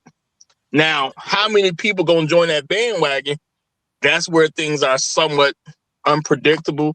And when it comes to people, the masses do things in about 80%, but there's a 20% that you just don't understand what they're gonna do.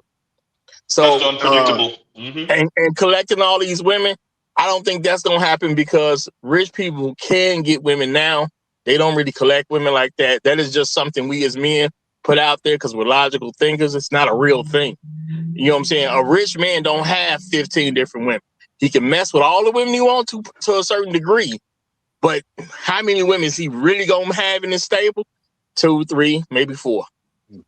That's about it. He don't care about 15. And why am I going to collect up a bunch of women? Because for every woman I collect up, I'm collecting a potential adversary. Every one. Every woman you get, you collect an adversaries. So if you got 100 women, let's say, on some crazy shit, I just done took 100 women off the market. No, motherfucker, you got a target on your head. For sure. Yeah, so it ain't gonna be as the future is gonna be totally unpredictable to a certain degree, because you're gonna have new things in place, but it's not gonna calcify the way y'all think it might, because people just ain't gonna let that happen. And again, once I get hungry, I'm willing to kill you over your food. Look, Elon and them, and they know that already, Raj, and I get you, but I think they accounted for that. Elon recently said you don't need to save money anymore, because in the future, wealth, no one will be poor, essentially. And that sound, I think they looking at it through a whole, because y'all would be correct in a traditional paradigm. Certain first principles are mandatory, but they looking at it in a whole new. They almost looking at it like we don't even need as many people as we used to. We don't. It's the backstops that used to restrict what the hyper elite and the motherfuckers controlling all the money don't really exist no more. Like I said, they like Tesla is building our robots that can really just build all his products for him. And they looking at it like the productivity gonna be so unprecedented. The economic, what the AI gonna be able to do is gonna change the paradigm of economics. Yeah, everybody's gonna be fed. You're not even gonna want money no more, and I ain't even gonna need to worry about you people. We'll have a different financial system. I already done figured out what that's gonna be. I'll probably tell you off air, but I already figured out what that's gonna be. Well, they said you wouldn't want to own anything. What you think they mean by that? Well, I mean, the thing is, you want to create a situation where people are going to accept certain things, and you want to tell people that now, because if they buy into it as young folk, when they become older people in their 40s, 50s, and 60s, it's already accepted. Then all the children accepted, the grandkids accepted, because they just born into a world where don't nobody own nothing. Yeah, so that's targeted for the 10-year-olds. Those messages are targeted for the 10-year-olds. They're not targeted for people that's adults now. Yes, they already got it. Look, could you have imagined we would rent all our music back in the day? I do get that, but this is the thing. The people right now, they saw somebody own something. So at this point, it's going to be, can you break the human spirit of everybody who saw somebody own something? Yes. That's not, you know what I'm saying? Maybe they can, you know what I'm saying, for the most part. But what I'm saying is, they're putting out that message for the people who are like, 9, 10, 11, so they can start to change. Yeah, because you can't tell me my daddy property is yours now. You can't tell that to me. You see what I'm saying? You can tell that to somebody who daddy ain't never had nothing, but you can't tell it to a person who was alive and they watch their family own this, and then you're gonna tell me they don't have nothing anymore. And don't get me wrong, technology is trying to make it where basically they're gonna own your stuff. I do get that's happening. You're gonna be a permanent renter of everything. Basically, that's what they're trying to do. Like that's what they're trying to do in Kenya. Like they're trying to do it with the Kenya. You've had to revolt against subscription service for the world. Subscription service, everything. Yeah, basically they wanted you to rent the seeds, basically, or something like that. And people was like, "We're not renting seeds, bro." Like so, and they also had to try to have people have their ancestral land and sell it off or whatever, right? Which I kind of understand, but then they're like, so I sell my land and I get this little bit of paper, but then that's it. Like even for the Africans, they understand like that. So you got to have some base level of something. So I don't think that's gonna work. Hey, how much y'all paying for y'all? Raj, I gotta ask you a question because it's important, bro. How much did you pay for air today? I got mine for free, and I'm gonna get mine for free till the day I die. I'm calling the cops. I'm calling this nigga stealing air. My air gonna stay free, and when my air costs, it's gonna cost somebody else's blood. That's why I say it's gonna depend on certain people's human spirit, and trust me, I get it. I mean, I was listening to something not too long ago, maybe 3 days ago, about how cars ain't gonna have all these subscription services, and then they're gonna want you to have subscription services on your car. Yep. And the plan is, if you don't have these subscription services, you won't even be able to get your car to work properly, or you can't repair your car and things like that. They're already doing Raj, no, but there's a point that we're there, but we're not all the way to what Raj is saying. We're there now where you could subscribe for options. So they'll lock the options list. My lady just had to go through this with a Hyundai, y'all. So we're not even going to Benz's. Benz is doing it too. Beamer's doing it, where they're locking certain options behind subscription services. Let me tell you how crazy it is. They're locking certain power levels, horsepower levels behind subscription for you to get that extra 50 horsepower. I'm dead ass. And see, right now, because there's people like me who've had stuff and own stuff, if I have a car that you tell me I can't really use or repair because I don't have the proper prescription, I will literally come there and bust your head wide open. You see what I'm saying? You'll mess around and die. No, I'm serious, because there's a certain principle about what I own versus what somebody else owns. If I pay to own something and you try to make it where I don't own it, nigga, I'll kill you. And that's just what it is. Because that's just principle stuff. Yeah, do I really want to kill somebody over that? Not also, really. Go ahead. Also, what this will also mean in a practical sense, and something to consider is, cling to your old boomer and Gen X mechanics who knew how to deal with shit pre all this shit. Who could take some shit out of a junkyard or whatever and put that thing on the road. Yeah, that's something you guys really need to start to think about. We do, and if it's gonna come down to the spirit, I don't have no faith in the shit, because you wouldn't have believed a lot of 23-year-old men can't change a tire 30 years ago. These niggas, he ain't lying, bro. I've seen it. I don't see y'all. I get y'all saying it's going to inevitably have to be like you said, Roger, you're an anomaly. Like you said, you're willing to die for air and willing to die behind not, I'm willing to kill over it too. Right, and I get that, me too. Like Roger, bro. More willing to do your latter than the former. Wait, hey, let's be very clear. What Roger's saying. What's that Patton said? It's not my duty to die for my country. It's my duty to make the other fool die for his country. There you go. And because what Roger say to me is important, because that's a popular black saying. I die for mine, and I was like, I get it, but what about killing for it? Especially being black in America, a black man in America. The dying part, I get it. I get what you're saying. You're standing on principle, and that shit sound nice, but you forgot what country you in. Nah, murk this motherfucker. Especially if you're talking about a non-black person. American men can't stand. Yeah, and I think we need to start talking about things like espionage, drones. We need to start to collectively bolster our technological wariness and competence. Because You have if to. we're gonna go into this brave new world where Roger's gonna deal with somebody that's gonna try to deny him being able to breathe, you got to know how you're gonna be able to get to some people around a whole lot of other stuff. That is very true. That is very true. And I'm not saying I want to do something like that, but man, anytime I had a choice between me and you always out of there. I ain't even thinking about that. You know, I mean, there's a lot of people who are hesitate about stuff, and people they're kind of more willing to die and rather than have to fight. That is just not me. I'd rather kill everybody and be the last person alive. But that's my point. You're an anomaly, Rod. That's my point. If I'm being 100, we can't be the only ones, though, bro. You can't be. I mean, look around. But I mean, we in this space. Compassionate. I think you are judging based on current circumstances. I believe when the circumstances change, it's going to inspire some different thinking and behavior. You know, a hungry man will kill a deer and eat it. And so I hear what you're saying. I know you looked over your generation, the past, over the course of your life and said, these motherfuckers are soft and weak.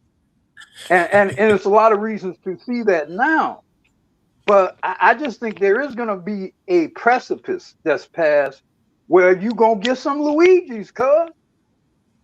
I have to agree and with shit gonna be on and popping at that point. Yeah, I definitely don't see Luigi coming. Yeah, no, I have to agree with Uru on this, and this is why I'm saying it, right? I would have thought like you. I would have thought like you originally, but I was able to change my mindset when I was able to see that when people get enough quote unquote information and they want to change, they will change. Once the information is given to you and like openly given to you, that's the problem with the red pill though, because they're like, they're openly seeking this information and they see in the reality and they're doing the compare and contrast. So enough of this information does get out to enough people and becomes, let's say, common knowledge. Compare and contrast is a motherfucker, bro. But it's similar to a sports game. You're right. Given enough time and enough of the right information, people can be changed and inspired. But we're going up against the adversary, the social designers, people managing these societies that are well aware of that. And they know you better than you know yourself. And they understand we're at it's a clock to this game. It ain't an infinite amount of time. All we got to do is cipher, because like what the Plutonomy memo say, all we really got to do is get enough political control, get Glass-Steagall passed, get Citizens United passed, get voting rights restricted, gerrymandering legal. Let's get enough. Once we get enough political control of the most powerful, influential country in the world, wealthiest country in the world, we'll get to a point where it don't matter what you niggas know or what you finally figure out or what you willing to do. We got drones now. We got robots now, and ain't gonna be no January 6th, nigga. It's gonna be 2,500 robots defending the fucking Congress. The Hall of Congress. It's gonna be a different. That's my point. I think if the human spirit will inevitably eventually figure it out. But in the case where you got the time and clock against you, where all they got to do is they just got to keep leveraging millennials. Millennials the last hope. If we don't do this revolutionary rise up shit that y'all talking about and change our minds and change how we move, Z's and A's are not gonna do that shit. They don't even have those references y'all was talking about. They don't even know niggas that owned houses or owned. They grew up renting their music. They grew up renting everything. They don't even know. All about that part, but I think you have a point because the people in power. Y'all keep in mind what I say, and you say I'm an anomaly. Understand the people in power, they already ahead of me because they just willing to kill you now. I ain't trying to kill nobody unless it's necessary. They don't care whether it's necessary or not. They just think it's necessary for their own personal goal. So I'm saying they way off a line that I ain't even on yet. I will kill when necessary, but they'll just kill for fun to a certain degree. You know what I'm saying? If you really pay attention, it's going to be they're already planning for a whole lot of people to die. I mean, that's you got to pick up on clues, but they're already planning for a whole lot of people to die. So the population will be less. And the thing is how much control they will have. I'm going to suggest this. If you have people that can control the whole media system, which I do believe there is a chance they'll get to that point, and you can control all books, which is, you know what I'm saying? Because ain't nobody going to really produce any paperbacks or hardcover books anymore. So now all books is what? You know, digital, which means what? You only get the version they want you to have. You know what I'm saying? And you got people growing up in school who are not really taught about the Constitution. Do y'all think kids are really taught the Constitution nowadays? Oh, hell no. They didn't even barely teach us it, let alone the kids younger than us. So I'm gonna say, just even right now, most people believe you have a right to life, liberty, and the pursuit of happiness. Most people have no idea your right is supposed to be life, liberty, and property. Because all rights derive from property. But if people don't even believe they're supposed to own anything, how do you have rights? Yep. That's so my point. I get where you're coming from. They've proven they can erode away at this shit more than you would believe they can. And I think there is a critical mass if they get maneuver this shit, because I feel like politically we inept, like what the boomers say about us. That is true. I don't know if we're inept by design. Z, you just said it. You were they knew you would be a contender in the future and started with you when you was watching Disney at 13. And at this point, even 13, 5. All your solutions to getting a grip of the market forces are market-based solutions. You don't even have family or community-based or grassroots solutions now. All of them are market. And that was by design. Like you talk about the Chicago boy, they took over the schools that we got educated in and was teaching us this shit in econ. Like it's checkmate. I don't see most people won't be like us in these spaces, having these conversations, being able to have a cognitive load to think past all your conditioning. I'll give you a prime example. Tone Talks interviewed a professor forever ago. This got to be, what year was it? 2025? This got to be maybe 2017 or something, 2016, something like that. Maybe even 2015, somewhere around there.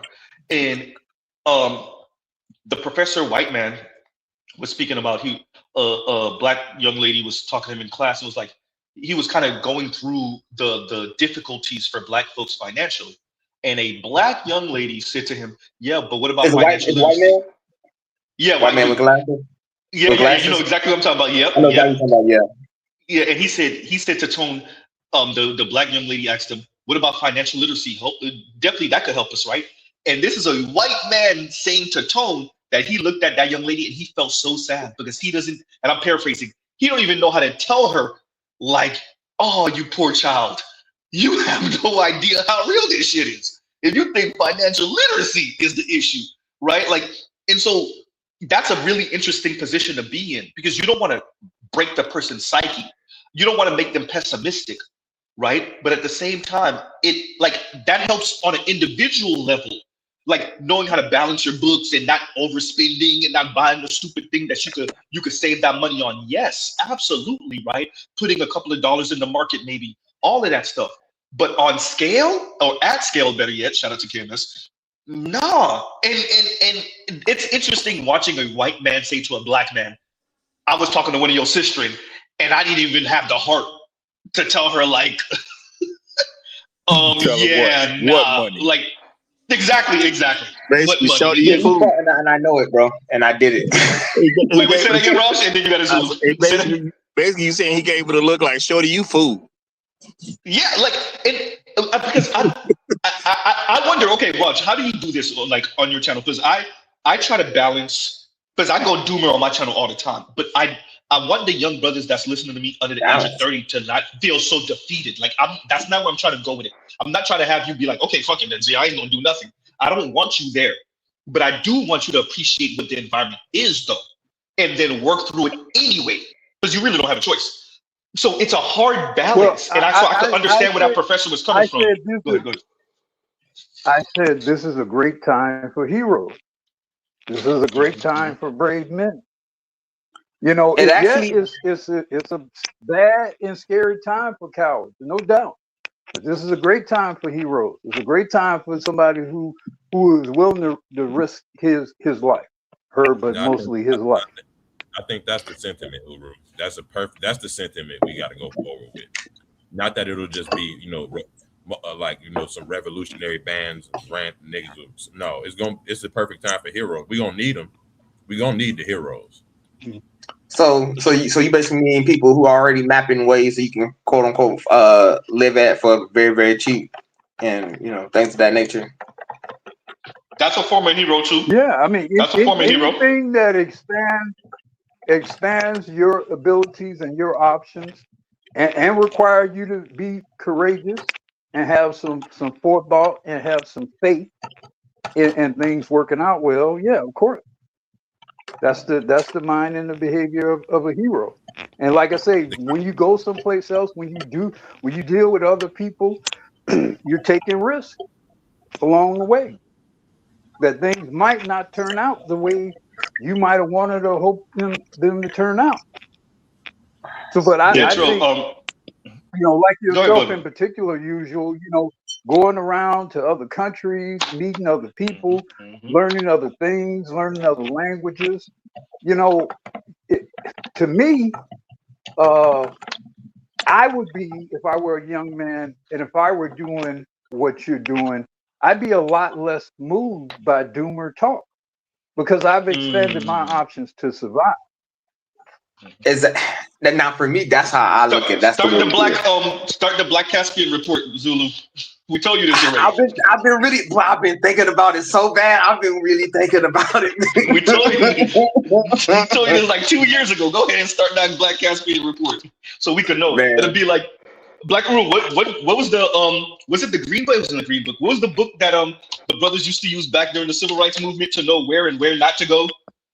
It was like God, we would tell you the hotels, the Green Book. Oh, so it was the Green. Okay, so it was the Green Book. So okay, so we need Zulu to create an international Green Book for us, visual Green Book. We need the Black Caspian report. That's what we need. Yeah, and he needs to be well paid and compensated for that. Because I think that's going to be an incredibly valuable resource going into the future. If you're so concerned about transfer of wealth in America and all the kind of shit that's going to entail, you need to have some options about whether you can survive comfortably elsewhere. And that's what I'm been looking at as I've been looking at this extensively. Is we're not technically broke. Like we can just necessarily just downsize and just kind of like rebound. Like I think it will. Like I don't mind making a strategic retreat necessarily to come back and fight another day. I have no problem with that. I think the problem is when America they try to tell you die on that square is the only way to fight, and I'm like, you can pivot. You can pivot. You can duck and roll, but it ain't that hard. I mean, except that all these hits straight to the face ain't probably the smartest move. But that's how I just look at it when I'm doing anything. But Zulu said I'm fighting like Mayweather. Build you at least one skill set that is easily transferable, to other places. Yeah. So that if and when you make a move, you can, to some degree, survive and potentially thrive wherever you go.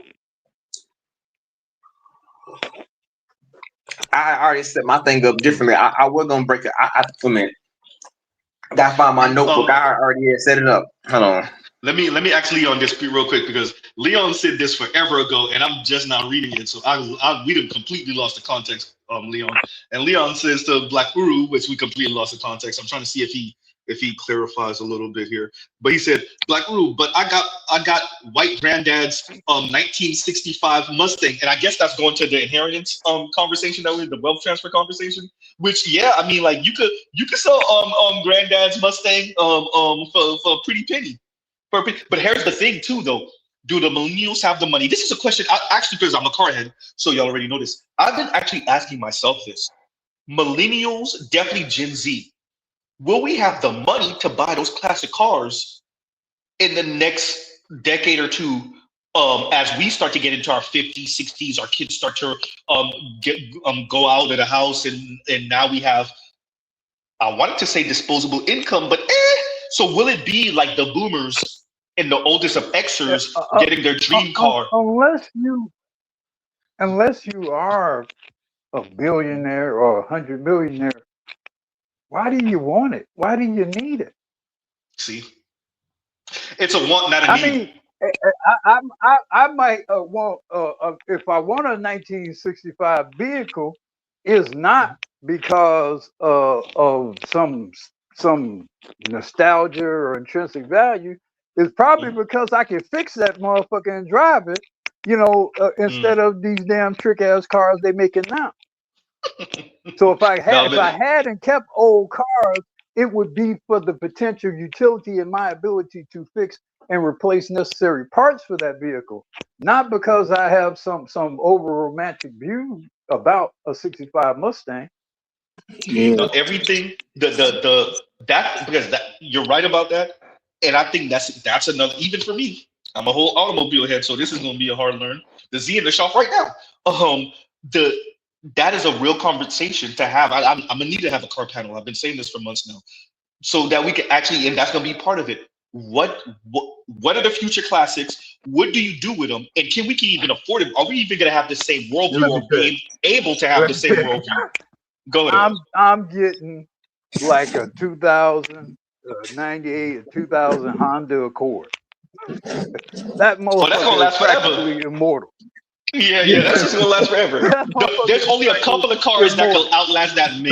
Maybe the only vehicle I could think that might outlast that, other than a Camry, which is they kind of tied, is a Tacoma, because then you could go off road with it. So Toyota Tacoma. And there's nothing to fix.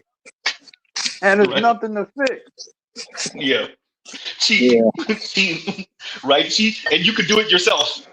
Right. So and that's a conversation. Will we even have the luxury to have the mentality of quote unquote classic car in the car? Because I'm doing that right now, right? You have a car that you drive once every other week, maybe twice a month, right? Just so you could feel young again, or be like, oh, I actually got it, right? I've been drooling over this car for 30 years, 20 years, right? So that they're gonna have niggas leasing. You're gonna be able to lease a classic car just to have it in your. I hear that though. I believe you too. I believe you too. Yeah. I don't that think, kind of shit. You deserve to be broke and enslaved. That's what's gonna happen. I think the whole ideal of a classic car may just be outdated and just kind of unwritten. Because think about it. Will any of us want a 2040? What is going to be in the 2040? And will I actually own the 2040? Can I drive the 2040 without subscriptions to everything?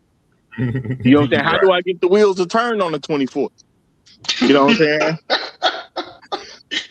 Not a subscription for the steering wheel to move. It sounds crazy, bro. It sounds crazy now. No. Wait. No. Funny and crazy are two different things. I'm laughing because it's funny. I don't think it sounds crazy though. Apple developed a business model that few businesses ever cracked with the iPhone. Permanent subscription. Basically permanent. First of all, you're basically leasing a phone, because most people that get the iPhones, they're so expensive, you never own them by the time you upgrade to the next one. And the way the contract is set up is that you never ever meant to own it. You just upgrade and restart the process with a new phone. And that business model, you wouldn't have believed people would actually do that. And we've been doing it for what? Almost 2 decades now? So almost, like you said, right up on 2 decades. Don't be surprised what they'll convince you not to even have the desire to own. True. I mean, when they did say you will own nothing and be happy, that means technically that we could compare it to something, right? I mean, I'm just to all our fellow tinfoil hat wearing, tinfoil kufi and do-rag wearing brothers. They thought we were crazy, and not even the quote-unquote sensible people keep on coming back to this quote. Everybody knows it's crazy. It was like, nigga, did you say you will own nothing and be happy? Man, when I heard that shit, like, like your head kind of do that slow turn, like, you know what I mean? Like the evil, the little cartoon evil head turn. I was like, oh, did he say this? Bro, they tried to make us sound like we were crazy conspiracy theorists. We were like, hey, did Klaus Schwab? I think that's his name, right? Klaus Schwab or whatever the hell his name is. But did he say that? And like everybody tried to make you sound like a crazy conspiracy theorist, and now we're here. And they try to price you out the game and then say, no, we just let you subscribe for this and subscribe to that and subscribe to this. And then Netflix is buying WB. I mean, bro, hey man, when Netflix almost got bumped up to almost like $25, $30, I was like, fuck you mean, bro? Like I mean, bro, I almost cussed. Like you, I mean, my shit was so fun because my dad came and he was like, he literally called me. He was like, "Hey, this is Chris." At least I know what I need to do to have Raj have a heart attack in this bitch. I know Raj got his bins now. I'm going to make sure to put Raj dome light and his fucking all the lights in the car on a subscription fee so that his ambient lighting can only turn on when he paid his bill every month. Bro, a separate bill than the car bill. I'm just saying that might be a real thing in the 2040. No, for real though. No, I mean, Raj, it's a real thing now. No, wait, Raj. It's a real thing now, Raj. The ambient lighting thing, yeah, you got to pay for that for certain cars. Go ahead, bro. Dead ass. My homie got a Cybertruck. You can rent. Yeah. You can.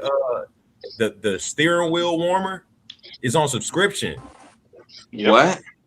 You have to. If he that bitch, the steering wheel warmer don't work.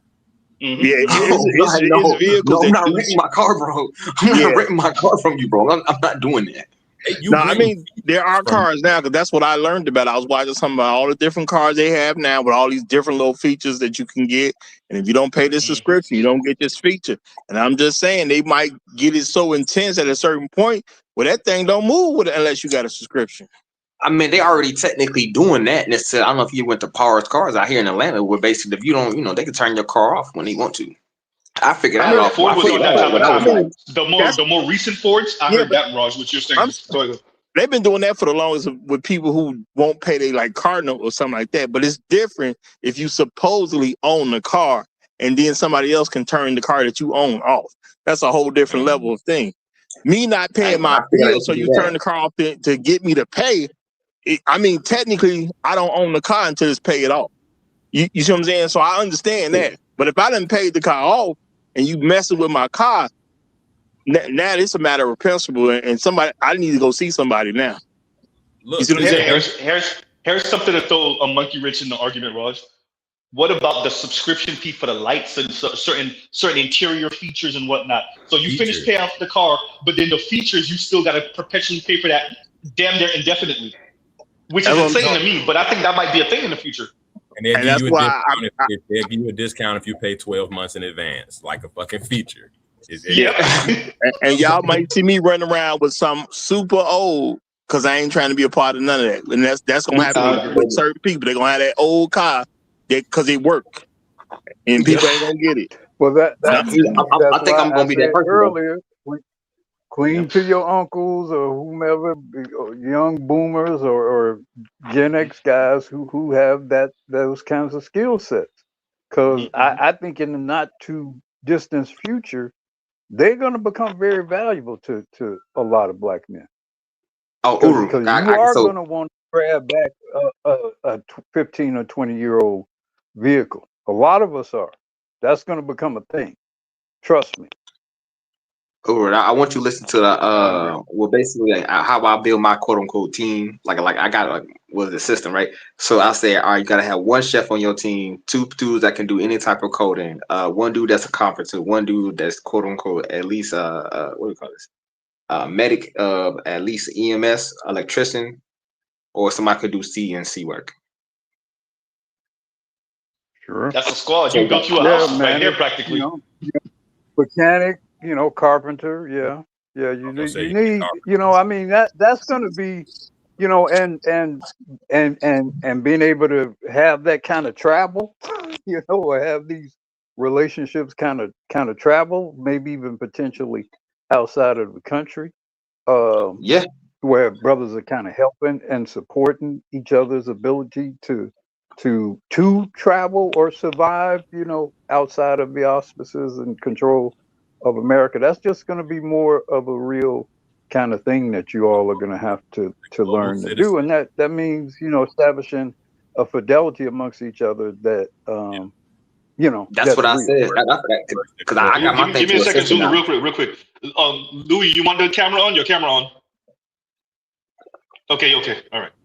Yeah, first and foremost, that fidelity piece, the fidelity piece, and yeah, it's gonna sit like universal like a universal or world citizen is gonna be the wave for the guys. Otherwise, you're gonna be trying to repair a 2007 Tacoma on some, on some Mad Max shit, because you're gonna be at the bottom of the Elysium hierarchy if you're just stuck in this economy.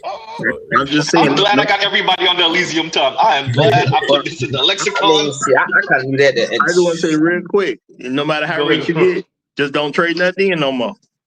I don't care how rich you get. Raj. Don't trade nothing in no more. Yep, I'm with Raj on that. I'm with Raj on that. Hey, who would have ever thought that slowly but surely the pack rats are going to be the people that win? Yeah. I mean, at this point, wait a minute. Do you still have this old ass car? Yeah. When was the last time you drove it? 5 years ago, but don't touch it. I mean, at this point, people ain't paying off their cars anyway, because the car payments are going up, as well as the insurance and the property taxes on the car. Say that. So it might get to the point where it just makes more sense to hold on to the old car and stop buying new. I'm just saying. I think so. Yep. I think that's the case now with $50,000 new car prices on average, and Trump over here proposing 15-year loans. What, 15 years? What drugs? 15-year car. Well, 15 years. Uber is counting on people. Uber and Tesla and them is counting on that they're gonna have a business model so cold that it's gonna basically be cheaper just to ride share. You're not even gonna want a car. Shout out to Gen Z and Alpha. I don't know about that, bro. Because have you seen? Because I actually use Uber, bro. Like before, when my car was down, that thing was like the worst system in the world, man. You got to add in the autonomous driving. Once they get that perfect, and it's basically costs them nothing to take you somewhere, because they don't even have to have a driver anymore. Then they gonna be able to make it so cheap, you'll be stupid to even try to maintain a car. And that's the trick. That's the catch. They accounting for. And then the government and your state and local government can now tax your ass to oblivion for owning a car, because they'll slowly make it seem like you're a hazard on the road, but by owning it, because especially if the autonomous system can show it can go so long without any accidents or mishaps or anything like that, and you'll automatically be a hazard on the road because you're a human being. And with errors, right? Well, you already flaws. In Cali, Hey, Mr. Z. hasn't that already gone through where they're charging you 75 cents or something like that for a gas emitted vehicle? Yeah, soon. But let me let Louis go real quick. Go ahead. I just want to say real quick. You were talking about Klaus Schwab, right? Yeah. Wait a minute. Yep, COVID-19, the Great Reset. See. Thank you, Louis. Exactly. Wait a minute. Let me. Oh damn! I was gonna make it a. Wait, can I do that? Oh yeah, there we go. Mrs. Z still trying to work on his own options. There you go, Louis. Put it back if you don't mind. If you got the chance to. Boom. There you go. Yep. There you go. Compassionate. Yeah, bro. They Thanks, Louis. They playing chess with this shit, bro. They accounted. Like I said, that's why you got to do. The Powell memo shows that they had a consciousness of the people that they got, the society they got to control, and they realized they got to just, once they changed our consciousness, which they did in the 60s, a lot before some of us was even born. It was checkmate. Yeah. Which is where we at now, where these weird concepts sound weird until you start really thinking critically about what they already got us agreeing to. Yeah, I'm gonna say the person who did drive Uber before, you know what I'm saying, and see this is just kind of go under the radar for people. Look how long it's taking dudes to get their license. You know what I'm saying? People I was driving around. They 18, 19, 20, 21 still ain't got their license. Back in the day, not having a license by 16 was crazy. Let alone 18. I don't know. I think we're looking at this wrong, because technically back then, necessarily you had a more intact community, so you had more fathers giving you money to get your first. You had more fathers buying you cars and shit. My dad told me how to go, y'all. Go ahead, Blackman. Well, no, Usual Business was telling it. It's fathers, uncles, older brothers, Like you guys mentioned, changing tires, changing brakes, changing alternators. My uncle taught me how to do all that stuff. Yep. All of it. So why you think they You pulled that changing Jenga block? mufflers. He taught me how to do all that. Yeah. They pulled that Jenga block first with the families. That's what it's all is. They broke that, and that renders you incompetent to push back against market forces. And once market forces got you, they pay people a lot of money out of Yale and Harvard and shit to psychologically keep your ass in that shit. And if you don't have a family to break you away because of tradition or family values, some abstract loyalties that ain't got nothing to do with markets, you're fucked. You're gonna always come back with a market solution. And that's why they pulled that Jenga block first.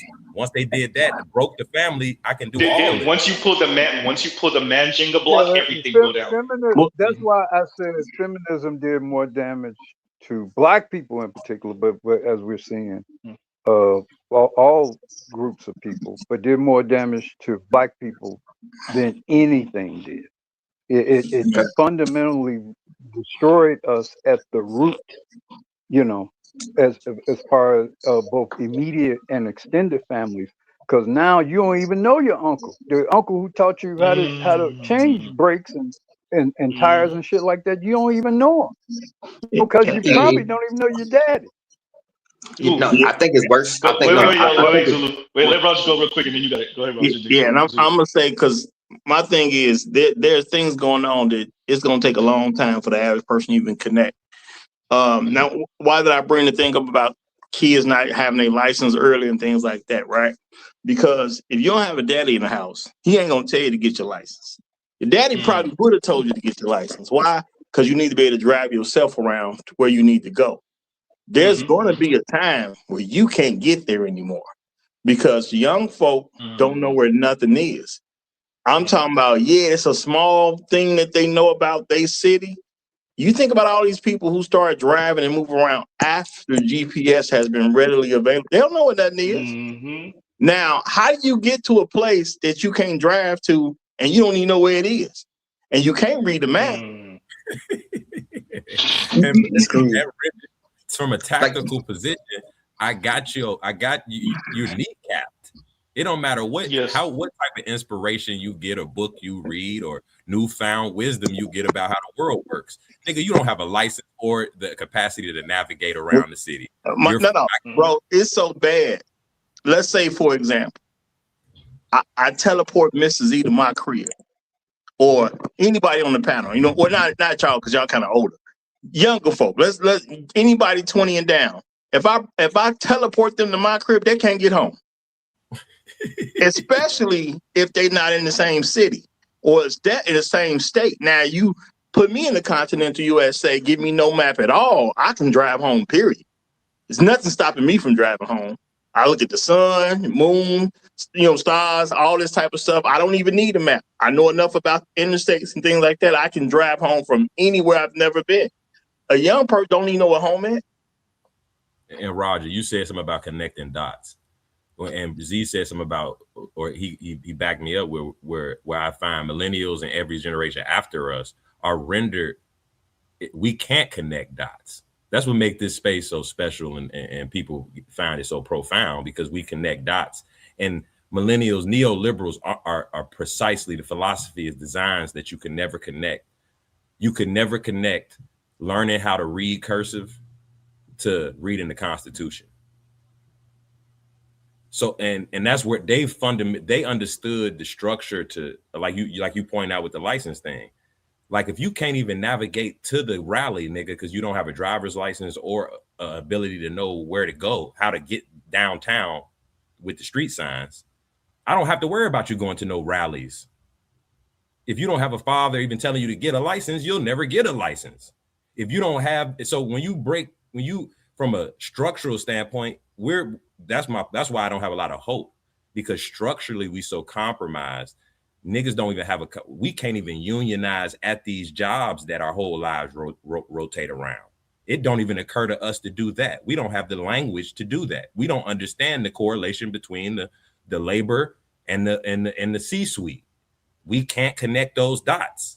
That was the whole experiment. Let's figure out how to get the society to a point they can't connect dots, they won't make certain decisions, and we won't even have to worry about them galvanizing against us and changing the laws and doing what the civil rights generation did, which is why we haven't, why there isn't any version of Martin or Malcolm that has emerged. It's all these limousine liberal ass motherfuckers, or Charlie Kirk, they comparing to MLK.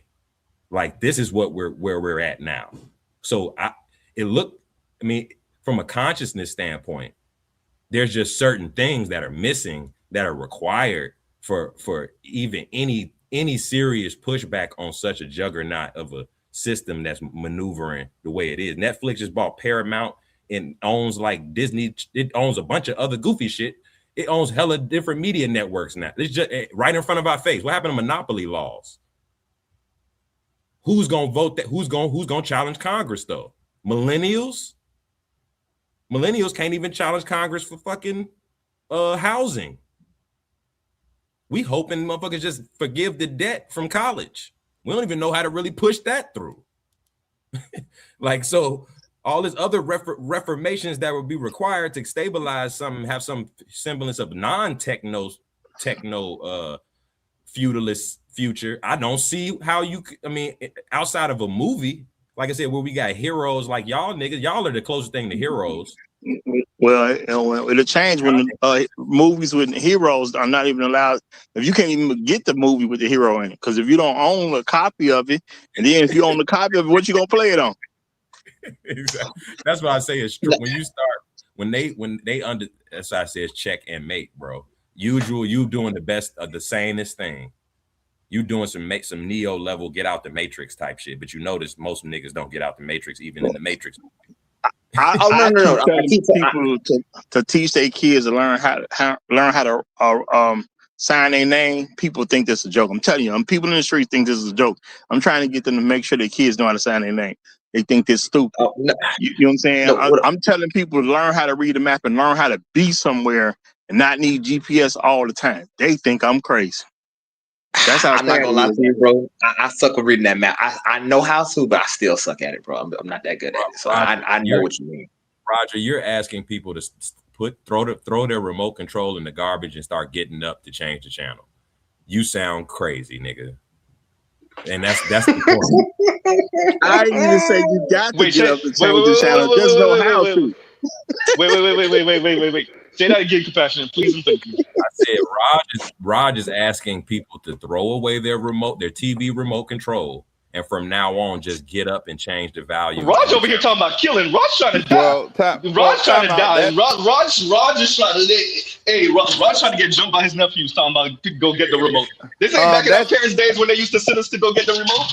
Well, that's if your TV even has those buttons on it, because you notice how a lot of TVs today they don't have the buttons, do they? So they don't give you the chance. They don't give you the option. They don't give you the option. They assume to check down. they assume you have the remote. So if I don't got a remote, I gotta go to a whole new TV. Is that what you're telling me? Yes. Now you gotta pay $25.99 to go get a new remote at Walmart, bro. It's worse than that. You go download the universal remote.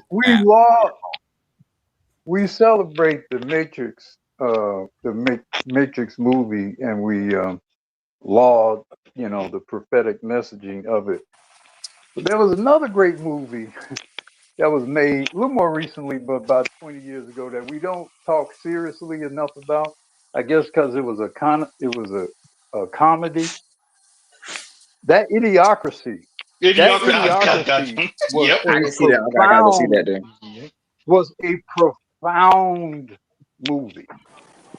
And you guys should watch that movie, because that's really what we're talking about here. Now, like I said, it was done in a comedy, so it wasn't really, but it could have been done similarly to Matrix in terms of a more serious prognostication of where we're headed. Real quick, go into what Black Roo go. Real quick before y'all go, adding onto what Black Roo said, put the movie WALL-E with that, which both of those movies, what Black was speaking about with Idiocracy and with Wall-E, we're so convenient to the point where we become idiots and couch potatoes. That's what both of the movies pretty much say. We just become idiots. We just I'll add there's no another other way to movie say to it. that. I'll add another movie to that. Demolition Man. Yeah. Socially, from a social standpoint. Well, I just want to say real quick. Just think about this right now. 20 and under, y'all. If you had any kind of disaster in a major city, and let's say people just needed to get to the food, they flew the food in, right? They dropped it off at City Hall. Now think about 20-year-olds right now, but they're now the 60, 70, 80-year-olds or whatever. We gone. If they say we're going to drop the food at City Hall, how many millions going to die? Let's say you got a city of 4 million people. How many millions going to die because they just simply can't get to City Hall? Yeah. Hey, Roger. Who could find City Hall? Roger. How many of them know what City Hall is? That's what I'm saying, bro. No, I'm saying at that point, none of them. How many 20-year-old Chicagoans know what City Hall is? I'm gonna say this. Okay. How many 20-year-old people who could walk right past City Hall and not know it's City Hall? I think I think that's what Roger's trying to say. That's what Roger's saying. That's what Roger's saying. No, he's saying they wouldn't be able to get there. I'm saying if you drop them off at the corner of City Hall, they wouldn't know. They still wouldn't. They walk past it. Okay, yeah. I just say, and I'm pretty sure over time, a lot of them ain't gonna even know what City Hall is. No, they ain't gonna even heard concept of it. But let's real quick. Let's let Louis go because I think Louis had a question for Roger, and then you got a compassionate. Go ahead. I'm supposed to go. Hey, Roger, I got your food right here. Oh, he got your crab legs, Raj. Oh, he got Raj's number. He got your number, Raj. I'm having something tonight just because he did that. I'm having something tonight. I'm gonna keep me an extra stash of crab there. I'm telling you that now. I hate that everybody here know everybody's weakness though. I hate that everybody know everybody's weakness. I got your number. Everybody got everybody's number here. Let me say I have a question though. Go ahead, compassion. And wait. Go ahead, Zulu, and then compassion. Which one? Y'all rock paper scissors. Whichever one y'all want to go. No, go ahead. I'm gonna go over it. It's gonna be real quick. All right, now my only thing is right. When I kind of started gaming this, this theory out, right? Eventually, because you're not gonna have the uncles no more. You're gonna have the internet uncles. That's how I'm starting to realistically look at it, right? The internet uncle. That's gonna be the person telling you the advice to go do this and do that and so forth and so on, right? There ain't gonna be no uncle there because the uncle is pretty much they either dead. Most of my family, they're pretty much dead. So then my question would be to control that necessarily, they gotta control what you see then, basically, because let's say you got people out here establishing stuff in a whole other country and everybody else can see it. They don't want everybody else just turn to them and just say, why aren't you doing that? Or why we not doing what they doing? That's the Andrew Tate effect. That's what happened. Yeah, that is exactly who Andrew Tate is to these young dudes. He is Unc. Yeah. Mm-hmm. Yeah, anybody also for passporting brothers, it's gonna be interesting to see what happened. What's gonna happen with the passport brokers, because I definitely see some sort of broader anti-action against that, particularly against it's a spear campaign, but or at least some efforts and endeavors in that direction, for sure. Yeah, but they already doing it. That's a smear campaign. That's what anything that goes on, quote unquote, overseas is a passport bro. So as somebody stumped, they told he was a passport bro, and the girl gets slapped. He was a passport. They're gonna play the trafficking. They're gonna play the trafficking game with passport. Oh, they already doing it.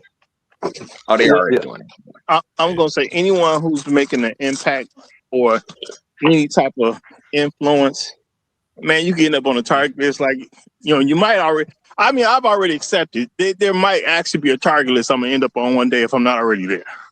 You know what I'm saying? That's just the name of the game. If you're gonna tell somebody that's gonna help them over the internet, because at the end of the day, they can triangulate exactly where you sending your message out from.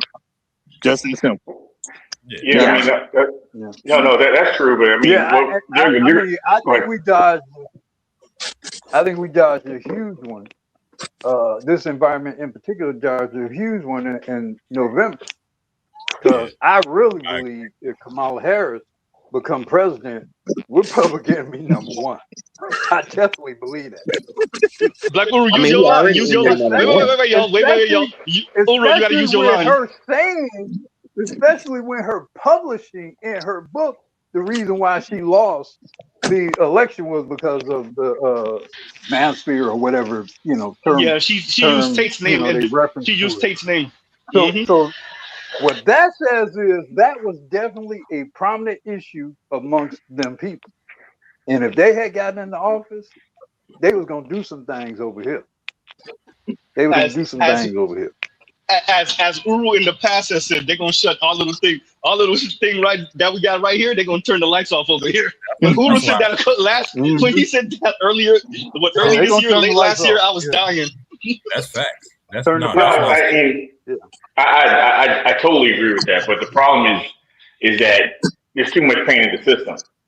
Even if you turn the lights off over here, if you don't make being a man beneficial more than it already is right now, men are just going to lay down. That's the problem right now. They can stop this They can stop this stream right now, kill it all off. But if men are still seeing men publicly in their public life getting fucked over, it don't matter. We are now topsoil. But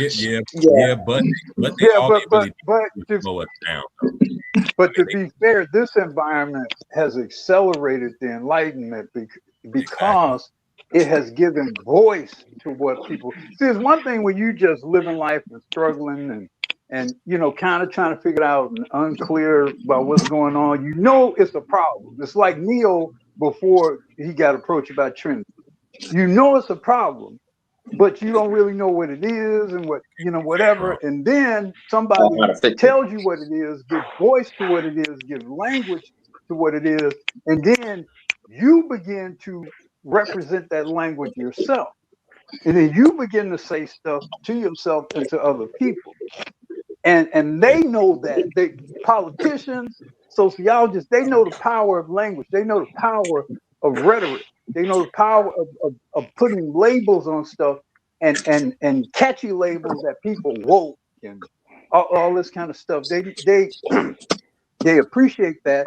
They know that's what this has become. This has become a powerful source of rhetoric against their agenda. They know that you are they would have. Yeah. No, you are absolutely right. We're in the same house, in the same room, looking at two different walls. I agree with everything you're saying. We are we're powerful beyond our collective mass, so to speak. But here's the issue. Right. If you let's say there's a room, you see someone walk into a room, a man walks to the room, the man walks out of the room, hunched over. We are the people who set up the camera in that room, where you see the man walk into that room, he kicks dead in his nuts, and then he hunches out. You can't undo that. Even if you my point being is that even if you take that camera off, as long as you see people walking into that room and then walking out of it hunched over, and a couple people saying, hey man, so you get kicked the nuts and go in there. Until they stop kicking people in the nuts in that room, there's always going to be an issue. We have done our job. It has reached escape velocity. They're going to have to change men's environment to change men's behavior. That is where they are. That's where they're trying to roll all this shit back. We have done our job. You both of y'all are right. I would just say this. I would say we definitely. I think even in the next election cycle, we gotta be conscious. I think we are effective, and like you say, I agree with you that even if they cut us off today, it wouldn't stop the message. But it would, I think, tremendously slow, because we accelerate, like Uru said, we accelerated and put a black spin like jet on fuel. It. Yeah, we like jet fuel to it, so it wouldn't extinguish it, but it would definitely slow it down and give them more time to bullshit. And that's why I think we're facing corral the way it is, because if they didn't corral us, we would accelerate this to the point they wouldn't be able to. They really wouldn't have any option. Everyone. Wait. Let's look at this from this perspective. If someone said that we're the jet fuel, I don't think we're the jet fuel. I think the women are the jet fuel. The women are the fire. I think we are the boiler. We're able to control that fire and make it an instrument that self-serves us. I think because even if you got rid of us, you're still not gonna get rid of women going online saying niggas ain't shit. What women are doing right now, the equivalent of that fire that you could put into a boiler, ending up on the curtain. The issue is they do not want to control the women. They don't want to control the fire. And as long as they do that, it's going to end up burning this house down, which it's doing right now. So that is how beyond we are of this. That is how intrinsic and embedded this is. The women, you're eventually going to have to get a hold of these hoes. I'll accept that metaphor. I like that. Let me say this real quick. Let me say this. I want to channel Roger 2020 Roger, and Rod said something along the lines of we woke up too early. They didn't expect us to wake up this early. We woke up. Too many young men, too many men woke up too early and messed up their whole game plan. They knew that you wasn't gonna be able to stand that bullshit forever. But the fact that we are so early, right? And then because think about this, you whatever happened with Kevin, right? That happened, but then you have Tate, and then you have Pearl for all the good and bad of it. You have all these. You have Myron and Fresh for all the good and bad of it. You have all these folks, and yeah, we know Myron agent. We already know, right? But still, you have all these folks, and quite frankly, this is not dissipating. That's why you keep on hearing the women talking all this shit still, even to this day. It's not going nowhere. It would have been different if it went away. But we're 5 years in since Kevin blew up. What, damn near 3 years since he passed, 2.5 years, and it ain't going nowhere. It's not about none of those big people. The big people don't matter. The issue is you got a bunch of nobodies doing it. You can't clean up a bunch of nobodies. Yeah, you exactly right. Names. You can't clean up a bunch of nobodies. In the compound on that, I remember 3 years ago when people used to have manosphere streams or whatever. It was high level, philosophical, and they really had to explain their point. If you look at a lot of these channels now that have manosphere, red pill, or black manosphere content, 80% of their clip is just showing women talk shit. That is how embedded it is. That is how beyond Thunderdome it is. It's not even about us trying to philosophically explain a point or even sell a message. Mr. Z could dump us off here right now and play women talking bullshit for the next 2 hours, and that'll resonate with your average 17-year-old boy than anything we say. That is how deep it is. It's that deep, but I think we got to think bigger. We got to even understand, because I don't think we can understand the gravity of this space. If they got rid of this space, that would be a tremendous blow, because I don't think we don't realize that this space of nobodies, specifically the Black manosphere, has crafted pretty much the United States first, definitely United States first Black political male agenda, but really the first real male agenda in the history of at least the most recent history of the United States. From this little space, and that's real, actual political. That transcends just concepts and language that we crafted, that essentially we're authoring and pushing. That's the next phase of actually changing policy, like Dr. Tia did. I want to say this to what Compassion is saying. Look, I'm not just talking to be talking. I know a lot of my stuff is clickbaity, sometimes rageful. Look, when I play The Women Are Not Okay, and I'm playing woman after woman crying in their car. Shout out to Destros doing the same thing. Woman after woman complaining about the environment. Woman after woman complaining about the speed dating and matchmaking. I'm doing this on purpose because I know the technocrats never talk about them. What we just saw Scott Galloway on Oprah. What did they do there? Right? Did anybody talk about the complaining that Thank you. Did anybody talk about the complaining ass women? Did anybody acknowledge that Amory looked like she wanted to damn cry in that damn seat? They didn't acknowledge that shit. I'm doing that on purpose. Y'all, look, if these feminists really mean it and they don't, then acknowledge that the masses of women, 85% of these hoes are fucking miserable with your worldview. I say what I say on purpose. This gender war is destroying women. Y'all telling them to suffer in silence. I said that. Shout out to Louis for the thumbnail. I said that shit on purpose. I know what I said. I mean, there's nothing to do, but I mean, there's only but so much shit talking you can do where somebody just says, "Okay, sit there then." But that's what's going on now. That's why the ladies are screaming.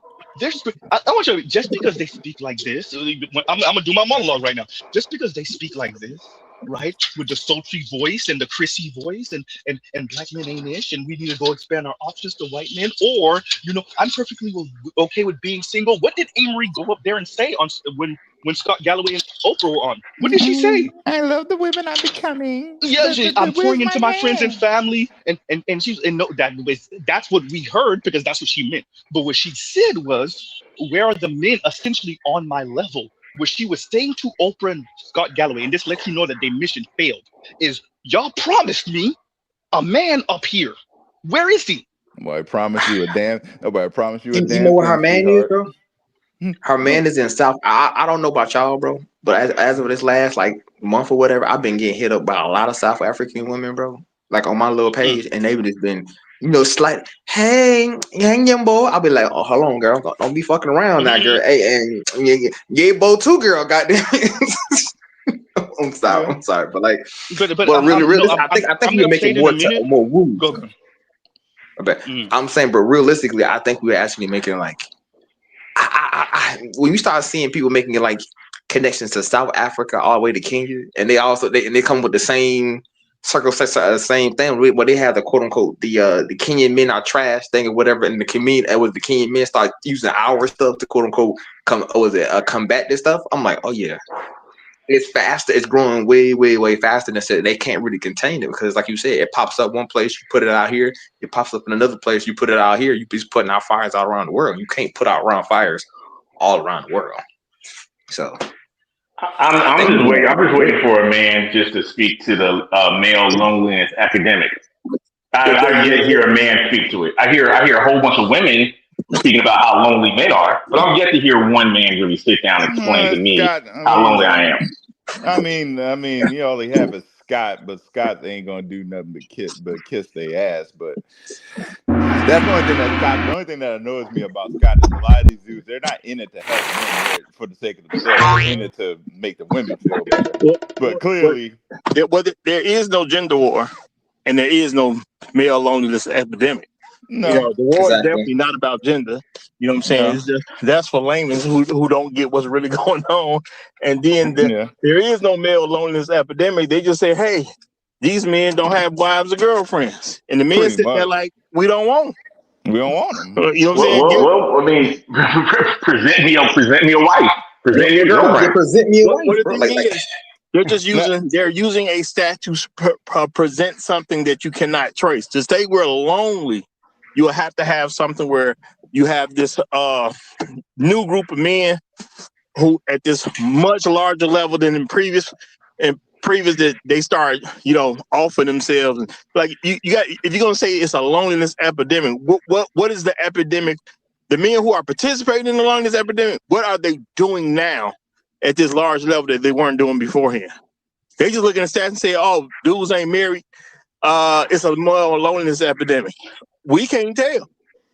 You know what I'm saying? It's a great thing to say for your agenda, but in reality, can you find it? Can you tell me what they started doing that they wasn't doing 20 years ago? What has been done at this point? It wasn't really being done 15 years ago, 7 years ago. What we've been doing that shows we having a problem that did not exist 7 years ago.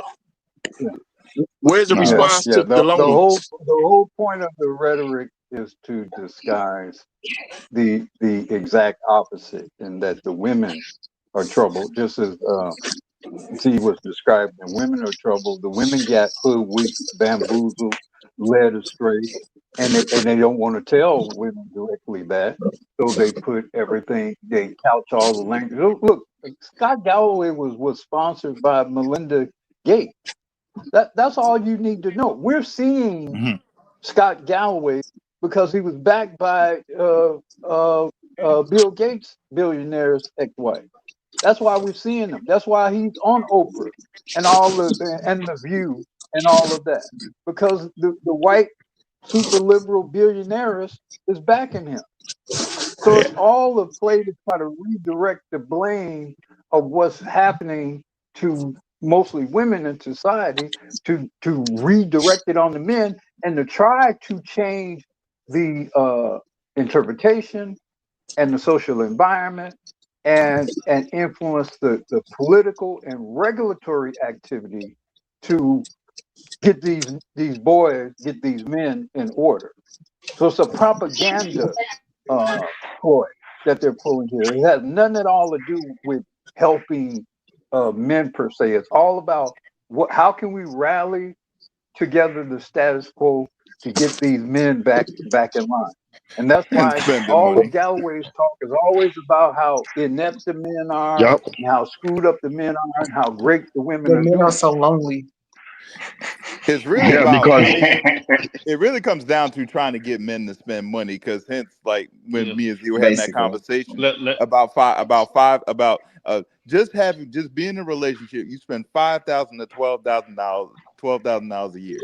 So, I saw the clip that you were talking about, Lion, that said 15. So either way, 5 to 15. We'll just say that now. $5,000 to $15,000 a year. When you're in a relationship, that's just having a girl. Yeah, that's just having a girlfriend. I'm pretty sure that doubles if you're married. But what man exactly? The married men is the married man. Let's do this. The big society's biggest trick is the married man. Yeah. I know. Yeah. But that's what I'm saying. That's the point. So, they want you to buy in at the girlfriend level to get you married to spend. If it's $5,000 to $12,000 for just having a girlfriend, it more than likely doubles when you're married. This is all just one economic psyop. Let's do this. Go ahead, no placeholder, then KMS, and then I want to play this clip because I definitely want to hear what Roger Report and Black Uru have to say about it. So go ahead, no placeholder. What's going on with you, bro? I'm okay, man. What's going on? What's going on with everyone on the panel? I just want to make a quick point. I do agree with Uru about because I've had that same philosophy about redirecting blame. I think what's happened is that I agree with Uru, but like getting the men to respend the money. Perhaps I think what's happened is that in my overall assessment is that they failed globally, monumentally, and the women are about to encounter some real pain, as KMS would say. And they're just quickly trying to redirect that to the men because they don't want these women to basically literally realize what they did to them and then essentially go the 180 and then start supporting the men against the system. So they just basically, that's the way I see it. But that's my quick analysis. And I agree with Uru that married men pay way too much. But go ahead. Here's the fly in the ointment of what they're trying to do. It would be an easier sell to say if men were messed up or defaulted or failed, if men were harassing or negatively dealing with women. The problem is that men aren't bothering women at all. If I'm not fucking with you, you can't put your situation on me. If the issue is is that if I'm not bothering you or paying you attention, eventually you're going to have to come to me and ask me, why am I not fucking with you? And then B, what would I want from you for me to fuck with you? So ultimately, until they start talking to men and start listening to our demands, it don't matter because men are not harassing women at all. Men are doing anything to women. Men are in mass for them to leave women alone. I agree with you, KMS, and that's why. Quickly, notice that they don't actually try to make us look evil. Notice that the angle that Scott and those guys going for. They're basically saying they failed you by not doing their part. They're failed men. They're saying that is why you're suffering because these men are weak. Wait, KMS, wait. Slight correction, no placeholder. They're not saying they failed the men. They're saying they failed the women. No, they're telling the women that the men failed you by being incompetent men. No. You're missing this. They're saying that they failed. They failed to raise us to be on the women's level. This is the trick bag here. The trick bag is that the men failed, but the men failed because the men weren't raised and socialized and taught to adhere to this new gynocratic for us. But for them, the way they're going to say it is egalitarian, right? Partnership model. Partnership. That's why I say partnership. Like that. Partnership. I see what you say. I see what you say. No placeholder. But I'm gonna play this clip. Camas, give me 1 second. Let me play this clip to kind of solidify the point real quick. Hey, Jack. So, Anne-Marie, what did you want to say? So this has been such a great and enlightening conversation. I have so many thoughts that I want to add. I have to say, for a lot of my friends, we've just completely given up on dating. We're more focused on our family and our friends and our careers. And for me personally, I feel like I've gotten to a point where I really love the version of myself that I've become. I put a lot of work into her. I'm really focused on my career and that emotional independence, and it feels really great to be in that space. So I thought when I started dating again, that would actually make dating easier. But I feel like it's getting so much harder to actually find someone who is willing to come to the table and meet me where I am. So my question for Scott is, as women continue to level up more and more, why do you think that we can't find as many men that are willing to meet us there? So what you said was really telling, that you're pouring your energy into family, friends, and work. That is very telling. That's more indicative of women than men. And that is, women tend to channel that energy, that romantic energy, or lack thereof, or interest, into very positive things, whereas men sometimes channel it into negative things. The reality is, my message, I'm not here with a message of hope on this, because the reality is, women made socioeconomically, horizontally, and up.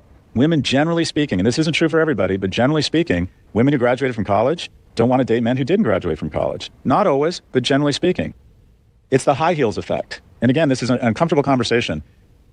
50% of women say they would never date a man shorter than them. I think that's bullshit. I think it's more like 80%.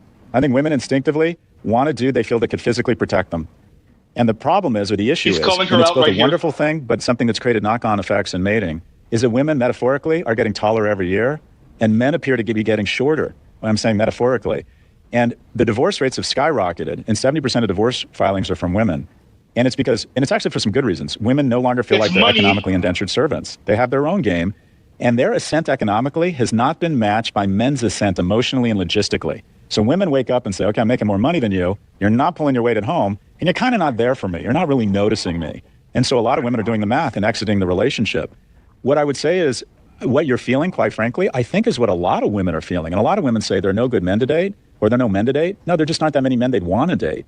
And so where I try to go to solutions is, how do we lift up young people such that they're all, or more of them, are economically viable, which I think will, on the margin, lift up or disproportionately impact young men. But just the fact that you said you're self-conscious or aware enough to pour that energy into really productive things means you're going to be fine. I don't think romantic love is the be-all, end-all for everybody. It's really rewarding, but I think you can find what I'll call that sort of purpose, relational love in a lot of different areas. And the fact that you're even thinking about how you channel that energy into stuff that's more productive, you're the role model for young men right now. Not everyone's going to find romantic love right away, or it's going to happen, it's going to take longer.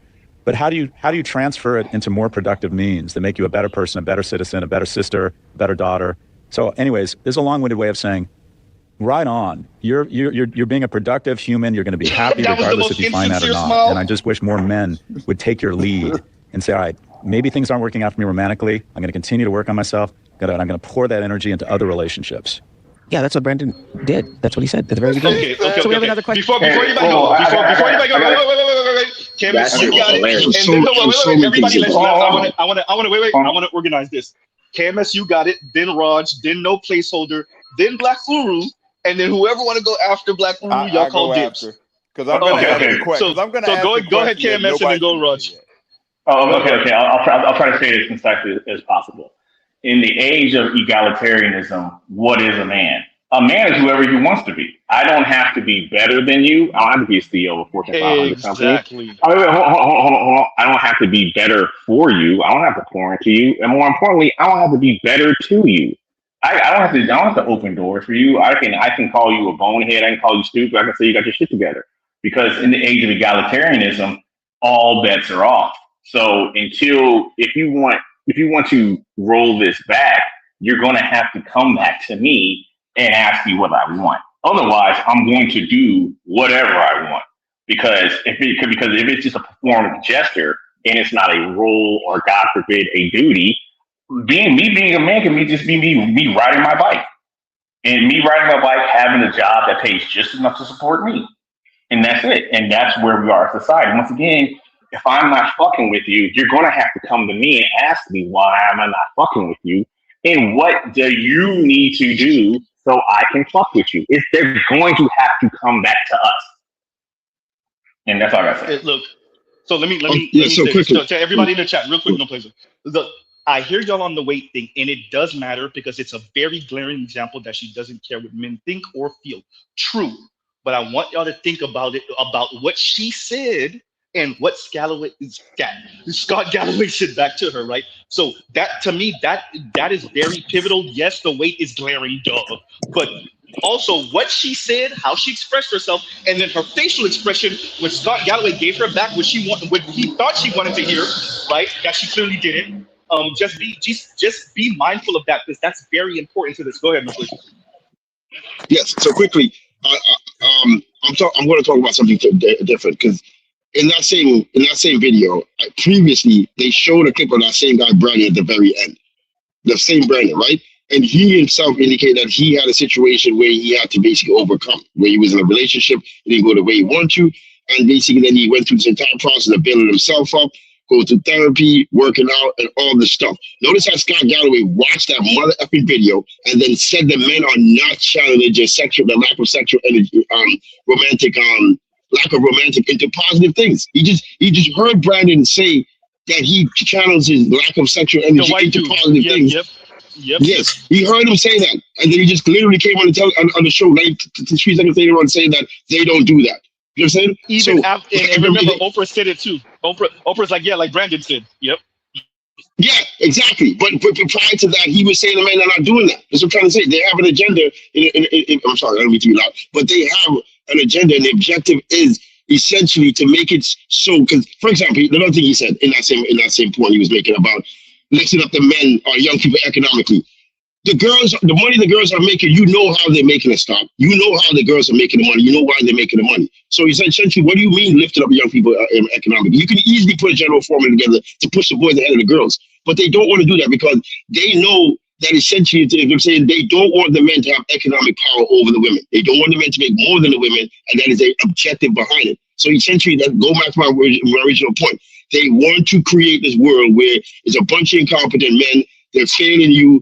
It's their fault you can't have a good husband. It's their fault you don't have that. It's not us. We gave them the same opportunity as you. Look how wonderful you are, and look how trashy they are. I'll end there.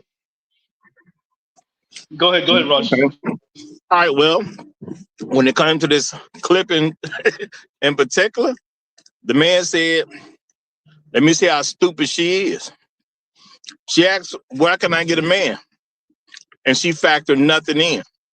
And he said, you ain't factored these things in that don't matter because you ain't getting nothing anyway. Because basically all this really is an example of you did something.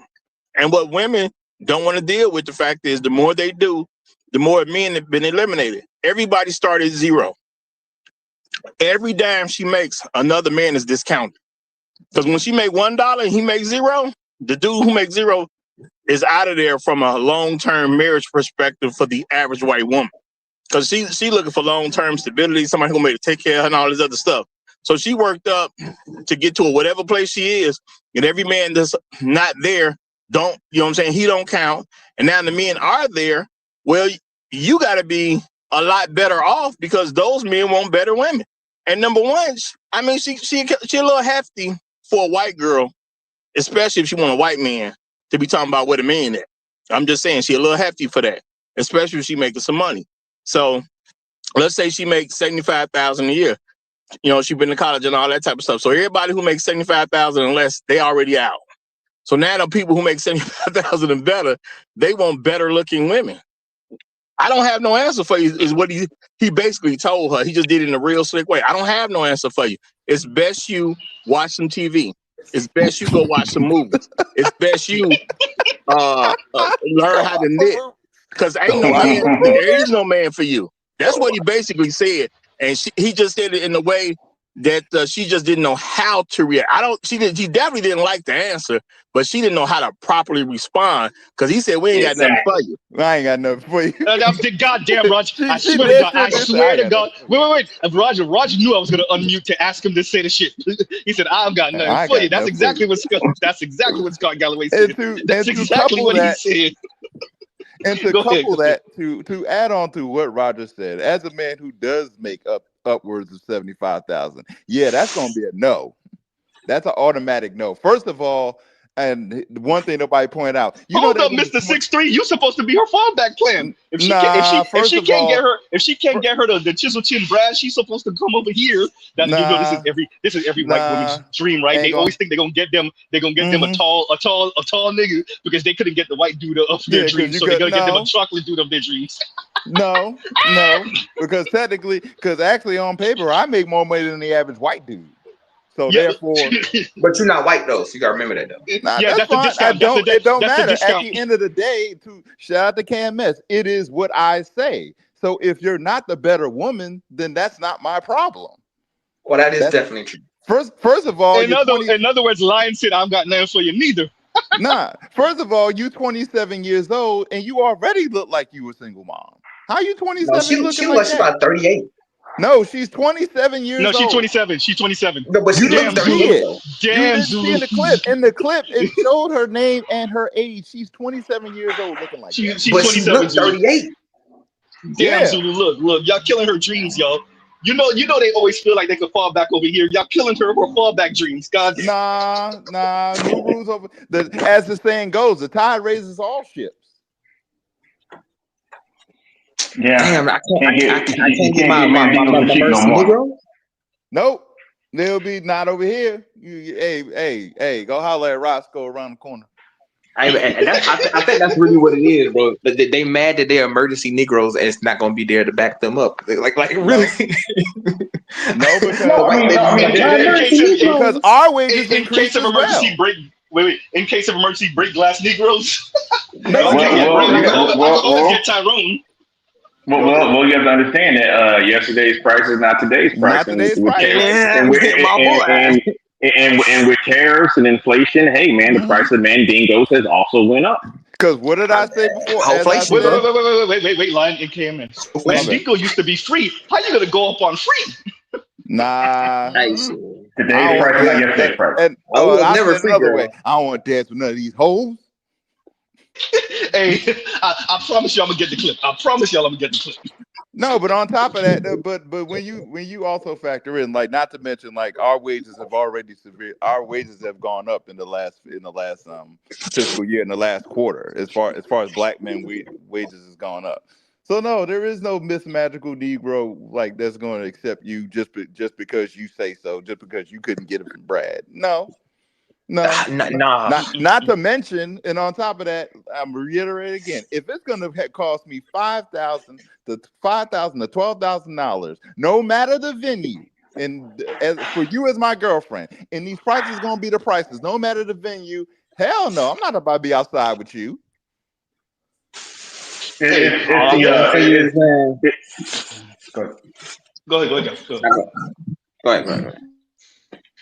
Well, black women are supposed to actually go next, but we didn't. Go ahead, Ross. I'm gonna throw in there real quick, and I'm gonna say too, some of these men they come across are a little more egalitarian than others. And if you say, "Well, ain't no black men gonna bail out," who are the most liberal men, and they're gonna accept egalitarianism more than anything else, you know, the automatic thing that's gonna happen is, well, you pay for the third day, I pay for the first two, you pay for the third, and you know that women, especially a white woman, ain't gonna like that one now. Well, yeah. I mean, because bites them in the ass. Go ahead. Yeah. I mean, it's the mud seal philosophy that's ran right into the sexual marketplace, as in that, you know, if black men who are the mud seal of society, if we now know that we have worth, and we now know that we can be picky, and we now know that we can dictate the terms of a relationship, be it romantic, platonic, or sexual. And if we're the mud seal of society, then everything goes up from us. God forbid your mandingo ass have demands, because if you do, I know everyone else. I know all the other men are going to do that. So us having demands is problematic. I keep saying that, bro. Like the reality when black men came to the reality that quote unquote I am a valuable individual. Like it's sad as that is, bro. I already knew the game was gonna change. Bro. It never was. Now you got tired of it out there talking about I prefer black men. When I started seeing those videos start hitting, I was like, oh fuck. It never was like that, man. It never was like that. You gotta remember. Yes. Yeah, you gotta remember, man. The thing is, the reason that white women have to be better and bring more is because white men in this society to a black man is dangerous. Okay. I don't care what Becky. That's what Becky looks like on my arm. Okay. If I walk out with Becky, even her, in public, okay, I got cops and everybody else beaming at me, man. Puts my life in danger. If she starts to cry in public, I put my life in danger. So no, okay, you're not gonna get a better black man. Okay, you have to be the better woman. It's because as a black man you pay that penalty, okay, in security. So you got to be better. Okay, so if you're a Becky that's a 4, you better have a whole lot of money. So you have in this society a whole lot of privilege, really in any society for a black man, but especially in this society. Okay, and I ain't never seen you messing up the fantasy, BGF. Messing up the fantasy. She know ain't no goddamn fantasy. She know that ain't no black man come and save her unless she doing better. You know, a black woman will tell you Becky got to do more. Ain't that right, Pearl? Pearl knows. Oh, Pearl knows. Pearl knows. Okay. Everybody think Pearl is this poor, working class white woman. No, she's not. She never said that. Her family got money. Her family got money, and Pearl's mother worked for the UN. So any guy Pearl messed with, she was better than. Yeah, Pearl family got money. Yeah, they didn't Pearl settle. Pay how she weighed. They didn't settle for. Yeah, Pearl pays for how she weighed. Okay? Yeah. I have, as old as I am, I have never known a black man to be with a Becky that was lesser than. Either if she wasn't good looking, she could do something for him. So it doesn't work that way.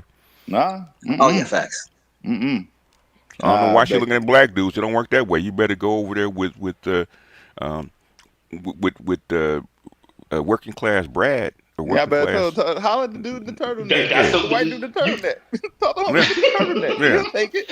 Look, y'all are messing her up. She was in a room full of dudes, and she wasn't looking at them dudes like that. That's not who she was talking about. I don't even know why she had the surprise. The fact that you there at that show. What is reality telling you, baby girl? The fact that you there. The fact that she shows her a picture with a whole bunch of other women that look like her. Yeah. And they all single. Remember what she said, BGS? She said all of them single. I can imagine. Because they don't want less than what they think they deserve. Okay. Oh well, you about to find 30 out. years later. There's what you think, and then there's the market. She's 27. If you don't know, like I said, because I got 2 daughters, man. Girls know their place by the time they're 12.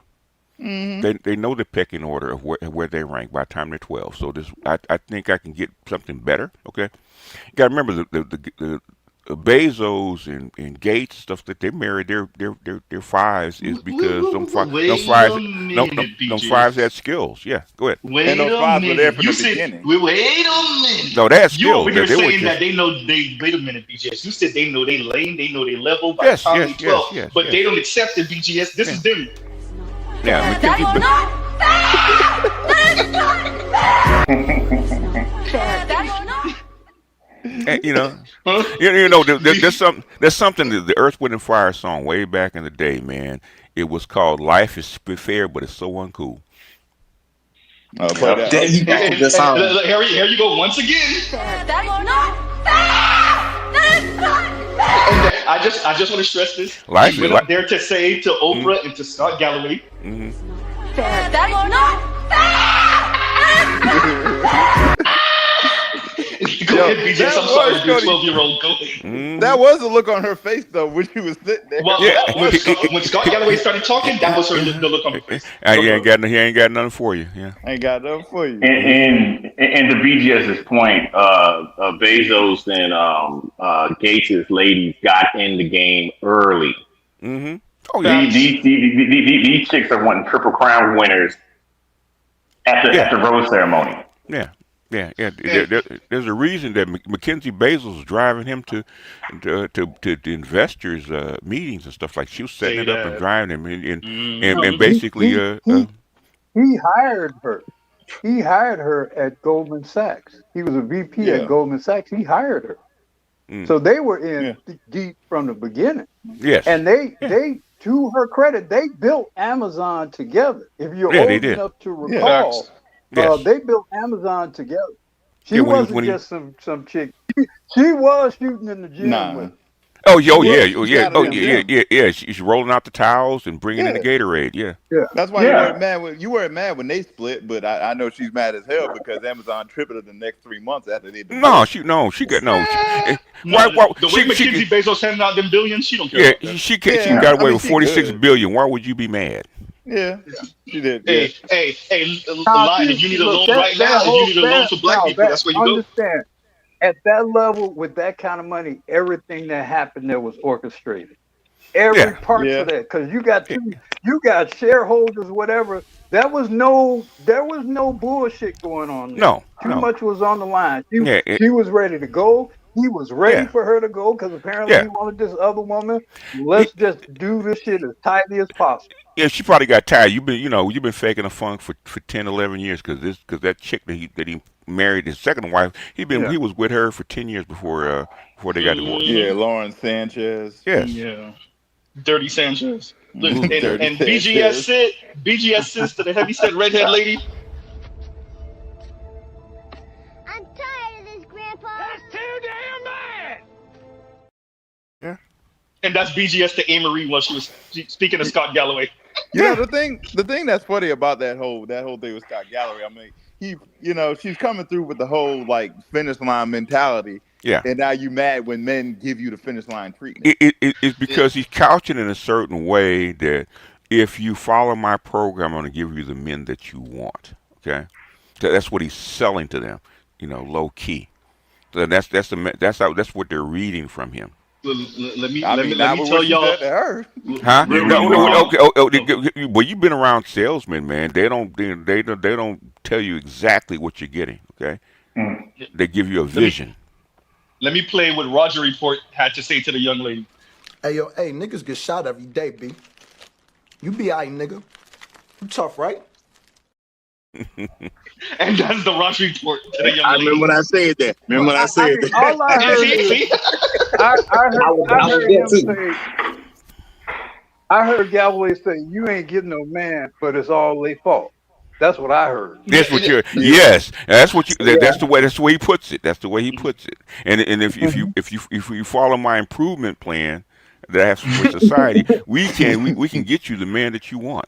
Yeah, that's how you sell it. But in the meantime, in between time, keep on pouring into your friends and family, and that shit killed her when he said that. That shit. When he said that, hey, you saw she started blinking real hard. Yeah. Boy, she died there. I saw a ghost. And Oprah pointed out, but when you said it to him, that was different. Unfortunately, though, when he said the same thing, it was different. Okay, and that's what. Kudos to Oprah. Said, wait a minute. Now you just told him what he was doing. Okay, he needs to get out there and prove himself and compete. But you told her she didn't have to do none of that shit. Well, this I think Oprah might have got her wires crossed because this is what we do tell men and women differently. And I appreciated her calling him out. But BGS, he throws the men under the bus as a way to kind of get the sympathy from the women, and it didn't work. I guess Oprah didn't pick up on it she picked up on it, but that was beyond what she could understand. Okay, would not understand what she could take. Okay, if y'all believe that Oprah's there for the goodness of her heart, y'all got something else coming. Okay, exactly. Hell no. I think my rhetorical question is this, though, is that if we all know it's a zero-sum game, as in to give to men, which I think is his undercurrent, as his underlying strategy, you have to take away from the women. So when are they going to get to the point to where they're taking away from the women? All I'm hearing is that these men, it's already started, boss. It already started. Okay, it started even before Trump. Trump just accelerated. It's already started. Why you think they're complaining about DEI going away and them losing their jobs and yada yada yada yada yada? It's already started. Yeah, but go ahead. Okay, I'll read it. No placeholder. Sorry, go ahead. Using business is the black nomad. Using business is the black nomad capitalist. Well, he's one of them. There's a bunch of them that are even more nomad than he is. Hey, but I'll be out there, boy. I'll be out there on my little Skywalker trip. I had one cat, man. He called them Skywalker trips. I had one guy. He was HVAC right before COVID. Right, he was in HVAC, and he would work a year, and then he would be in Colombia. He'd be in Ghana. He'd be in South Africa, or he'd be in Thailand. And it's way back 2017, 2018. So it's that cat's been doing it. They just didn't announce it. So, but they've been doing it. Oh yeah. No, I knew some linemen. What they do is they chase storm. Yeah. You know, they chase storm. You know, do all the big, Florida, Louisiana, Texas. You know, some cold snaps up north, and then after that they do overseas. Yeah. Let me do this. Yeah. Thanks here. I did see your super chat. I had to reload my phone earlier, and so it damn near erased all the super chats above it. So I did see it. I'll click it and I'll check it out after the stream when I get a chance to. So don't think I missed you. I can't see it right now because I had to reload earlier and it erased it because of course. Yeah. I've been watching that group Chetty Reeves in Galloway, man, since 2017. So there's nothing they do that surprises me. So I peeped the game early. Yeah, I think what I want and BJ's, I do understand that they're doing it. You know, there's an undercurrent of where they're starting to roll stuff back. I think what it is that I know what they're doing. I know exactly what they're doing. And if I was in the position of the state, I'd be doing the exact same thing. I do understand that, but there's a part of me that been told I'm 45 years old. I've been told I ain't shit for the past 45 years. I really do want to see them just rip the Band-Aid off these hoes and just say, y'all are fucking up, y'all stupid, we taking shit away from y'all because y'all are crippling society. I know they can't do that, but I want it to happen. They're doing it. They're just not using words. No, they're not ripping the Band-Aid off. They're trying to slowly but surely guide the ship back to where they want it. Because wait a minute, BJ, let me say this to line into KMS. You see how unhinged these goddamn women are? You think they just gonna rip the Band-Aids off of these hoes? No. Okay. The thing is, Z. This is what I try. That's why I talk about this stuff all the time, right? And you guys focus on this one little tiny aspect, right? Okay. The Band-Aid's gonna get ripped off anyway. What you want to do it slowly. Have you ever ripped a Band-Aid off? Say have a bad sore and ripped it off. Yeah, what happens? The scab and everything else is gonna come right on with it, right? Okay. You start bleeding again. Right, so it can't get ripped off. Okay. No. I'm not in the rip the Band-Aid off. I know it's gonna happen. It's already happening now. Trump being here has already proven that. You think that you know what's going to happen? It's because you only look at the microcosm. Okay. If you look globally, okay, and it's already going on. You don't want to see that shit. If this car hits a wall, you don't want to see that shit, man. I guarantee you don't want to see that shit. They have to do this stuff slowly, okay? If you have a big ass oil tanker, super tanker cannot be turned around on a dime; it'll break in half, okay? The last but thing you want. What I said. I said it's happening slowly but surely. It has to happen slowly but surely. It can't happen all at once, okay? Yeah, I know. Everybody thinks, okay, I just want this shit to break in half. You don't, okay? You got no idea what the fuck's going to happen to this country if it does break in half, and you don't want to be here if it does. I like my life. It's very comfortable. Please don't break it. Yeah, my life is very comfortable. Okay. Yeah, kill this cancer. We can kill it real fast, but guess what's going to happen? You go right on with it. Yeah. Yeah. No. You're right. And if you really want to cure your cancer and you don't care about the outcome, well, you don't need us. You can do that yourself. Hey, I like that no placeholder said, "Hey, my life is comfortable. I don't want to see this shit." Look, I'm lax right now. Look, you ain't gonna mess this life up for me. Okay. Yeah, I'm smoking a spliff, Like I enjoying the said, show. before, these cougars got fat looking for young protein, while younger men out there starving. They can look for young protein. The thing is, these dudes gonna have to start making these bitches pay. Okay, instead of giving it away for free. I said that BGS the other day. Yeah, I no. said young men run their pockets.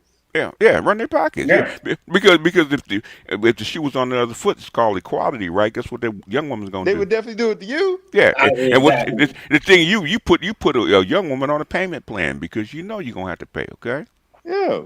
I Hey, said if I she will don't buy say you a this to Grand Amory. Theft, if she don't buy you GTA 6, she don't love you. If she GPA 27, she six, is that it? That it? Yeah. That's I'm not just starting there. That's just okay. Yeah. That's But I get not what even he's the saying. bare minimum. Look. If Amory, if you 27, maybe 28 now, look, you need to be out here with the 23-year-old white dudes buying them real. PlayStation 5s and rims on real. their car and the lift kits for their Tacoma and shit. That's what you need to be doing. I mean, you Pay got a couple of months of rent. you got some awkward IT guys you can get a hold of. They'll roll with you. Hey, VHS. VHS. That's her mind. Oh well. No, VHS. To your point, though, if I could be 23 years old again, my Mandingo meat would come with monthly installments. You'd have to pay me monthly. You know what? I say the same thing, man. If I had to go back to my younger self when my market was high, y'all let KMS slide. dollars before love, man. Right. Because I find when I at this age, I said you wasted a whole lot of good years, man. Chasing them 8, 9s, and 10s, man. You could have been fat. Cool with a 5 or 6. And no. Your pockets would have been fat. 5, 6. Yeah. Most of us Oh in yeah. hindsight should have gotten much more democratic racially in our sexual background. We should have got much more democratic. No, we should have been straight up. We should have straight up mercenary. That's what we should have been. Yeah, right. Because a lot of our esteem has been invested in a pipe dream with black. Yes, it was literally a pipe dream. Yeah, literally, exactly.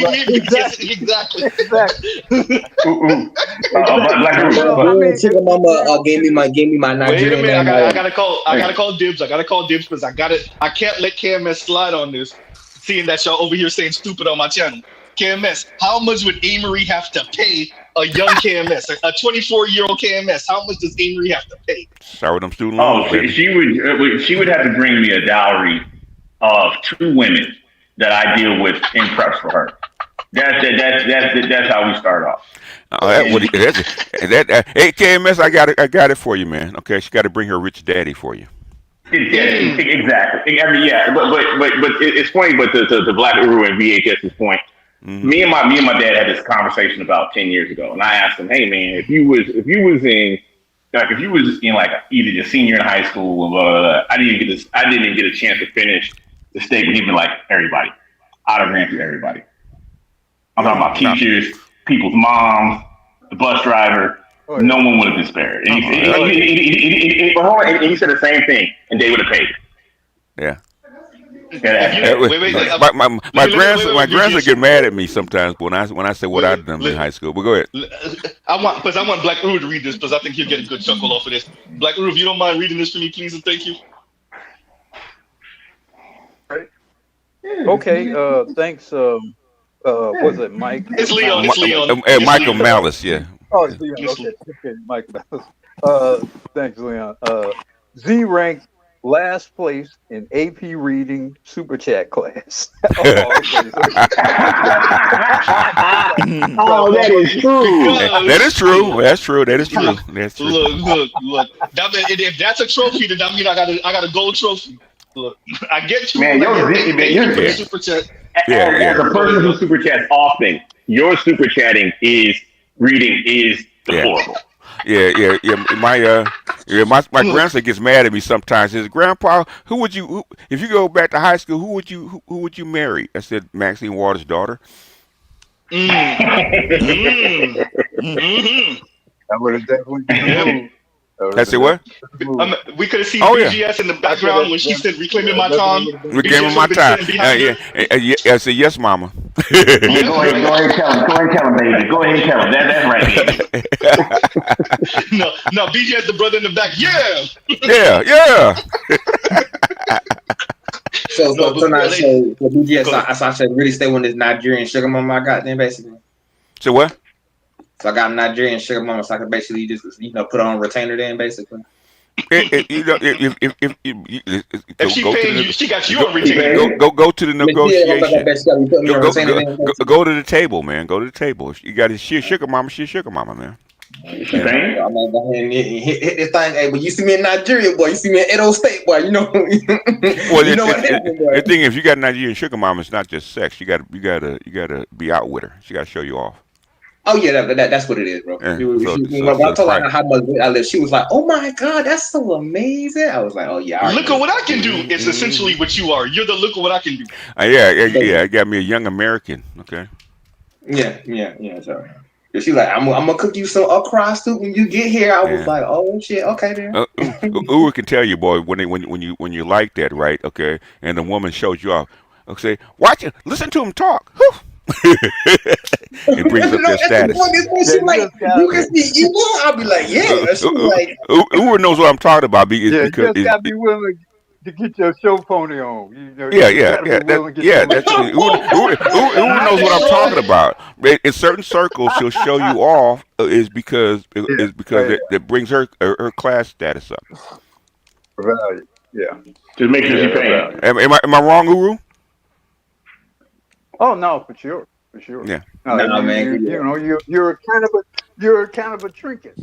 So you're shrinking, and the thing is, when I was coming up, it's because of where I was raised and in the way I spoke. Okay, I was a flex for a lot of lower class women.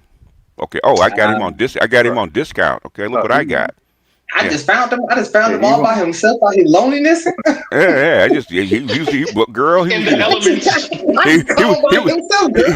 in the discount section, girl. Look what I got. Yes, sir. Look at this drink. Like, was it Hercules? Yeah. Do a little dance. Not to do a little dance. It's a dog. Look at this dog I found. Isn't he cute? Can I keep him? When you span classes, is a very different thing. Okay, why women want you for. I'm noticing that too, though. The more I talk to these Nigerian chicks, I'm starting to see it a little bit more and more. Yeah, well, because you're American, and are you talking about here in the United States, or you here or in both? Both, okay. like you gotta remember, like Atlanta is like half Nigerian now. Oh, so is it? Like, wow. Okay. It's starting to get there. So they got their own little sections where I'm starting to run into them more. I'm like, oh, okay. It's because you stepped up in classes, because you do travel and you got business, and they like that shit. Is because you understand who they are, because they used to be kind of clannish, but they're not anymore. Yeah, they still clannish, but it's just more or less like they willing to accept you into the clan, like you know. Yeah. Well, they clannish, but they daughter getting all type of black and white slung. But that's true. But the thing is that they get tired of their men dating out. Okay, Nigerian men been dating out forever. Okay, with American women especially. So black women, white women. Nigerian men been. But really, black and white women, black AUS and white women. Yeah.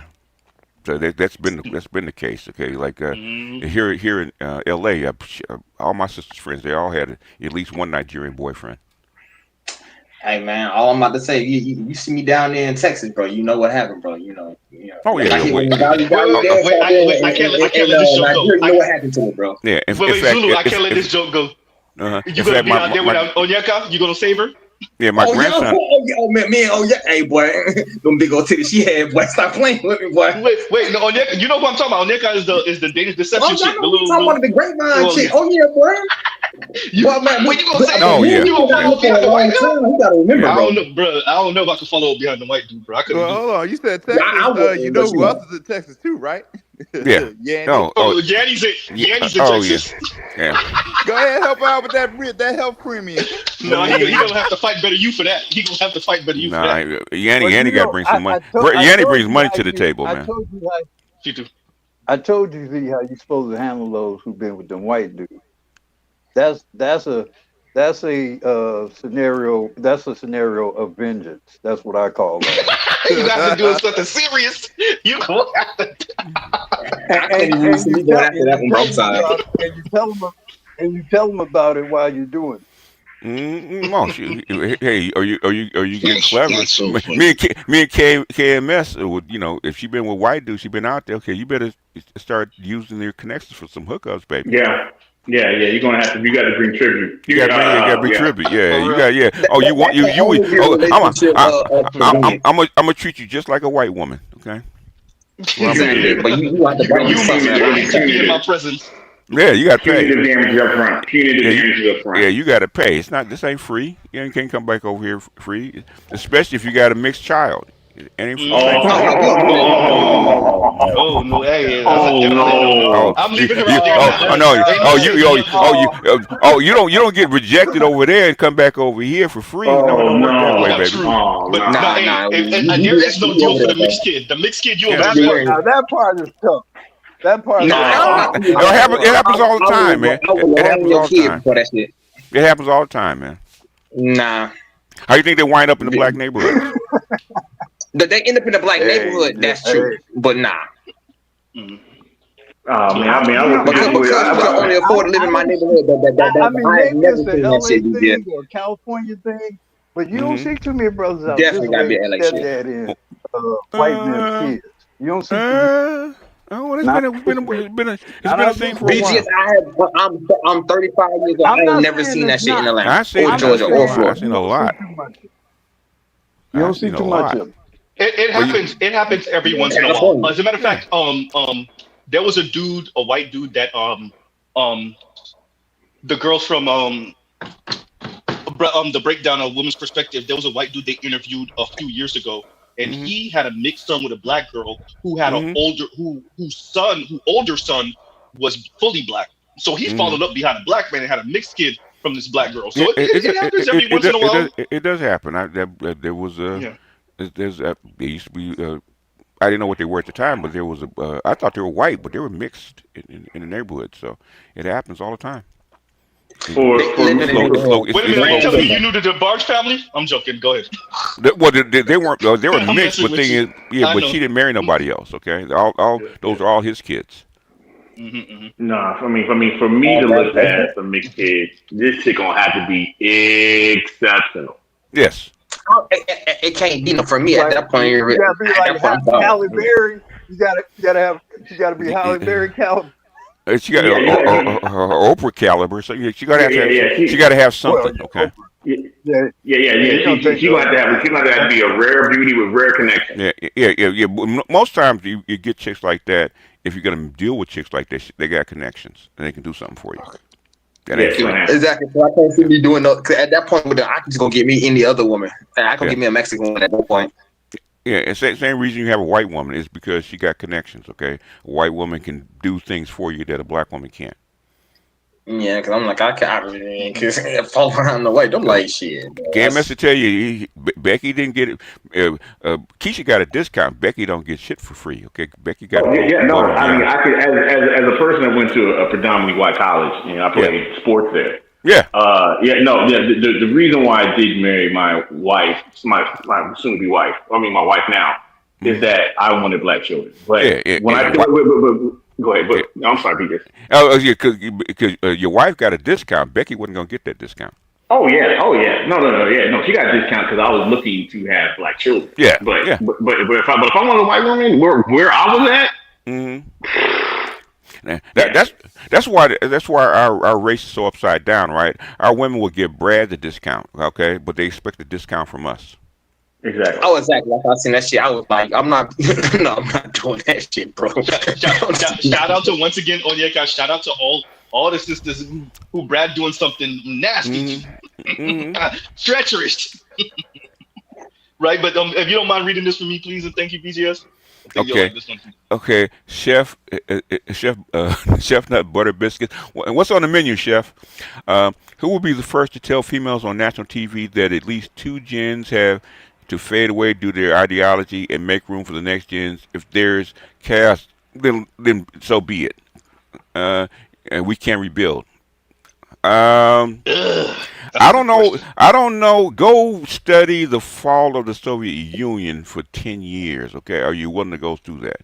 And the only reason they got out of it is because China spent money to pull them out of it. Okay, ain't nobody coming for you if this gets ugly. Okay, and plus Russia didn't have 40 million guns. This could get ugly in a hurry. Okay, so Like I I don't keep know. telling, Yeah. Good. I was just gonna say, people like for me, even me, I'm kind of a doomer. I'm not gonna lie to you, I am. But even me, I'm intelligent enough to understand that I don't want this thing to blow up while I'm still inside it. Like now, people saying you wanted to blow up while you still inside it. That's kind of crazy. Like, granted, now if it blow up, it blow up. But like, I don't want to be here when it blow up. Yeah. If it does go down, like they say, be somewhere else. Okay. So yeah, I keep telling folks, yeah, you may just want to be someplace. I understand what they're doing, and I understand why. Okay, is that if the men, especially the white men, don't uphold this infrastructure, and KMS can tell you that because he's in that business. Okay, this shit will collapse in a hurry. And if these white boys don't go get back in place, if Atlas doesn't hold up the world world's gonna fall. Okay. Yeah, B just right. It won't take long. If Atlas Shrugged is going to collapse, if he shrugs. Yeah. Okay, you're as far as the infrastructure, you're already like at least a decade and a half behind China. Okay, and your men do not have the skills to bring you back up to par. Okay, so Trump really has very little choice except to strip that stuff away from the women and give it to the men. Hope y'all see me. Y'all see me in South America, though. You know. Look, I agree with BGS on this. Look, but ladies, they gave you a good college try, and you went out there and bought bags and shit, and there you go. What the thing is that they gave them according to the social contract, they gave them a spot and said, okay, here's your few decades to prove your worth and make this country go, and you can't. Okay, so at some point you're gonna have to, if a plan is bad, at some point you got to pull the plug on that plan, and that's what they're doing right now. That's not gonna be stripped all the way back to '64 because that's where it all started. No. They said, "Hey, girls, it's time to man up," and these ladies were like, "Well, I'm just a girl." They're like, "Oh, okay. I'm just a girl." Exactly. They literally have a movement that says, "I'm just a girl." That's crazy, Kevin. Literally, they have a movement. I'm just a girl. Bitch, you 30. Bitch, you 32. What you talking about? You just a girl. You's a provider now, boo. Now we got the quarter zip. Now we got the quarter zip movement and the financial celibacy movement by men. It's financial celibacy movement. That financial celibacy is a game changer. That's a game changer. Speak on it, from a Uru. rhetorical standpoint, that's a winning argument. That's a winning argument every time. They have no retort to that. They have no. Okay, we're all being provident. You being provident with your business. I'm being provident with my business. Yeah. I'm being financially prudent. Ground zero now. I'm being financially prudent. It's a winning argument. It really is a winning argument. And from a rhetorical standpoint, and it's catchy too. Yeah. It's catchy. Definitely adopt that language. I would definitely adopt that language. The Nigerian chicks take that shit out here. When I first heard it, everybody of my generation says, "Oh, well, I'm just being financial celibate."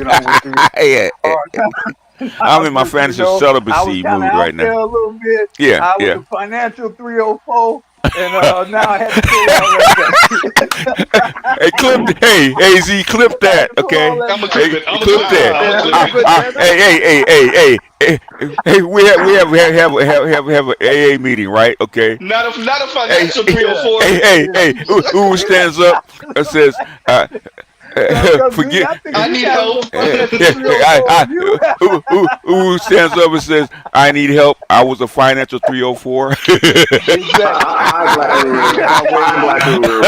But I've changed my ways. And I've changed my ways. I'm better now. I've learned better ways. Exactly. I'm better now. Now that I know better, I do better.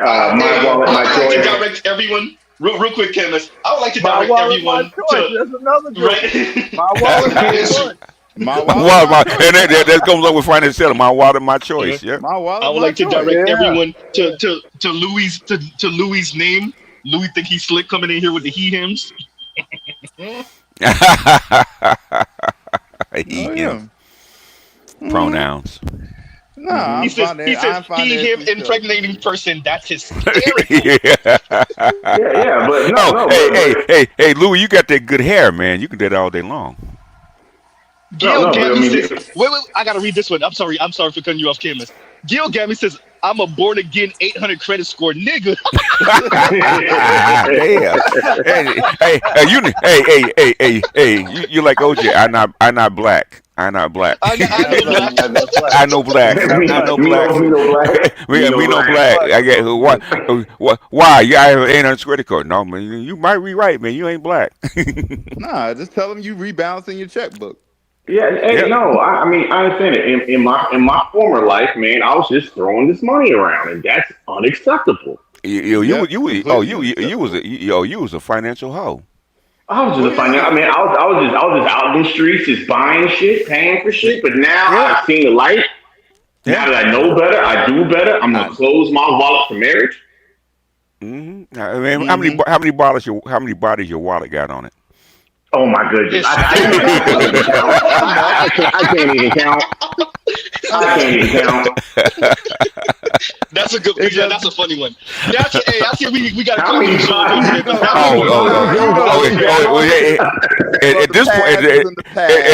At this point, the jokes write themselves. At this point, man. That shit was hysterical.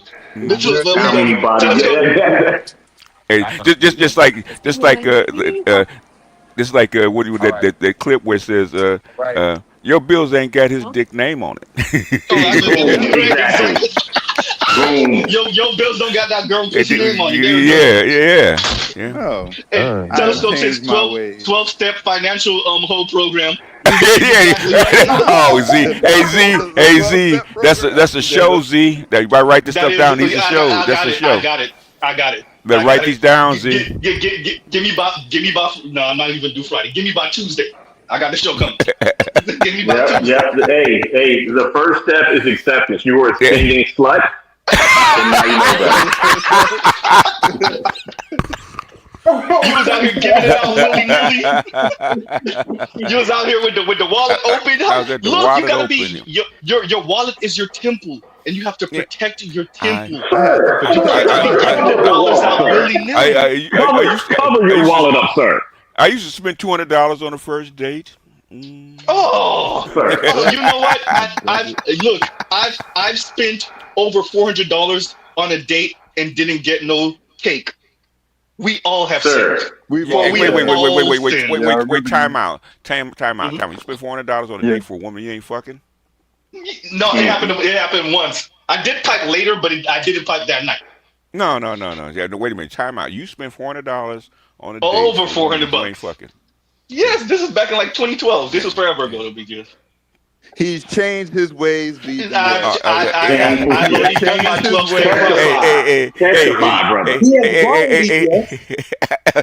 said, I have been delivered. I've been delivered. He has seen the light. He has seen the light, or he has seen the money where his budget is going. Yes. Now it is not financially feasible. I don't like gold diggers no more. I gotta say something real quick on what y'all said earlier. I gotta say something real quick. Go ahead. Check it out. Y'all remember y'all said the mixed baby when she brings the mixed baby? Yeah. So I got that mixed cousin that used to take one of the chickens always, and I used to act with this nigga in the chicken and the mixed cousin. Go ahead, Lee. Yeah. Go ahead. No, I hate that cousin. So my mom calls me. She said JJ is having a baby. I looked and I said, okay, cool. And she said, can you get some of Preston's clothes, his newborn clothes, and put them in a box and grab some other stuff?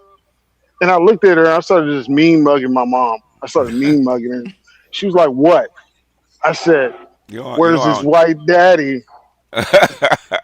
Oh. She said, "Oh, shut up! Oh, shut up!" So you got a white daddy. Did they get? Are they still married? No, Mom and pop. no. That's why he was taking a piece of my chicken. I ended up with one leg. Did mom get married? No. You never got married? No, she wasn't getting married in no Mississippi. It happens. A white guy, man. Yes. I'm talking get married to a black guy. What I'm talking about. Oh no, she never got married. Okay. She got 3 baby daddies. But when I used to go down when I was a kid, wait, Leon. 3 white baby daddies or a bunch of different races? No, one and 2 One black white baby daddies. Okay, so what are the races of the baby daddies that she had? 2 black, 1 white. Okay. Yeah, but he used to be at the same house, my auntie house, and it's like every time he was around, I only got 1 piece of chicken, and I used to just get mad. Where's your daddy? So you trying to tell me you know Yellow Wolf or somebody like that? Is what you're saying? Yes. So he had part of the trifecta, so they favored him, huh? Yeah, they favored him, and plus it was like you already know, what it is. I know. Light skinned boy. Yeah. Try to get it good with the white people that they work for. Louis knows, man. Louis knows. Okay. Man, I'm still gonna pack it up, but I'm gonna wait the last minute. Fuck that nigga. I don't like that nigga no way. I don't like him no way. Hey, Leon has been traumatized about this goddamn chicken for goddamn 20-something years. He's been traumatized. That's what happened when you grow up in the gynocracy, man. He knows what it is. Yeah, I say, yo, why is he eating here? Yeah. Like, because you can't go to his daddy house? What are your daddy? It's because this is the gynocracy, man. You know how it is. Yep, I know. I'm wishing. I was just laughing when y'all brought that up. Huh? Oh, yeah. I've seen it too many times, though. So. Yeah. Hey, on the part that y'all were talking about currency, man. Currency. I got okay. So my brother graduated from Morgan State, and my dad's soon-to-be wife. She asked me about my 401k. I said, "Yo, I match everything. I don't put nothing more." She was like, "Well, you should put 4 more percent." I was like, "For who? Me? It's not going to me." And I said, "Hey, look at all the market crashes. Take the percents out, and what you made is what your job matched for you." She was like, "Well, it's up 18%." I was like, "It's up 18% in the last 4 months. What about the previous months when it was down 18%?" Like I'm just frustrated at how a master's degree HR manager that makes 300 and something K just sounds like, because it's not our field of expertise. That's why. Okay. If the thing is the 401k is fine. The thing is who can tell you it's not the 401k who actually administers your 401k. Yes, that's probably more important. Who can tell you that? Yeah, and I was just simply like, yo, you've been through 5 crashes, 4 years apart, 8 years apart. If you got the right fund, you don't see it. If you got the right fund manager, you're fine. Yes, but still the losses is what I was talking about. I understand the gain, but it's still compounding interest. So if I lose 20% during COVID, you hope that the DCA dollar cost averaging will actually win out over time. Yeah, too bad. Wait a minute. Talking about losing money. Leon, if you don't mind reading this, please and thank you. I'm on my cell phone. Okay. If you don't mind I've been taking advantage of these women. I've been taking it. Oh, go ahead. I've been taking advantage of these women playing games. I'm now closer to God, and I'm financially celibate until I get married. I've been taking advantage of. I have been delivered. Hey Z, he walking right into a mortgage. How you talking? Can you put my camera up? BGS. Yes, what will these people do when this becomes the regular price of meat? Can you put my camera up? See? Go solo him, yeah. There we go. What's the price on that? No, he had to take down. What's the price? Yeah, we can't see it. No, you have to take down the what you call it. Oh, my bad. Give me a second. Yeah, there Wait, you go go. ahead. Try it again. Try it again. Try it Now again, Louis. try it again. Louis. Go ahead, turn the camera. Impregnating Take the camera person. on again. Impregnating person. Yeah, basically. Yeah. Oh, they're looking for Louis jeans, man. What's the price again? Yeah, what's Zoom the in on the price? We can't see price. it. It's Yeah, zoom in on the price for real. drop it down a little bit. Lower it a little bit. We didn't get to see it, Louis. What was the price? It's not going to go down because if I'm listening to what's happening with the bonds, man. The inflation's China not ain't going buying anywhere them. right now. Well, China ain't China's buying not buying them. Japan's not buying them. Okay, them. so it is in. That's why I listen to Sean Fu every day, man. Because he rides them. So, oh yeah, the bond market invested, and I said, oh okay. Well, BGS, that's my Yes, sir. frustration because it's like when people talk about money and their 401ks and what they're going to be getting from their parents. My thing is, say if you get $500,000, yeah, what can you buy with it? what can A you? house maybe, a Well, house maybe. I'm talking about in 20 years, okay, realistically. I would say it depends on what your skill level is. I said take that 500 grand and get the fuck out of Dodge. Yeah, that's the only thing Yeah, that's what I'm I mean trying to say. it's It's prudent. like even if you buy a property, who knows what the taxes on that's going to be? Who knows what you know what I'm saying? What the And market's going to I be? just see Yeah, I just see people. It's irrelevant almost to some extent. yeah. And I'm just That's I don't really give the advice like that. It's because everybody has a different risk profile, okay? And I don't want to be blamed. Oh, with BGS, you said this. I said, I told you it was risky when you did it, okay? Like I said, and you go to some place like Ghana or some place like that, third world, um, and get you a bank bond, okay, that pays 13-14%. There's a lot of stuff you can actually do with it, but if you want safety, putting it into if you want to put it into a house, man, I always say either house is an investment or someplace to live.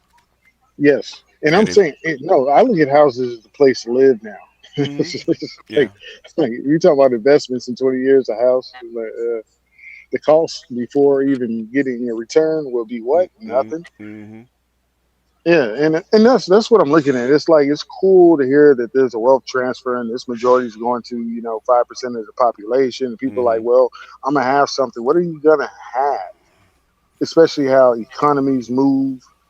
Like I'm just like where my dad's house is. Yeah, great. I can rent that out, or my brothers can live in it. Yeah. Outside of that, it's like You got it depends on who you are, man. You got to treat real estate like a market, okay? In 2013, 2014, had you when you hit the bottom of the real estate market, that's the time to buy, okay? 10 years later, it's probably not the time to buy right now, especially if Elon Musk is going to start producing those tiny homes. Okay, that's going to drive the market down. So I would wait. Hopefully, I would like to see it. I would wait to see what Musk is going to do. Okay. Just try to stabilize this to get it down the road. The thing is that you got a whole lot of frustrated Gen Zs that can't afford a place to live, right? And they get tired of living with their mom and daddy, right? But if you give, like I said, if it's up to me, I would tell, especially Gen Z guys, okay, get you a tiny a Tesla home at like 10 grand, okay, with your internet and your solar panels, okay. Go ahead and set up your gaming machine in your bedroom and stuff like that, and then get you a e-bike, okay, to get around. Yeah. E-bike and a backpack, man, and you're good. Yeah, the e-bikes are selling here in Texas too, like Yeah, crazy. if you get Well, you see them everywhere down here in South Florida. if you get it like a tiny like a Tesla park or something like that, man, with a whole bunch of Z's, especially guys, right? Okay, that's 300, 200 or 300 square feet, man. With the modern setup with a little place to cook and a place to game and sleep. Okay, and get them an e-bike with a backpack. Oh, they good for at least good 4 to 5 years. Okay, Yeah, they can. because I can sit down. I can sit down and take 2 RC brushless motors and have a nice e-bike that go 20 miles, 30 miles an hour. Yeah. Because I just know how to do it. Yeah. I mean, yeah, Just putting the gears on. and that's all you need. With a nice little backpack, you to get you to and fro. Go shopping or something like that. Bring your food home, stuff like that. A little air fryer or whatever it is to cook your food, man, and get your get PS5 with your 60-inch TV. Okay, you good. Okay, And and all for the cost of $1,000 a month. You good. You can do that. for Colleen, you saw where the Tesla bus stop is, right? On I haven't Elms. seen it. I haven't seen it. It's I'm not in like Colleen. Taboo in the Club. Well, you Okay. know, Yeah. your brother lived down here. Yeah. So I asked him about it, but it's working so fucking great. Mm-hmm. Like people, like you see a whole parking lot of just cars. Yeah. And they get on the bus, they get sent down to Austin, get sent back. Yeah. They don't get charged, and that's kind of like when I hear about the busing system in New York and what they're arguing about right now. He's kind of showing that this works perfect if you just pick up your employees and bring them to work on the damn bus. Yeah, but basically the transportation to bring them in, and it keeps the city going. Okay, and because you have all these, all these high value, high net worth people. That's fine. But the thing is, who serves the coffee? Who makes the burgers? Okay, who sweeps the streets? Okay, they're not doing it. Okay, and if that stuff's not being done, the high value people are not going to be there for very long. Yes. Yep.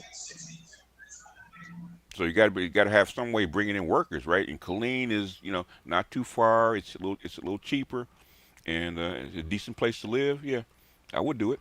It's cheaper for them to do it that way and give them free transportation, man, and bringing workers in, than having to worry about crime and all that kind of stuff where people or people sleeping in cars and have cost them more that way.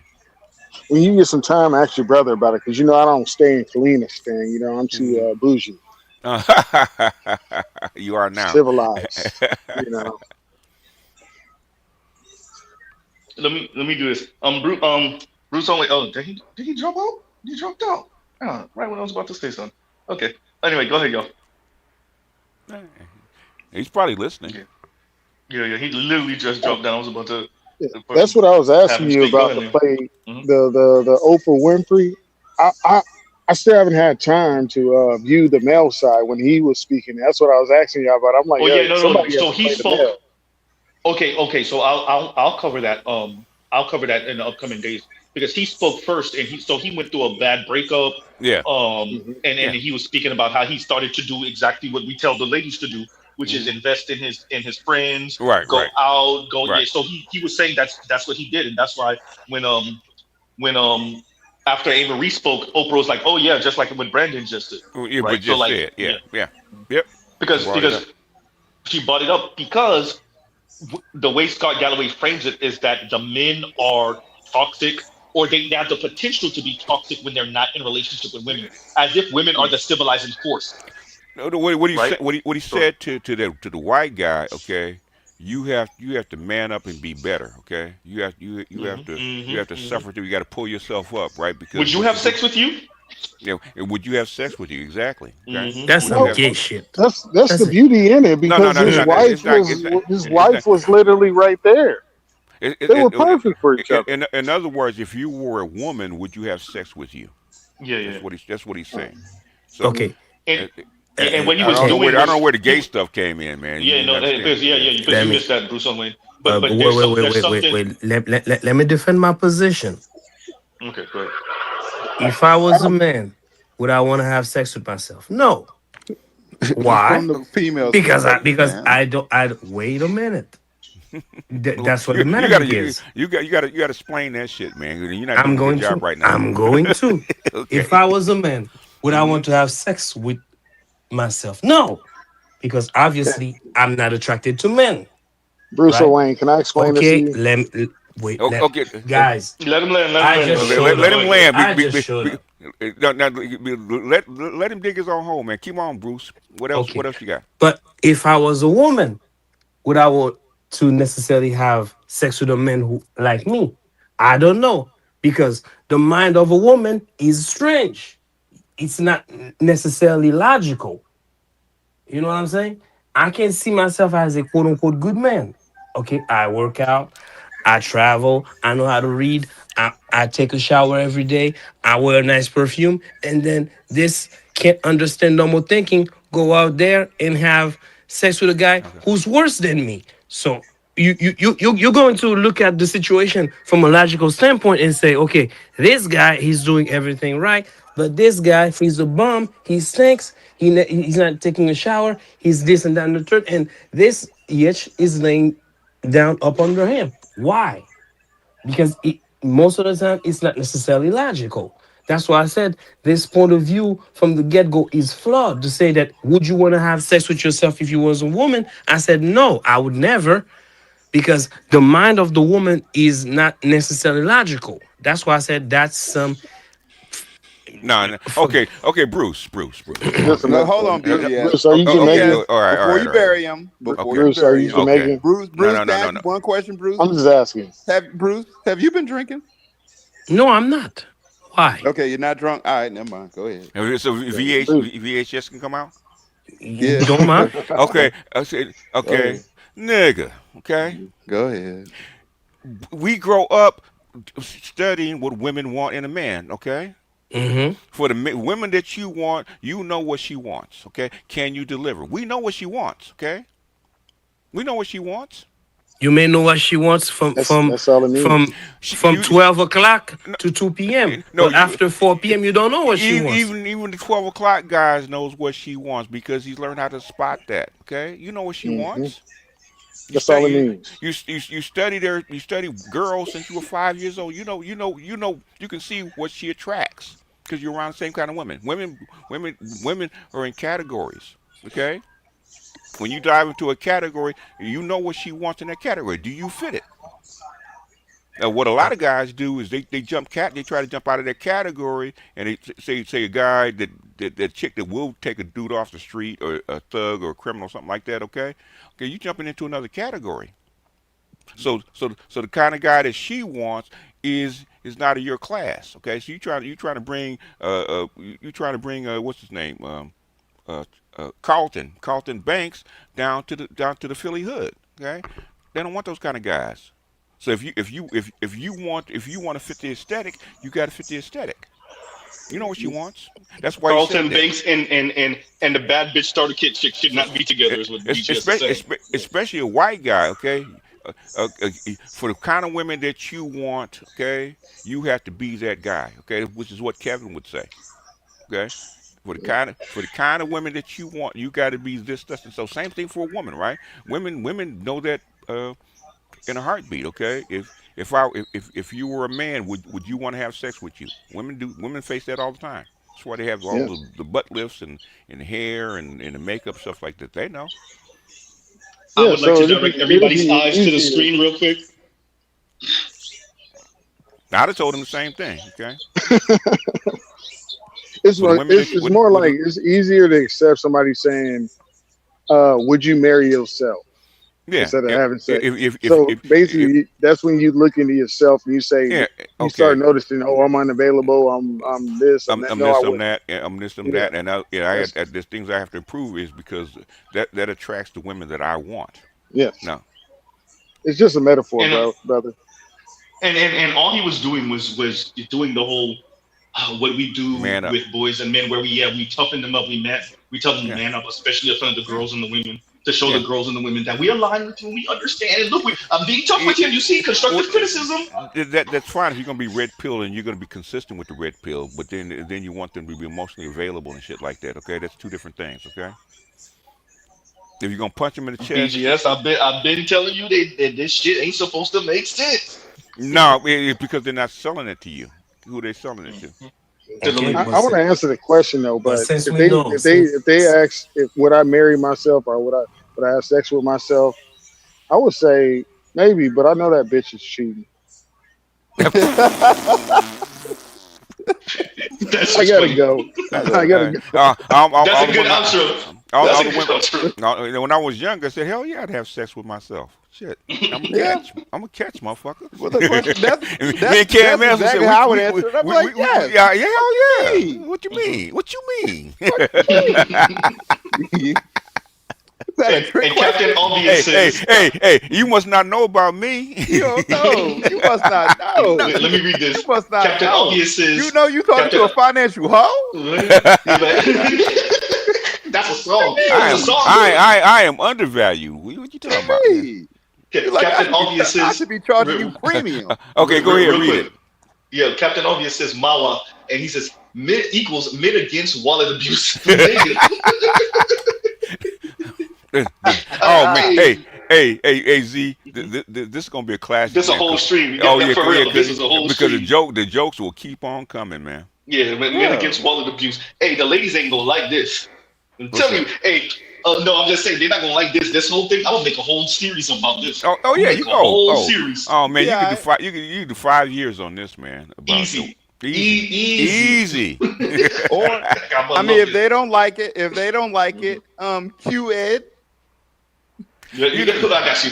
I think coffee date's a low effort. So you know, baby, I'm financially celibate, so all I can do is a coffee date right now. So, but if that's not where you're at, then I completely understand. But BGS, if you're a black man talking to a black woman and she can't do a coffee date, Edward Anderson has a message for her. Mario, Jorge, Cartwright, Shang Tsung, we got a thrift store of leftover bitches. They're leftover because apparently it ain't enough niggas is worth a damn. Whatever. Point is they leftover. We need you to come pick them up. No instruction manual. Figure it out. Sprinkle some white ice on it. Maybe, I've heard the white ice is colder. Sprinkle some white ice on it. It goes with everything. If you come within the next 24 hours, we'll give you a complimentary book on how to date black women for white men. That's a $4 value. The original reckless streamer. Shout out to Edward Anderson. Bro, that shit would never get old. OG reckless, okay? OG. Yo, that shit be crying. That shit never gets old. 2 years, and I be crying every time. Oh yeah. That should be having me in tears. Oh yeah. And because it's true. Look, it's true. If black men are not your cup of tea, and you ain't trying to eat vagina, then go over. Hey, if we don't do it for you, find another store. I said we should. The Black Manosphere should have had a campaign, man, to find these swirlers men. No, we need to have a yard sale for them. Nah, we got a yard sale. We got a yard sale. Hey, everything 50% off. Open up a discount mall for leftover bitches. Okay? Yeah, everything must go. Everything must go. Yeah. Everything must go. And no returns. No returns. Ever. Okay. Yeah. No returns, no refund. Outgoing only. Yep. Thank you. No exchanges. Not even exchanges. We're not even doing exchanges. Yeah. Nope. You take it, you buy it. You take it, you buy it. Okay. Mm-hmm. And tell her if you get bounced with that biracial kid, you got to go find another white guy. Hey, you over there now. You over there now. You over there. You over there now. You one of them now. Yeah. We gotta hit the white. Real quick. We gotta hit the white dudes with the same thing the Asian people be hitting us with. Hurry up and buy. Hurry up and buy. I want to jump on real quick about that. If it breaks, we're not going to replace it. I also want to say if it breaks, we'll send you a new one. Don't worry about it. Yeah, we got plenty. Yeah, we got plenty. We got plenty. Yeah. And free of charge, we'll send you a new one. Mm-hmm. Exactly. That shit gonna break. Yeah, you know what? It's the holidays. Buy one, get half off. Oh, that'd be funny. That'd be a funny TikTok, man. Replacement Keisha. Yeah. Buy one, get a second one free. Buy one, get a second one free. In other words, who are you? I'm replacement Keisha. You couldn't get along with first Keisha, so they sent another one out. Yep. Oh man. Yeah, it's exactly. We gonna get hit with the better business bureau gonna come after us because they're like, hey, y'all selling faulty toys. Yeah. What you mean? Nah, we gonna we stand by our Keishas. We stand by our Keishas. We already told you. Look, hey, we gonna have in the smallest print humanly possible on the back of the package. Everything that's defective and wrong.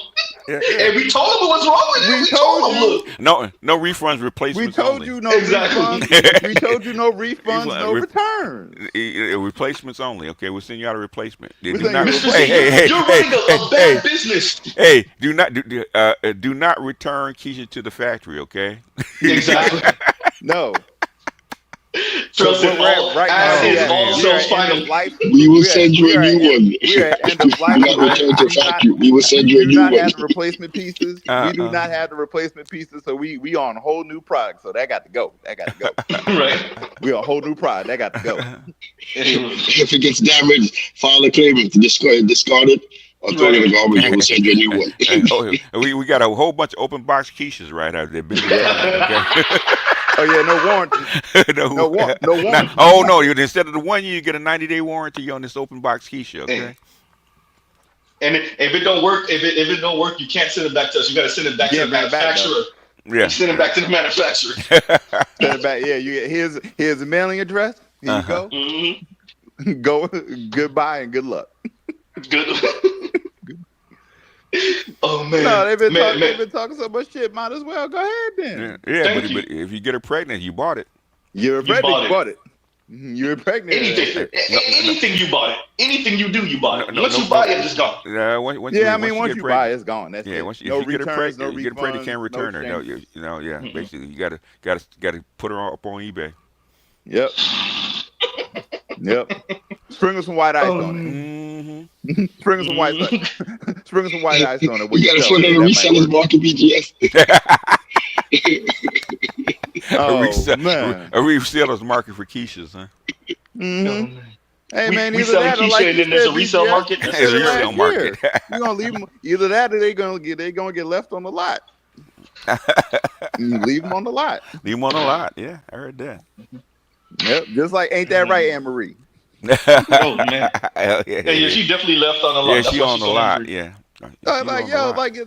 Man, take stock of where you at. If you would have had that, if you would have had this special guy, you would have had him already. The fact that you had to show up you had to come to that show. I mean, how do you get on that show anyway? You're a poor representative of yeah. But that's the thing. No, I don't know. Wait, Line. I don't know if she's a poor representative. I think that's your standard issue woman in America. It the is. weight and all. I think that she's not a poor representative because she is the representative. The weight, the attitude, the better than thou. They thank you. Exactly. There you go. Exactly. But that's the problem. Mm-hmm. So I'm supposed to pay $5,000 to $12,000 a year for that. Big bucks. For that, that's what I got to pay for. Because like I said before, it don't matter if she's a 4 or an 8. The prices is the prices at these venues. Talking about big backs. If you don't mind reading this for me, please, and thank you, Lion.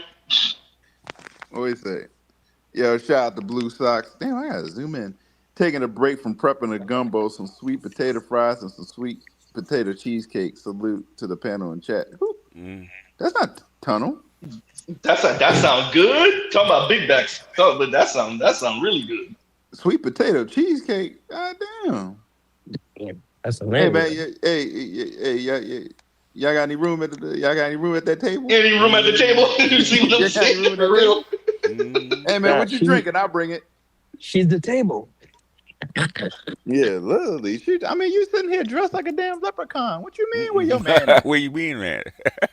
You see Hey, the color. Lion's been stuck on this leprechaun thing since I've been playing this. She was dressed like look at her. She had the red hair, the red lipstick, and a green shirt on. Like, I'm gonna play it for a second. Wait a minute. We gotta investigate. We gotta investigate. Hey, Jack. So, Anne Marie, what did you want to say? So this has been such a great and enlightening conversation. I have so many thoughts that I want to add. I have to say, for a lot of my friends, we've just completely given up on dating. We're more focused on our family and our friends and our careers. And for me personally, I feel like I've gotten to a point where I really love the version of myself that I've become. I put a lot of work into her. I'm really focused on my career and that emotional independence. And it feels really great to be in that space. So I thought when I started dating again, that would actually make dating easier. But I feel like it's getting so much harder to actually find someone who is willing to come to the table and meet me where I am. So my question for Scott is, as women continue to level up more and more, why do you think that we can't find as many men that are willing to meet us there? So what you said was really telling, that you're pouring your energy into family, friends, and work. That is very telling. That's more indicative of women than men. And that is, women tend to channel that energy that romantic energy or lack thereof or interest into very positive things, whereas men sometimes channel it into negative things. The reality is, my message, I'm not here with a message of hope on this, because the reality is women made socioeconomically, horizontally, and up. Women, generally speaking, and this isn't true for everybody, but generally speaking, women who graduated from college don't want to date men who didn't graduate from college. Not always, but generally speaking. It's frozen on my screen. Okay, It's the high heels effect. And again, this is an uncomfortable conversation. 50% of women say they would never date a man shorter than them. I think that's bullshit. I think it's more like 80%. I think women instinctively want a dude they feel that could physically protect them. And the problem is, or the issue is, and it's both a wonderful thing, but something that's created knock-on effects in mating, is that women metaphorically are getting taller every year, and men appear to be getting shorter. When I'm saying metaphorically. Yo, man, and the divorce rates have skyrocketed, and 70% of divorce filings are from women. And it's because, and it's actually for some good reasons, women no longer feel like they're economically indentured servants. They have their own game, and their ascent economically has not been matched by men's ascent emotionally and logistically. So women wake up and say, okay, I'm making more money than you. You're not pulling your weight at home, and you're kind of not there for me. You're not really noticing me. And so a lot of women are doing the math and exiting the relationship. What I would say is, what you're feeling, quite frankly, I think is what a lot of women are feeling. And a lot of women say there are no good men to date, or there are no men to date. No, there just aren't that many men they'd want to date.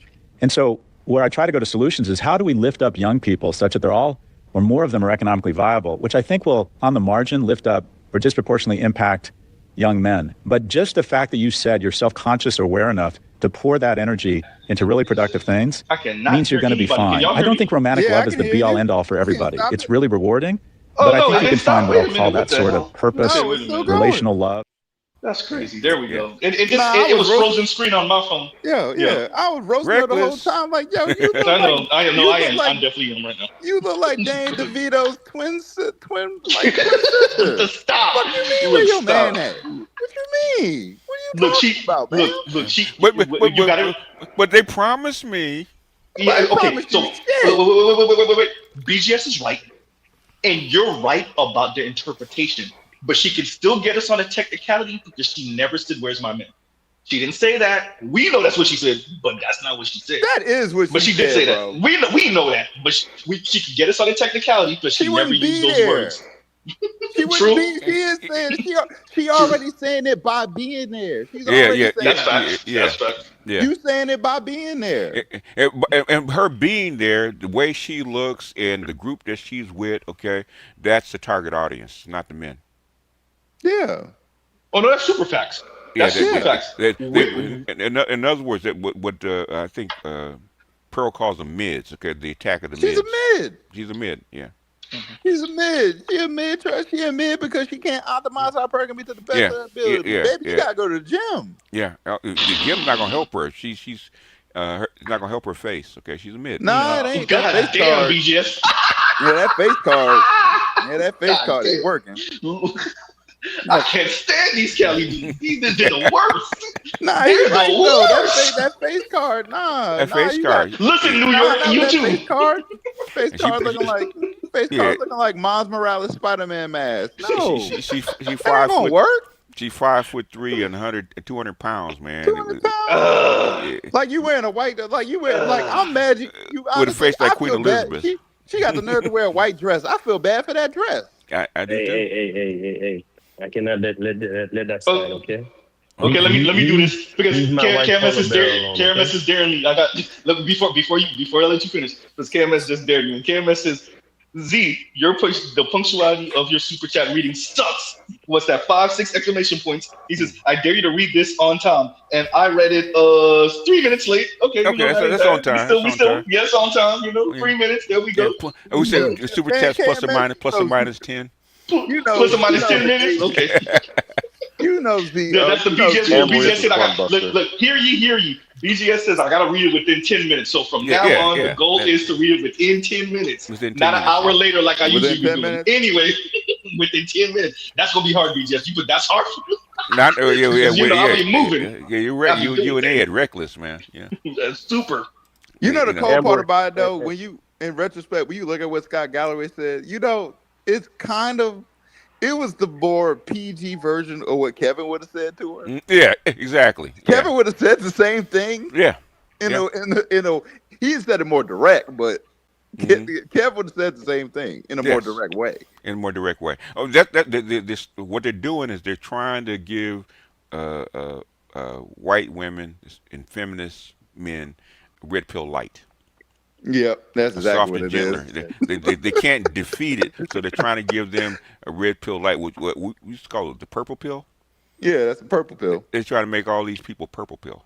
Yeah, they are.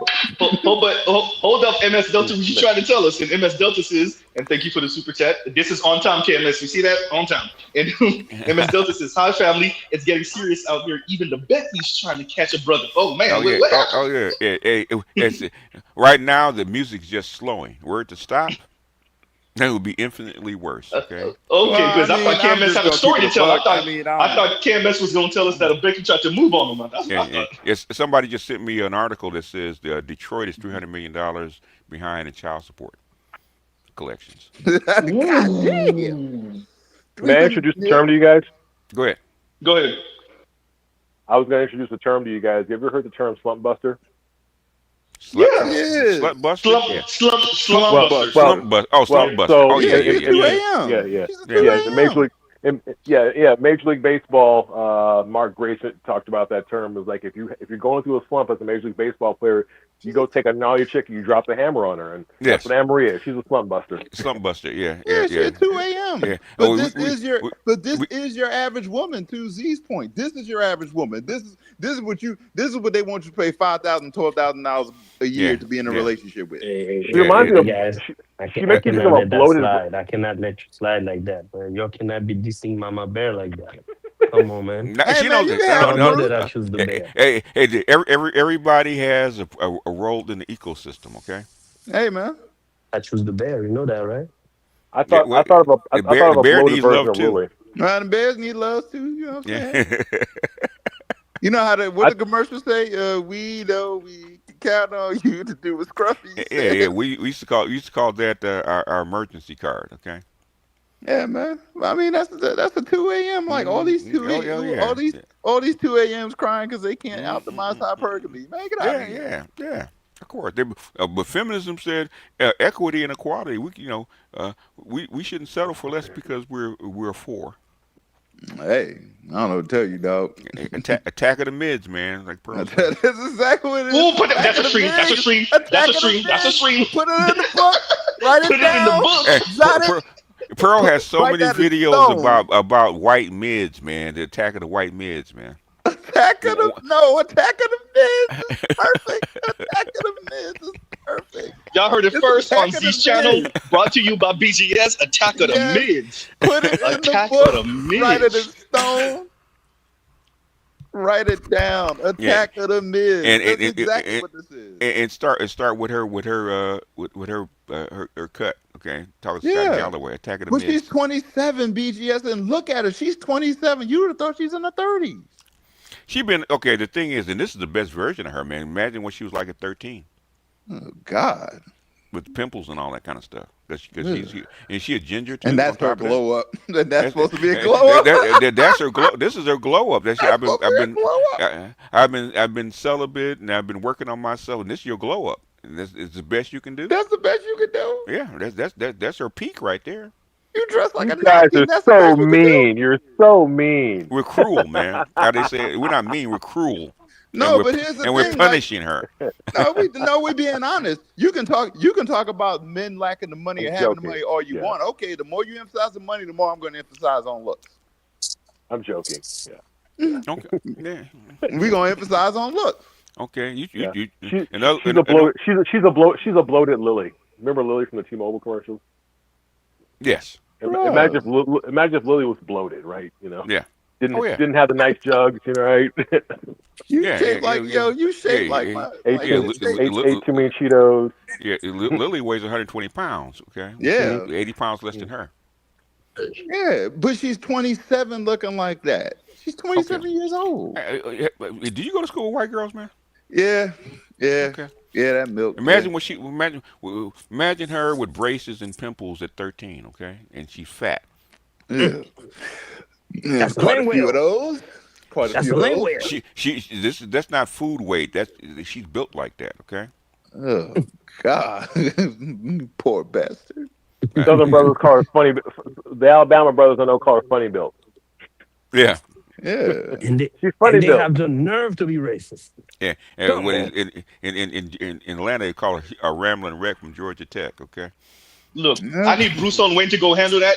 He's one of my Haitian Hey, brothers man, anyway, and they be Bruce, think man. Bruce, we gonna need you to Get handle Henry that. off the market, Hey, man. Bruce is saying for a Giving us Jack. small fee near to my thy God to thee. Okay, Bruce can handle that. I mean, she got. I mean, Hey, hey, look at the good news. Hey, She got some money. let She me. got some money. They told me to handle it. Don't worry. He got in it. He Haiti, said, "Don't worry." we only drafted better. So I'm gonna grab the bull by the horn and do what it do. I can see Bruce man giving her Yeehaw. cash app, giving her cash app. As soon as the payment comes through, he starts speaking French to her as he's hitting it. Nah, she gonna cash out Nah, me. he gonna No, as soon as you give her your cash app, okay? Yeah. Your cash app, Yeah. okay. And Hey. as soon as she hits you up on your cash app, okay. Hey, All of a I don't sudden mind that. you go from Haitian to French, okay? Oh yeah, I'm saying, chérie mon amour, tu n'es pas grosse, tu es juste jolie et je t'adore comme tu es. Ne t'occupe pas de BGS. Il ne parle que d'amour. I remember this Allez-vous porn. permettre BGS? This Haitian porn dude, man. Okay, he's having them chicks squirting by speaking French. Okay, what are you saying? He be speaking French to their ass, and they be go, oh, I said, my nigga.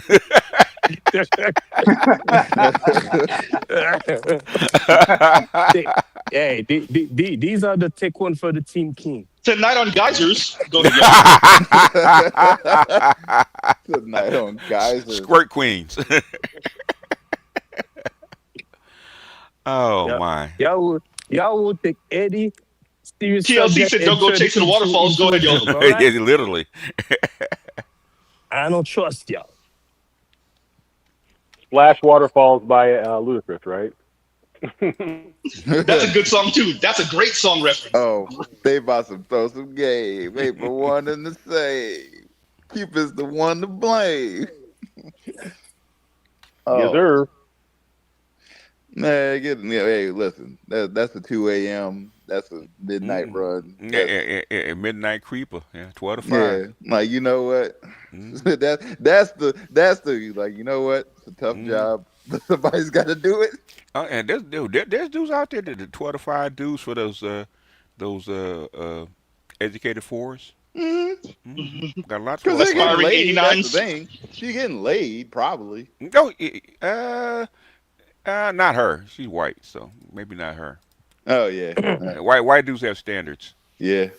Come on. Not the frat dudes when they're drunk, brother. Not when they're drunk. Not when they're drunk. Yeah. Yo, not the frat dudes when they're drunk. No. Not when they're drunk. I've seen chicks like that at the University of Arizona making the walk of shame on Sunday morning. As a military veteran, not when they drunk. Not when they drunk. Okay. Not when they're drunk. You be my surprised. man backing me up on that one. Yes, you be surprised. So when they get drunk, they wake up and they get their sandwich in their high C and creep out the door with the shoes in hand. Yeah, but here's the thing: if you know, like, if you cool with them, they'll own it. They'll own it between you. If you actually have like a repertoire and a friendship with them, with dude, they'll own it. They'll own it. They just be like, man, don't tell nobody else though. That's how they'll do it, but don't tell nobody else. No, I know I'm not gonna. No, I'm not gonna go meet. Don't tell the girls. Don't tell the girls in their sister sorority house. No. Nope. Because then they're gonna be like, they're gonna look at you like, ew. you mess with her? Ew. Yeah. Don't let them find out. Like, don't tell the alpha fees, right? Nope. Hey, the brother, the Eugene Bruce, the Haitian brother, the Bruce, yeah. I had a question for you. Have you ever heard the song "Funny How Time Flies" by Janet Jackson? What is she saying in French? Do you know? No, that's her I've sign. never heard that. Next time, next stream, just tell us what she's saying. I don't know. You know what? I'll go listen to it too. Funny how time flies. I've been wanting to know that since I was 13. Yeah, it's a very Great. Hey, Janet had to have the most humming ass, whispering ass voice ever in singing. She had the most humming ass voice. That's their natural voice too. Yeah. Craziness. Hey, that song is so sultry. Yeah. That was her It's first crazy. really sultry song too, because she was very innocent up until then. That's what I was gonna say. How you come from the Jackson family and you such a super freak? I'm just saying. Yeah, you had to know the Jackson family. Yeah, I know the Jackson family though. Good point. I heard about Janet when she was she was 13. Shit. So. I saw that Bobby Brown. I saw that Bobby Brown bio. He was there. No, Exposed. You know, the rep on Janet was there's a 40-year-old daughter that Rebe raised. Yes. Yeah. I heard that before. I heard that. Yes. Yeah. That was the rep way back when. That just kind of disappeared. When she ran off with that DeBarge boy. Yes. Yep. The ones who are the most sheltered and protected are the ones who end up being the biggest freaks. It just happens like that. Well, She was the baby. You got to remember the whole family. family's like that, man. It ain't just her. Okay, the worst one was. I mean, literally, if your brother is marrying your ex-wife, I'm just saying. I mean, Latoya was the worst, man. Really? Latoya was the worst. Latoya was the most confused. No, she was the worst. Kind of. She was very confused. She was out there. No, she wasn't confused. She was out there. She was the first one to get all that surgery before Michael did. That's true. Yeah, Michael was probably the most confused. Can you remind me of the name of the song, please? Now I think about BGS, that is kind of weird. I remember the video with Let me address this real quick, Lion. Real quick. It was Arena Revive's Bruce Wayne, and he wanted you to look up the song "Funny How Time Flies" by Janet Jackson. Yeah, she has a bunch of interludes where she's speaking in French, and I didn't put two into. I was 13, so you didn't have I didn't speak French or anything. So, but it was just kind of cool to hear her speaking it, and They say the language of love, but Haitians say the language of conquering. That's what we say. Yeah, we grew up seeing your brothers doing all kind of crazy stuff, man. You can't help but be that, man. She's probably tame compared to them. You know. Now that you mentioned it, I remember the video with Michael Jackson and Paul McCartney. It was "Say Say Say," and there was the main chick, love, quote unquote love interest for Mike, and it was Latoya. She was in the video. Yeah, she was in the video. Yeah. Yep. Yeah. That now you mentioned, I'm like, yeah. She needed the money, so. Ugh. One thing I will definitely respect Janet for in the documentary, she says she paints sort of inadvertently a different picture of Joe Jackson than a lot of people say. Because she says, discipline without love. This is a quote: "Discipline without love is tyranny, and there was no tyranny in my household. The discipline always came with love." You know what? Joe Jackson was just a standard black American family. They were all them fathers were like that. Well, no, I'm saying, but if you watch the documentary, the picture that's painted, I think it's sort of inadvertent, but is what you're saying. It was a hardworking black man who did everything to make sure his kids ate. Yeah, and were taken care of. Sometimes it was a little tough, but they grew up with discipline too. Now, some of them rebelled against it, but most of them turned out all right. So, nobody's perfect, but yeah, she painted him in a different vein than Michael did. So yeah. Well, yeah. Let me ask you something, Arena Revive. How was LeVar Ball painted? Same way. Same way. Exactly. Yeah. You can't have a successful black father that puts his son up or his children up on this level without them being demonized. Yeah. We got to crush that image. We got to crush that image. If Barack had a father, it would have been the same way. Well, if Barack's father was in his life, it would have been the same way. They can't have it. Can't do it. Nope. But Barack went to a very, very elite schools. Barack went through the same kind of thing because listen to him talk about his mother, right? When he didn't want to study, okay? She forced him to study. He didn't want to do all that stuff. She made him do it. Yeah. Arsenal says Galloway has sold out. I don't think he sold out per se. I don't even know if he ever really bought in. I think his mission is different than maybe what you're talking about. Go ahead. No, Galloway has always been for sale. Okay. Yeah, he's always been. Galloway is who he is. Like Jim Green said, he was bought by Melinda Gates. Yes, he was. He was bought by Melinda Gates. Yeah, Yeah, Melinda Gates and the Brookings. Yeah. To quote Dennis yeah. Green, he is who we thought he is. Oh yeah, yeah. That's why Yeah. that's He is why. who we thought you were. You are Yeah. who we I thought mean, you were. I almost lost my channel when I actually Although said that. he Yeah. often has the look and the presentation of a man who knows he's lying. He always has Yeah. this sort of He tense does. look Yeah. to He's him, selling. Yeah. He's Yeah, selling. Yeah. He's yeah. shilling. I mean, you've been around. Ooh, you've been around those kind of guys your whole career. You can Yeah, spot them. You can yeah. spot them a It's mile like away. I know you're selling me some shit here, man. Yeah, who's the Mac? What is this? Y'all just gotta listen to the song "Who's the Mac" by Ice Cube. Just you keep macking it. He keeps macking and you're sucking. Everybody in that audience is sucking, right? Mm-hmm. And you just know the game. You watch it unfold, man. Yeah, Mm-hmm. you guys are all falling for it. This is what successful masculinity looks like. This is what we do. This is Like, what it bro, looks like. Cut the first crap. of all, that heart. Like, I'm looking at his head. I'm like, man, that hairline is holding on for dear life. Who's No, that? that's not. No, Is he's it talking about Scott Galloway? Galloway. Yeah, No, Galloway. what got me Oh, was Black Uru a couple of weeks ago saying he looked like he was constipated. He always looked like he got to take a shit. He Yeah. does. Oh, I've seen He Wall always Street guys looks like very that. Yeah. constipated. Yeah. You remind me of the Wall Street salesman. Okay, that's selling bonds and stuff like that. So, which is where he Yeah. came from. Yeah. That's his background. His background is marketing, ain't it? Yeah. Yeah. So you believe a marketer selling you some progressive male stuff? Come on, man.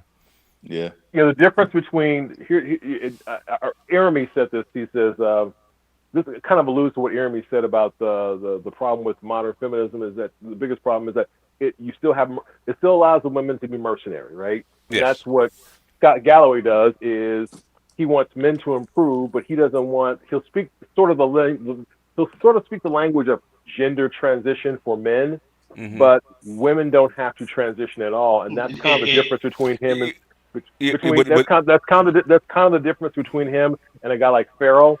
Farrell would say, "Hey, ladies, you got to change too." Yeah. The thing is, you're gonna have to modify. That's what he's telling you. You have to modify your stance. Okay, just like he told her. Okay, you want to women date. There's nothing wrong with what you're doing. The thing is, you want to date. You want to be hypergamous. Okay. Yes. And that's like I said. I ain't got nothing for you. You want to date hypergamous, and you can't. I'm not saying that you're wrong for what you want, but the thing is, your results, like I said, your results may vary. Your minds may vary on this. It's this simple. Going to what Arena was saying. If we remove the gender pleasures of being a man from men, if men can no longer move like they were moving in the 60s, the 50s, the 40s, we can no longer let you be women. You can't be special and equal simultaneously. We gonna have to take them gender pleasures away. And whenever we even get anywhere close to even implying that, the women throw a damn temper tantrum. We gonna have to snatch that shit. Okay. That's why Dr. Farrell stopped getting called on invited on shows like that, because that's what he was saying in 1994. Right? Yeah. Okay. You're gonna have to you're gonna have to lose some of that stuff. And oh God, no, I don't want to lose some any of that. With 94 was too early. Okay. Now the state has to do what they have to do. They're not doing it because they care about you. Hey man, Gentlemen, hey man. sorry to mess up the In show. '94, Oprah was telling all these women they were queens and goddesses, and all men were evil. And evil. I mean, that was a whole different That's a whole era. different thing. Yeah, it There's was. no way you can sell that in 1994. Okay, thank you. You know what? There was Wait, One at a time. Let's do this. Bruce, always go ahead, and then we got no placeholder after that. Go ahead. KMS gave me homework, so I did the homework. That was Arena Revive. Not KMS. Go ahead. Okay. Okay. All right. So for the song, Michael, what's her name? Janet Jackson. The English version, the intro would translate like this. He said, "I like being with you. I don't know where the time has gone. Oh, I love you, my baby." And at the end, she said, "Oh, please, please." Ooh, shit. And that's She said how that in French. and that's how you spend $1 million on a woman. My man.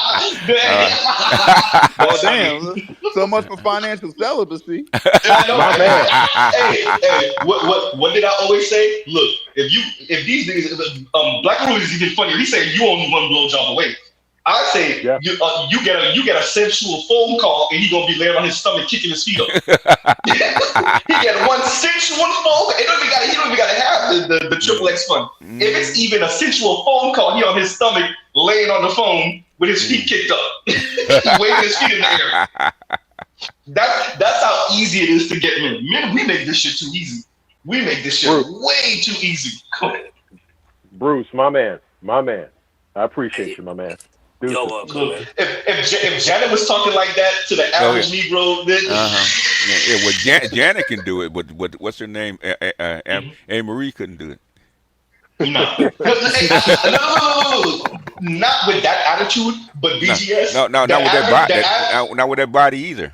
I think she's still pulling at least 20% of black men and maybe 15%. No. Hey, if she can whistle those type of words in French, hey, 50% of Negroes are going. Nah. They're gonna ask you what kind of. They're gonna see that picture. What kind of car you drive, baby? I'm gonna use your car. Okay. I might even go. She Ask probably Pearl. wouldn't have no problem. Let me address this because Dominique comes up every once in a while and she asks questions. So let me address this. What improvements do women need to make women need to stop being women? That's a whole stream. There really is. Women would have to stop being women. If y'all really mean egalitarian, we're gonna have to make y'all mean that, and y'all not gonna like it. Well, I hate to be that guy to answer the question with a question. I actually want y'all to stop being women, by the way. But the problem is that women have one foot in, quote unquote, egalitarian, and one foot in being women, and you can't have one foot in both. You're going to have to stop being women. You can't perform as women anymore. No. That, like KMS said, and he said it beautifully. I'm like, since we're egalitarian, I don't have to live up to whatever your idea or standards are. Exactly. I don't have to pay. I don't have to pay for everything. I don't have to pay for anything. I was actually. That's what I was. Swear off the Sex and the City rubric. Wait, everyone. Let Black Rule go, and then you got it. No placeholder because you want him to talk. Go ahead. Compassionate clipped the video of Edward Anderson where he said, "You are the man. You're the woman you always wanted to be. You're the man you always wanted to be." Everybody's been telling me about it. Trust me, y'all. I got it. I'm out of space. I'm gonna try to bring it up now, though. But go ahead, no placeholder. Yeah, quickly. But I've always actually understood that was one of the flaws in their approach, because if you didn't give the men a reason to essentially do more, it would have been the undermine of their essentially the feminist cause, because just allowing the women to basically to come up without allowing a reason for the men to want to continue to produce. They didn't take that into account. That's what I mean. It's like it was a tremendous flaw. But yeah. Not to mention the I'll say the quiet part out loud. We don't have to marry them to have sex with them. I ain't got to kill you. I ain't got to save you either. Nope. Dominique, lose the weight. That's it. Let's start with that. Right? Start with that. Start with losing the weight. We'll start with that. I don't know. Now look, I don't know how much you particularly weigh, but I'm seeing in the aggregate, because some of us, BGS, a little bit older than me, but we have a frame of reference as to the deterioration of the women in our community in terms of weight. It just has gone at an upward clip, particularly as accelerating in the mid 2000s, especially. So, yeah. I mean, that's the thing. If we can get you back to 92 levels, that'd be great. We get you back to the 1970 levels would be even better. And the grand opening, real quick, the grand opening of, and we got to let no. As a matter of fact, you get first dibs, no place. So after I play this, the grand opening, first time playing this clip on Mr. Z's channel of Edward Anderson. Shout out to Compassionate Callous because he sent it to me through text earlier today or last night. And here we go. So when these women talk about ain't no good man, bitch, you're the good man. The fuck you talking about? You are the good man. It's in the fine print in the feminist literature. Read the shit. You are the good man you're looking for. Screaming Edward Anderson is my favorite Edward Anderson. Screaming Ed is my favorite Ed. Screaming Ed, huh? Screaming Ed is my favorite Ed. It's like Gilbert Gottfried. It's like Gilbert Gottfried or Sam Kinison. Sam Kinison, right? Oh, Sam yeah. Kinison starts raising his voice. Oh, that's on another level. That's on another level. You know what you're doing? That's pretty much what it is. What you talking about, hypergamy? What you mean? What you mean? Let me play that beginning part again because what hypergamy? What hypergamy? You are the man. So when these women talk about ain't no good man, bitch, you're the good man. That alone right there. That part right there. That part right there. Yes. You are the good man. You're the man that you've been looking for. You are they're really though. But they're really not though. They're not. I know what he's saying, but Ebony K. Williams said the exact same thing. I am the man I was looking for. Yeah, those is not the man they looking for. Them bitches is miserable. They don't even like looking in the mirror. That's what she said. I know, but you're right, BGS. But you're right. That's what she said. But we all know them bitches. Leave the Thank you. That's what I. Thank you. That's my point. Leave the logic at the door. Them bitches don't like looking in the mirror. Well, go ahead. Desire has no logic. Okay. Yeah. True. Leave the logic at the door. Yep. Leave it at the door. Ed said bitch like Dolomite. Yeah. Oh yeah. It says bitch like a pimp, man. And one more again, shout out to Edward Anderson. Go ahead and do play something. Go ahead. No. I was just saying that Ed was correct. You found him. Look in the mirrors right there. We'll go ahead and play that. We're gonna play one more game and we gotta let them know play something. Go ahead. So when these women talk about ain't no good man, bitch, you're the good man. The fuck you talking about? You are the good man. It's in the fine print in the feminist literature. Read the shit. Say that. You are the good man you're looking for. Bro, no. The last part is the funny part. This is the fine print, the feminist Read the fine print. Read the yeah, that was like. Go ahead, no place to do. No, I was gonna say quickly. That was like Ed's version of Scott Galloway telling that to Anne Marie right there about exactly like you. Yeah, that was exactly what you're looking for. He did tell her that. That was a watered down. Where Scott told her it was the watered down version of what it just said. Yeah, that's the watered down version. I love that he said, "You go, girl." You go, girl. He was like, "You go, right on." No, he said, "You right on." And bro, I love that because it's like you can see on her face that is not what she wanted. That's to not. hear. That is not what she wanted to hear. That well. Nope, that's not. She did not receive that well. Well, that bitch wanted. I want my 6'4" blue eyes finance. Finance. Yeah. That's what she was saying, BGS. That's what she went up there for. Nah, 6'5". What's it? 6'5". 6'5", blue eyes, finance. What is it about finance, bros? What is it like about the finance? Money. That's the big money. That's the big money. Yeah, that's mid six figures. Yeah, finance guys. You know who that is? I got the right person for y'all, and especially Black Uru and BGS. Mitt Romney. Mitt fucking Romney.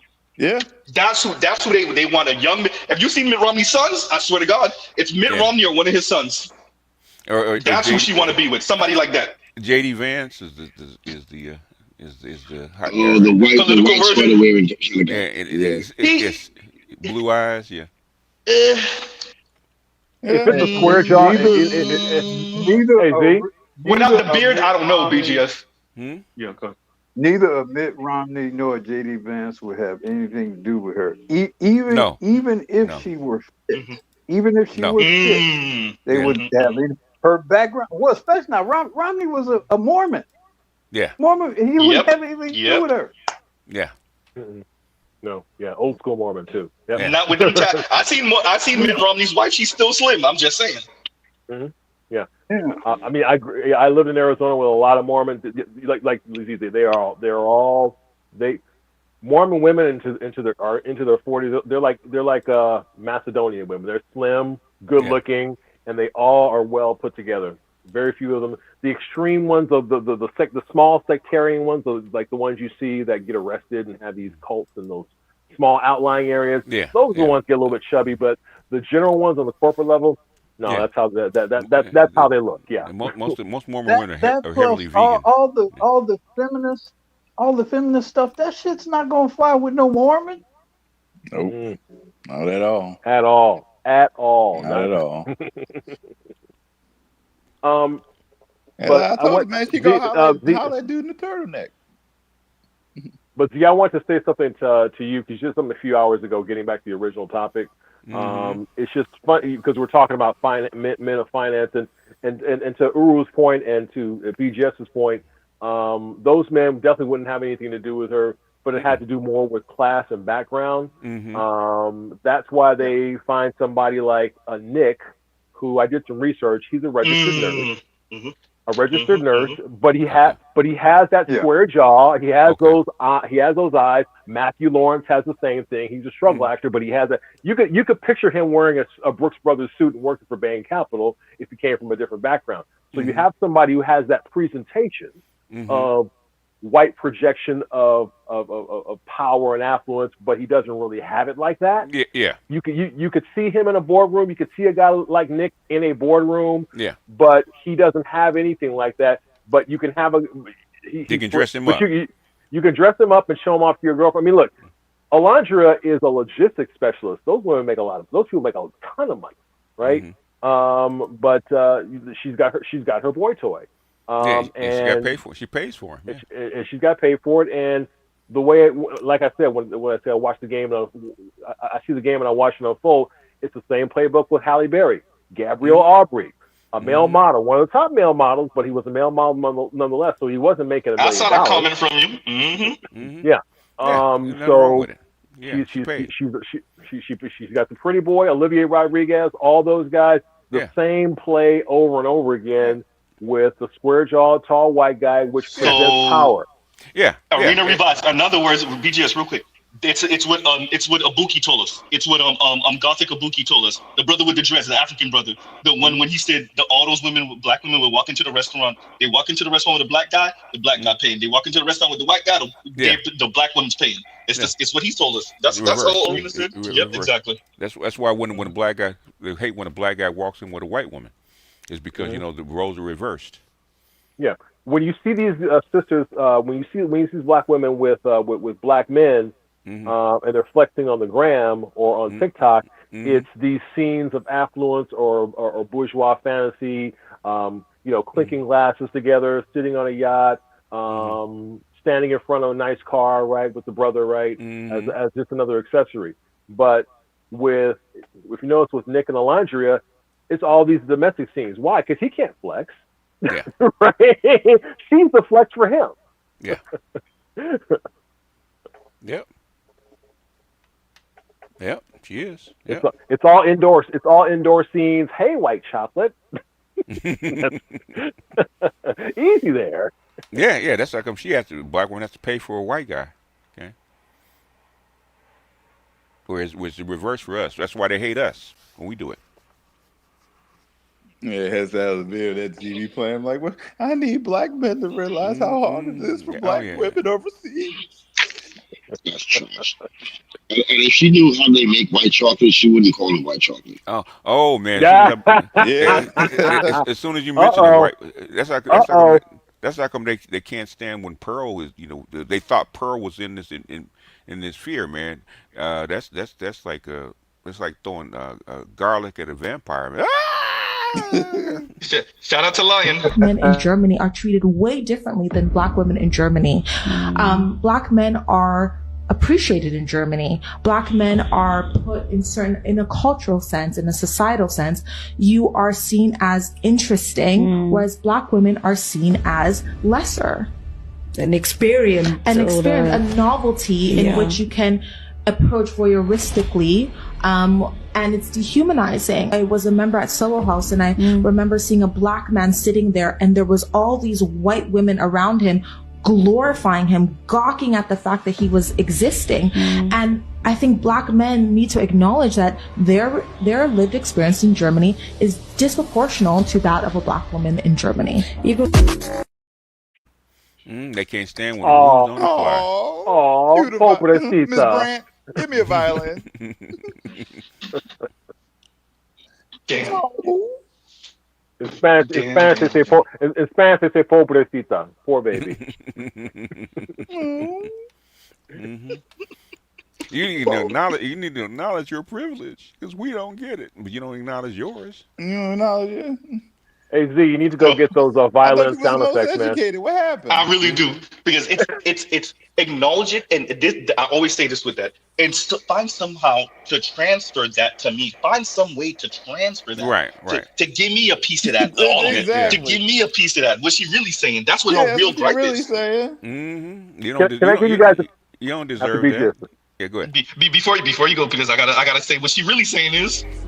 That's not fair! That is not fair! Really though. Go ahead.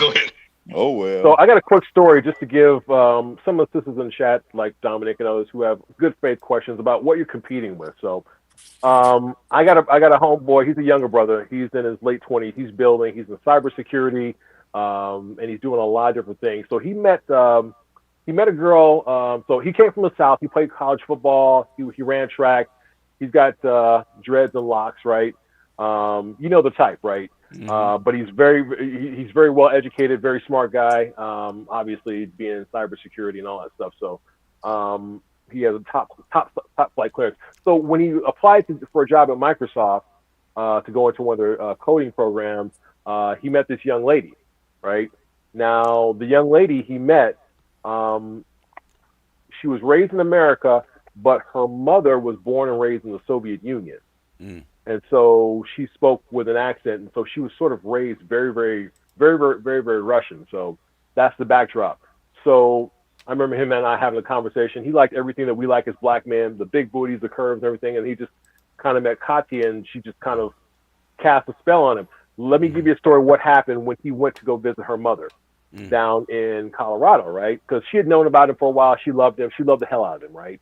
She loved her. She loved him to death, and she approved. So they came down to see him. And so when they came into the house, the daughter went to the kitchen with the mom, and they came back out. So my boy, he took off his shoes, kicked up his feet, and the mom looked out at his feet, and she went back into the kitchen and called the daughter in. And my boy tells the story of how the voices started escalating very fast. Mom, he couldn't understand what they were saying, but mom was getting very. She was very annoyed with her daughter. Right? You can tell annoyance that translates over. And so what had happened was, so he told me later. What he asked was like, what was she so mad about? She says you have a small hole in your sock, and I should never let you come out of the house like that. Oh, she's getting on her. Yeah, she put it on her door. Says, never let your man go out with a hole in his sock. Ever. Okay. All right.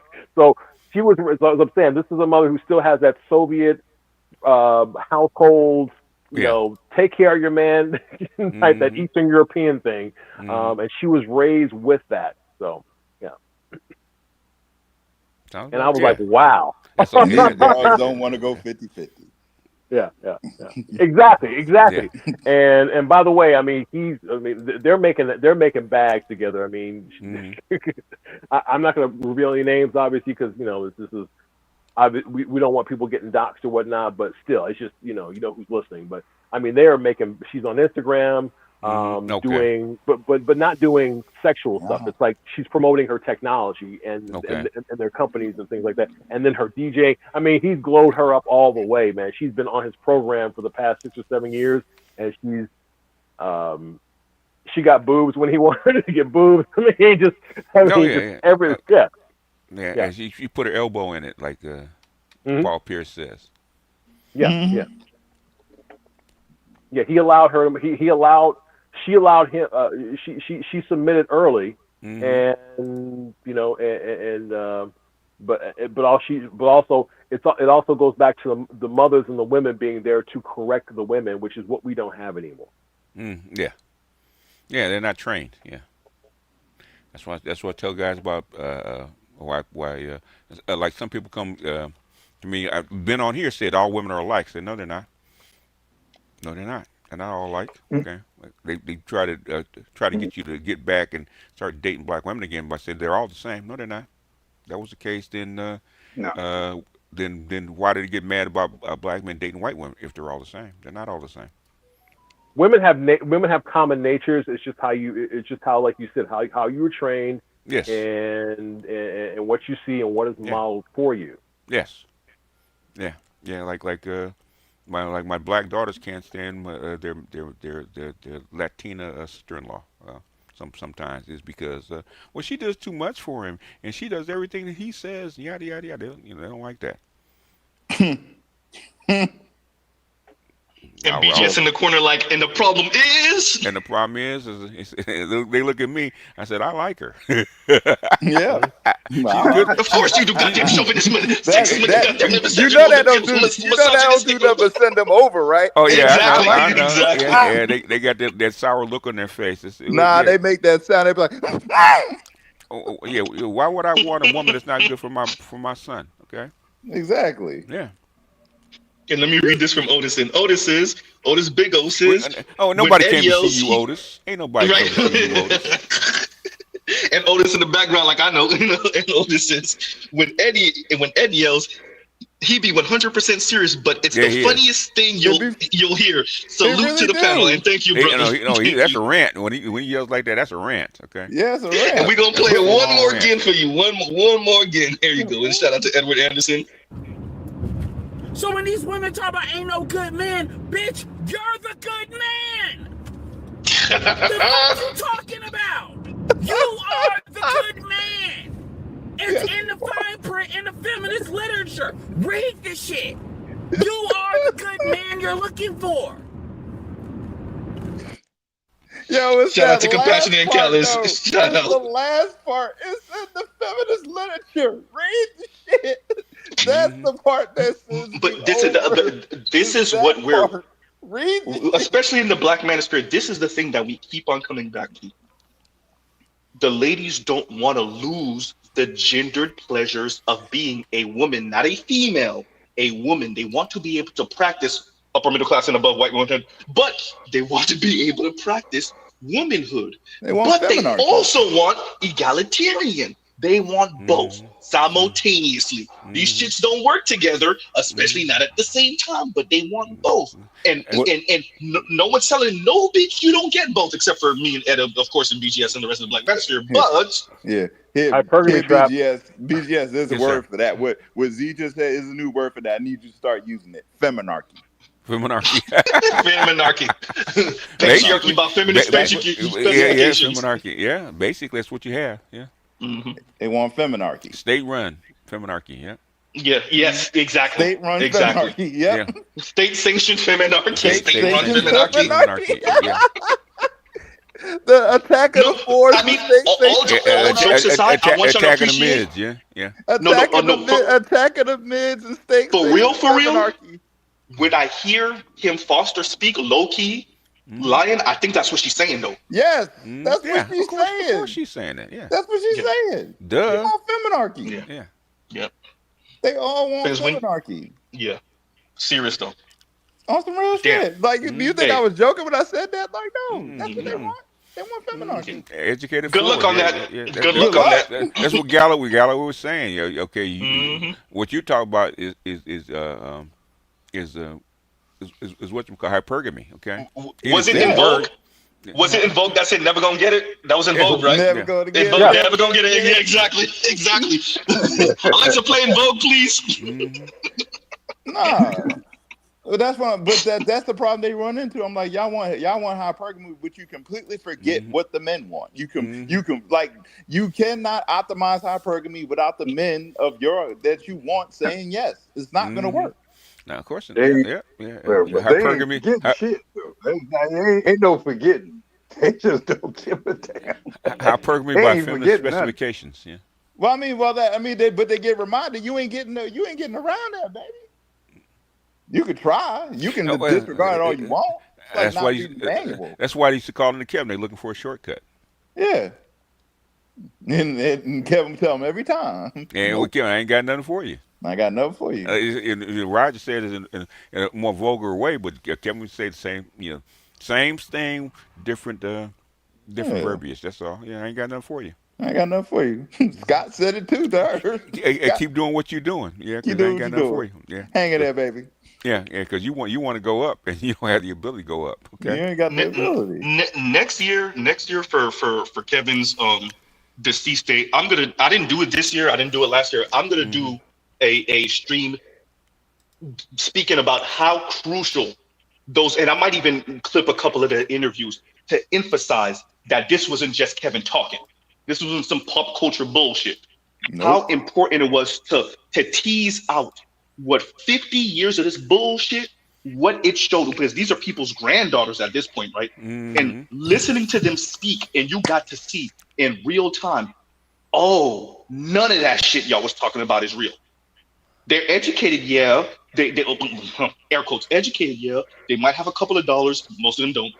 And yet the 1 foot in and 1 foot out was still happening in everybody's face. It was undeniable. Y'all can focus on Kevin all y'all want, but night after night with delusional women of varying races. Yeah, it was primarily black women. Kevin's a black man, but it was white women and Latinas and even a couple of wayward Asians out of Canada. I still remember that weird old lady, whatever she was, South Pole, whatever. And they all sounded fucking fuck nuts. And rest in peace, Kevin. But it was just that was a time. And no matter what they do, you can't erase what everybody saw. No, it's too late. Well, once it's out, it's like the emperor don't have no clothes. Okay. Yep. I didn't always agree with Kevin or all aspects of what he did, but man, shout out to that brother. That brother changed the world. He did. Yeah. That brother changed the world. Hey, look, we don't be complimenting people on my channel. MS Delta says Feminarchy, y'all brilliant. Look, don't be complimenting line on my channel. That nigga ain't shit. Man, we don't compliment these New York niggas on this channel. And he's not even here to defend himself. I thought he was still here. That's a Mississippi boy, man. Yeah. But look, MS Delta, we don't shout out them Yankees up there. We from the South. Okay. The South. Yeah. we'll compliment them New York niggas, them Northeast niggas. Look. Beware them niggas over there, huh? Beware them niggas over there. Look. That's why I rock with BGS and Black Wood. They both from the South originally. We don't rock with them niggas in the Northeast like that. We don't like them niggas. Look, like said, give me my link so he can defend himself. Kevin was a channel to amplify the things we were, the conversations we had been having in bits and pieces, here and there, across generations, going back to the 70s, the 80s, or the 90s in the barbershop, or when black women go on their war councils and we have to go in the corner and just take it, but then we go out to the backyard and say, she blah, blah, blah, blah. Those type of conversations that no one was used to hearing amplified. He channeled all of that into a moment during COVID, especially where everybody had to watch because, and even if they didn't watch, they found out about it because everybody was at home. They were at home. They're at home, and women got scared because they said, "What's going to happen if we don't have a man?" Right? Right. Say that. Go ahead, Lion. Hashtag your number one hater. All right, look, time out, dog. Like this whole disrespect to New York. Hey, that shit got to slide, okay? Look, we don't like y'all niggas like that. I know. You 50 Cameron, Jay-Z ass niggas, we don't like y'all niggas like that. Listen, I know the Diddy documentary dropping. Everybody, that's New York. Y'all produced this nigga. Speaking for all of us, though. Yes, he was. Y'all produced this. Shaggy suit ass niggas. For all of us. No, he was not. Yes, Diddy was weird. Yes, Diddy was weird. 50 would agree. 50 would agree, man. Yeah, 50 could. No, the thing about 50 exposed it.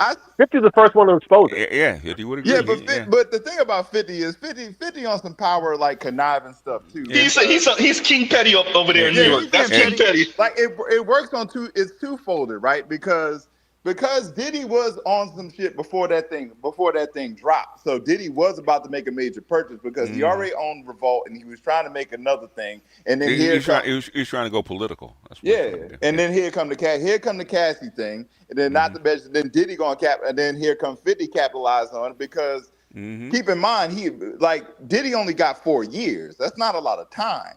So That's putting all out he this got. documentary, making sure he doesn't recover. Did he go? That's all he got was 4. Yeah, all he got was 4 years. Damn. He only got 4. he They missed only it. got him on the Mann Act, They tried right? to get him on They only got him Rico. on the They tried Mann to Act. They could not get him on Rico. Exactly. They got him They on the only Man got Act. him on the Mann Act. They Yeah. only got him on the Mann Act. Yeah, with the They prostitution. That's all they got. They That's did all all he that. got. They did all that. Well, that really what they wanted was his files. They really. Well, they overdid it. Well, they overcharged. If they would have stuck with the DV with the state charges, but no, they crushed it and said we want to get him on Rico. Nah, they tried to give him Rico. Nah, that mayor They wanted his no, ass. no, that's what It was I'm that saying. mayor. The The mayor. feds the want. DA. There's only 4 years was enough. Otherwise, he'd start talking. So they didn't want him to start talking. So okay, They tried to give him more than 4 years. They couldn't tried get the there. Rico case okay. would have been All right. 10. Yeah. Listen to what I'm saying. Okay. People like either he's gonna go the Epstein route, or you're gonna give him a little slap on the wrist and let him go. And then he's probably. I comprehend everything you're saying. I just don't agree. That's all. Yeah. I mean, but the thing about that is, the thing about that is him getting the time. But the thing when 50 come in, 50 did that to make sure he don't recover because even 50 knows 4 years ain't a lot of time. What 50 said 50. Remember 50's first grudge against Diddy was when Diddy said, "I want to take you shopping." Right? Yeah. He's like, but he's also a rival. The thing is, when the feds come after you, okay, and what's the first thing they did with Diddy before they even arrested him? Well, they grabbed everything. They took his files and they took his tapes. They took his evidence first, okay, and then they charged him. Okay, the charge is after effect. So Diddy was a low key Epstein. There's a reason that they did it that way. So we'll see if he survives his 4 years. I don't know. That's the point of the that documentary. Might have buried him. The people that Diddy has more stuff on aren't as high up as the people as Epstein. That's probably the reason why he's still alive. True. True. Yeah, and the jury's not out on that yet. Yeah, true. But nah. Listen, just because yes, Diddy was a weirdo. I already knew it. I've listened. I was in the Bad Boy era listening to them songs, and Diddy had some questionable bars on a few of them songs featured with Diddy. He had some questionable bars. I like that Arena Rebuzz was just simply like truth. Like that's why he's still alive. DJ was like that's why he's still alive. That's like Tupac had to go to another gangster to get him out of trouble. Okay. Yep. The guy I did the podcast with for a couple years ago, he was a guy named Rob Silva who was from South Bronx, and he was outside during that entire period. He passed. Ooh, they but cut him.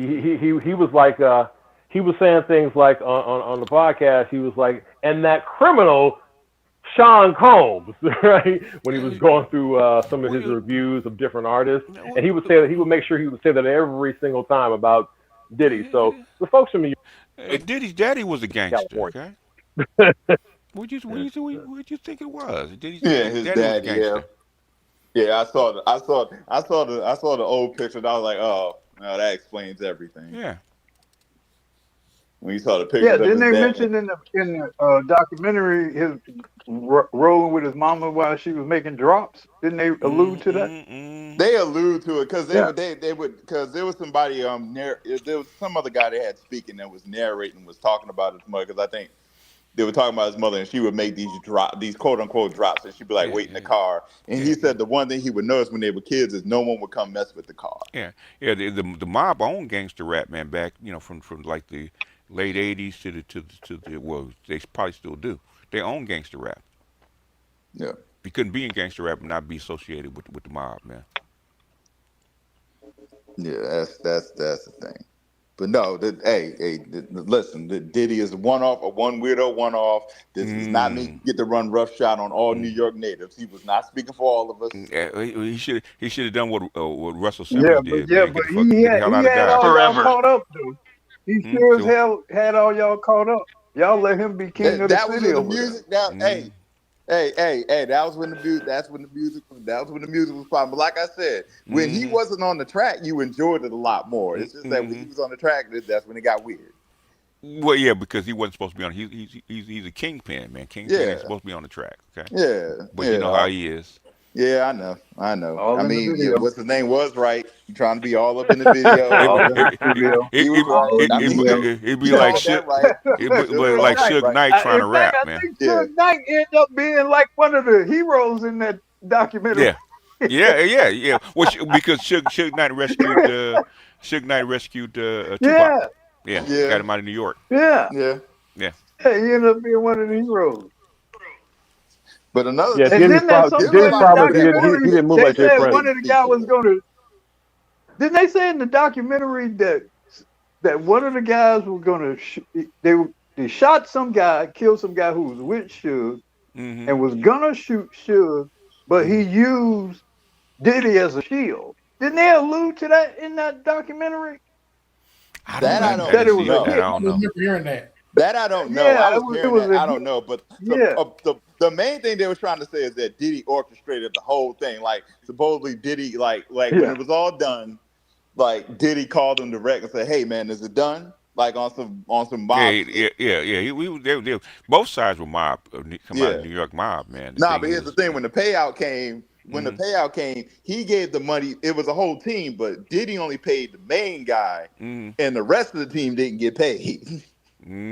That's not gonna go They were too well. supposed to split. They were supposed to split it. Oh, either they got put in the ground or they got paid. There ain't no two ways about it. It's the only way that No. I'm works. talking about like Well, the like guy when who supposedly got paid died of cancer, right? They alluded yeah, to the guy who was a yeah, friend of his Oh, father. okay. Friend of yeah. It his was a friend father of his was the father. guy he paid, but Yeah. this Yeah, guy supposedly died of cancer or whatever. yeah. He Yeah. died of cancer. Yeah. There's a whole lot of stuff like the two people that died of flu-like symptoms, and I was telling Adrian, I said look up this Ooh. particular poison, okay? Mm-hmm. Yeah. But we Yeah. I'm not getting side. I just came to defend my honor as a former New York native. That's all. I just wanted to defend my Hey, honor. A lot of I there's know the shit is weird. disreputable stuff. well, A there's three lot of big disreputable stuff that there's happened up three It's there. big all about the South. it's three big main hubs, especially for gangster rap, man. Is basically the New York mob, the Vegas mob, and the L.A. mob. Yeah. It's Dylon, Dylon, Dylon, Yeah, Dylon. It's the Dylan, South. Dylan, yeah. Dylan. Well, I mean, What with is the LA mob, it's literal because that's the LA mob. That's Mob Pyru. But I'm just kidding. But no. They got gang. You don't hear about them. They got gangsters. You just don't hear about them. They're real no, quiet in I L.A. know, but I'm from LA, so I Yeah, you yeah. know Well, you know, everything you they're mostly Russian more than anything else. But, you know, not really. and Jewish and Jewish, yeah, yeah, Jewish, yeah. yeah, In fact, Jewish, that's how Jerry definitely. Heller was able to run things. a lot of your warehouses, and if somebody told me that long when I was in my 20s, there's certain warehouses out of the airport that you can't go into. Persians and Armenians too. So Well, people don't know how big people don't know how big the Armenians are as well. Yeah, but I'll give you guys I'll give you guys a little bit of game on like the Kardashians. You know how they made their on Kim's father's side. They made their money in meatpacking. Yeah, and they enforced their meatpacking monopoly with a lot of force back in the 40s and 50s. So. But,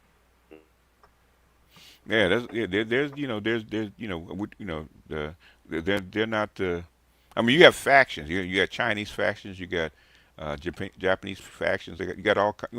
That's common. Okay, but but to our brothers from New York who says New York had to take the L for Sean Combs. Look, I mean, LA's got to take L too because the BLM women who stole all that money. I know that whole story. They're both from the Valley, so it's like we're ashamed of them very much. Like we had to take that. I mean, the CIA's been in the CIA has been in and domestic intelligence has been in Hollywood, particularly ramped up. Oh yeah, and they ramped up their presence in the early '90s even more so after being somewhat absent for a while. But and ever since then, they got to those young ladies and they gave a bag. Well, it was there was Soros. Soros actually did that. Soros and the whole conglomerate. That wasn't CIA. That was Soros and his conglomerate. In fact, we actually pointed out all the donors to that. Okay, that was a political faction, and they Soros told them you had to wrap this up because it's getting too hot. So they wrapped it up. They took their money and they Oh yeah, bounced. especially after we revealed that Revealed little it. We revealed the whole donor list. Yep. Mhm. And especially after we revealed that manifesto didn't have men in it. There's like, oh Oh shit, yeah, they yeah, changed this. yeah. Oh wait, we did that, but thing is that Mhm. they're still around. It's just not as active, and a lot of your guys, a lot of the guys that actually work for BLM start talking. So BLM is not a CIA operative. It's actually Soros group that actually Well, I runs didn't that. say Same, CIA same, because same. I didn't say CIA. I said the CIA's had their presence in Hollywood for a long period of time, and they're adjacent to Hollywood. But though they worked together with a lot of domestic intelligence. And the FBI before that, okay, in the 20s and Mm-hmm. 30s, okay, they've been there, okay, they've been a propaganda arm. The DOD's been part of the Hollywood, okay. Yeah, I know. Yeah, so that's intelligence being in Hollywood. That's where you think they got their money. Okay? Yep. What I'm saying is that they re-up their presence because there was a period of time where you were able it was like a 15 or 20 year period where you were able to have movies like All the President's Men, like Reds, Born in the USA. There was a 15 or 20 year period of time where their presence was somewhat diminished, where you were able to have those type of movies that ask those type of questions. Salvador. But notice that ever since Black Hawk Down, you haven't had any of those kind of movies. What did George Bush say in 1991, sir? New World Order. Of course, yeah, New World Order. Yeah, after they killed the crack era, okay, and then the Soviet Union fell, they didn't have to do that no more. That's why it changed. New World Order. They've been there. They just instead of them dealing drugs, they went the other way. They had to for LA. They had to clean all that stuff up. It's because go look at Snowfall. Okay, they were right in the middle. They were right in the middle of that, which is probably why he had to die an early death because he talked too much. Let me do this. Go ahead, AB. What's going on with you? What's going on? See, just popping in. So, we just shooting the breeze as Mr. Z lives life on the reckless side. Yeah. Of course. Did you see the Coonsters go ham on Friday? Which one? That's a zillion of them. They're talking about Owens, the main one. Oh, Candace Owens? Yeah, no, I saw it. I saw the whole thing. He said, "F you." I was like, "Damn." Yeah. What was it her show or was she on somebody else's show? No, she was on her show. That was her show. She's walking pretty close to the line, man. Yeah, I think so. Her husband's trying to tell her the back. Watch the rest of that. Her husband's trying. Her husband is trying to talk her off the ledge. Okay. Yeah. Her and Charlie Kirk were close, man. So, and Candace is a firebrand. So. Yeah. Hey, gotta be careful though. Well, women are women, man. Sometimes they get in their head and they get emotional. Yeah. Yeah. You better make sure she if it wasn't for if they hadn't done Kirk in public, she might not be around. Okay, they can't afford to do her. Yep. Which is why they couldn't afford to do Diddy either. Is because of Epstein. Too much. Yeah. Or he might get a Tory Lanez though. Yeah. Yeah. That's something to think about. I didn't think about that. Yeah, but he cut a deal. That's the deal I would cut. Hey, Z, what are your thoughts on these heifers talking about they rather stay home and stank than be with us? They rather stay home and do what? They literally saying they would rather stay home and be musty than be with us. Okay, so look, I don't. Look, this is the thing. The ladies could talk all they want. We gonna see what it is in not even another year or two. Not we'll see. That's all that shit sound nice. Look, all that black girl swag shit and just female Western American women swag shit. Hey, look, we're gonna see. We gonna see. We gonna see. And that's all I can say. They're going around saying we're upset because they said because we don't want to be around their stank ass. I'm like, what's there to be upset about? You said you want to be in your own house and stank. What's there to be upset about? You're not bothering me. AB, these are the same women that were crying when Roe v. Wade got cut. Yeah, man. No, it didn't get cut. It got sent back to the states. They can vote for it. They just have to do state by state. They gotta do it state by state. But they were crying. But they were crying about that.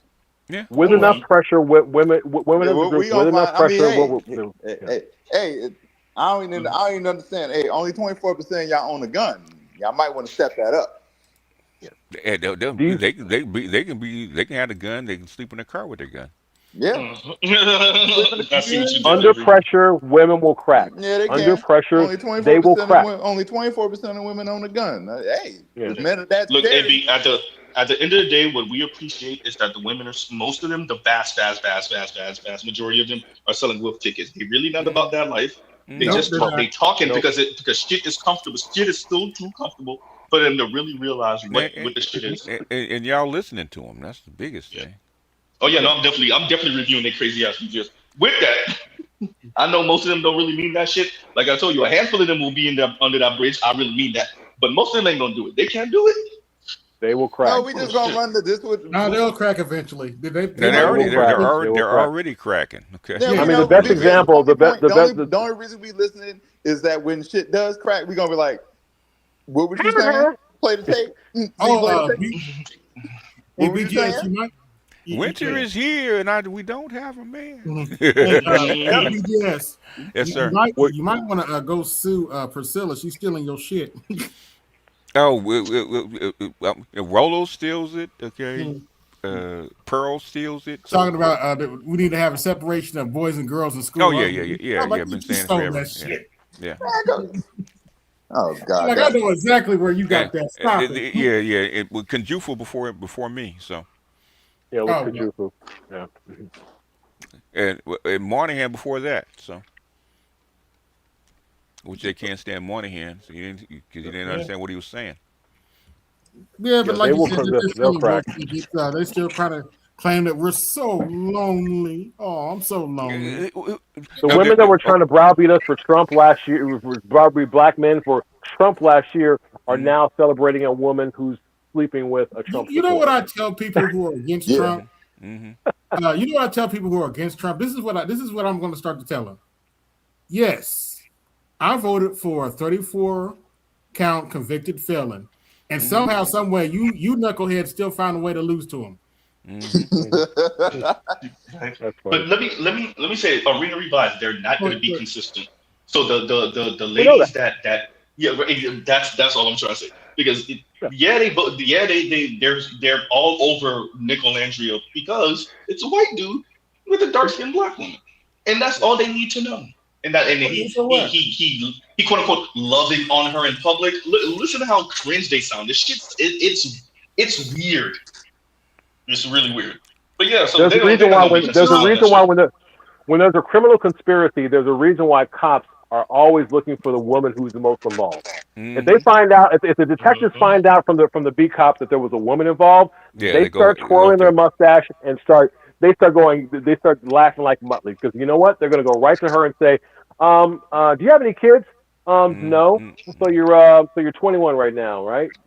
So if you don't cooperate with us, by the time you get out, you'll be 46 and won't be able to have kids. Or if they do or she does have kids, by the time you get out, your son will be 28 years old. He'll probably be in prison too. But if you help us out, you'll see him in 19 months. Yeah, the easiest way to turn. That's what they call them, the weakest link. Okay. Yep. That's how they get out. And that's how a lot of brothers go to jail. Okay. Easy to send him up. That's why they try to get you to try to talk the brothers into selling drugs for him. They know he's gonna go instead of them. Oh, like Blueface's mom. But anyway, dude, I can tell you. I can tell you the offers I had. Okay, baby, I'm not doing that. Okay. Very common. Tell them a heartbeat. I'm not doing that, baby. Oh, they wanted you to sell drugs, huh? Oh, hell yeah. Oh, you're smart. You're a smart guy. We can make all this. We can make all this money. The time is you by yourself, BGS, but the we gonna make this money. Yeah, we can make all this money. We's gonna make this money, huh? Yeah, they say in a heartbeat. We.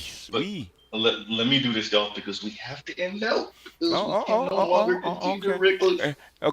You already know how this goes. What percent is the battery, Z? It's at 11. Oh, and that's with being on the charger. That's with being on the charger. That's with being, because if it wasn't on the charger, that shit, we would have been, this conversation would have been done like 20 minutes ago. Okay. All right. Yeah. All right, folks. I got to go ahead and prepare for my patrons. Okay, so you know what? I will try to be part of that today. I'm gonna let this charge for a little bit, but y'all already know. And this is, because y'all already know, this is a regular street. Y'all can hear me? Yeah, I can hear you. Okay, because I thought I was in a dead zone. Okay, so we will pause right here. Love, peace, and chicken grease. Whatever y'all do, don't entertain these weirdo women with this white man burden crap. This is some weird stuff. They over here sound like weirdos and cringe and all that other stuff. And as Ross says, not weird, pathetic. Exactly. And we'll let you have the last word on that. Why would I be upset? Go be happy. Right. So we'll let Ron have the last word. As he said, not weird, but pathetic. And we'll pause right here. Love, peace, and chicken grease. Y'all go check out other Black Manosphere content, other non-Manosphere content, for the love of God. All right, y'all. Mr. Z out.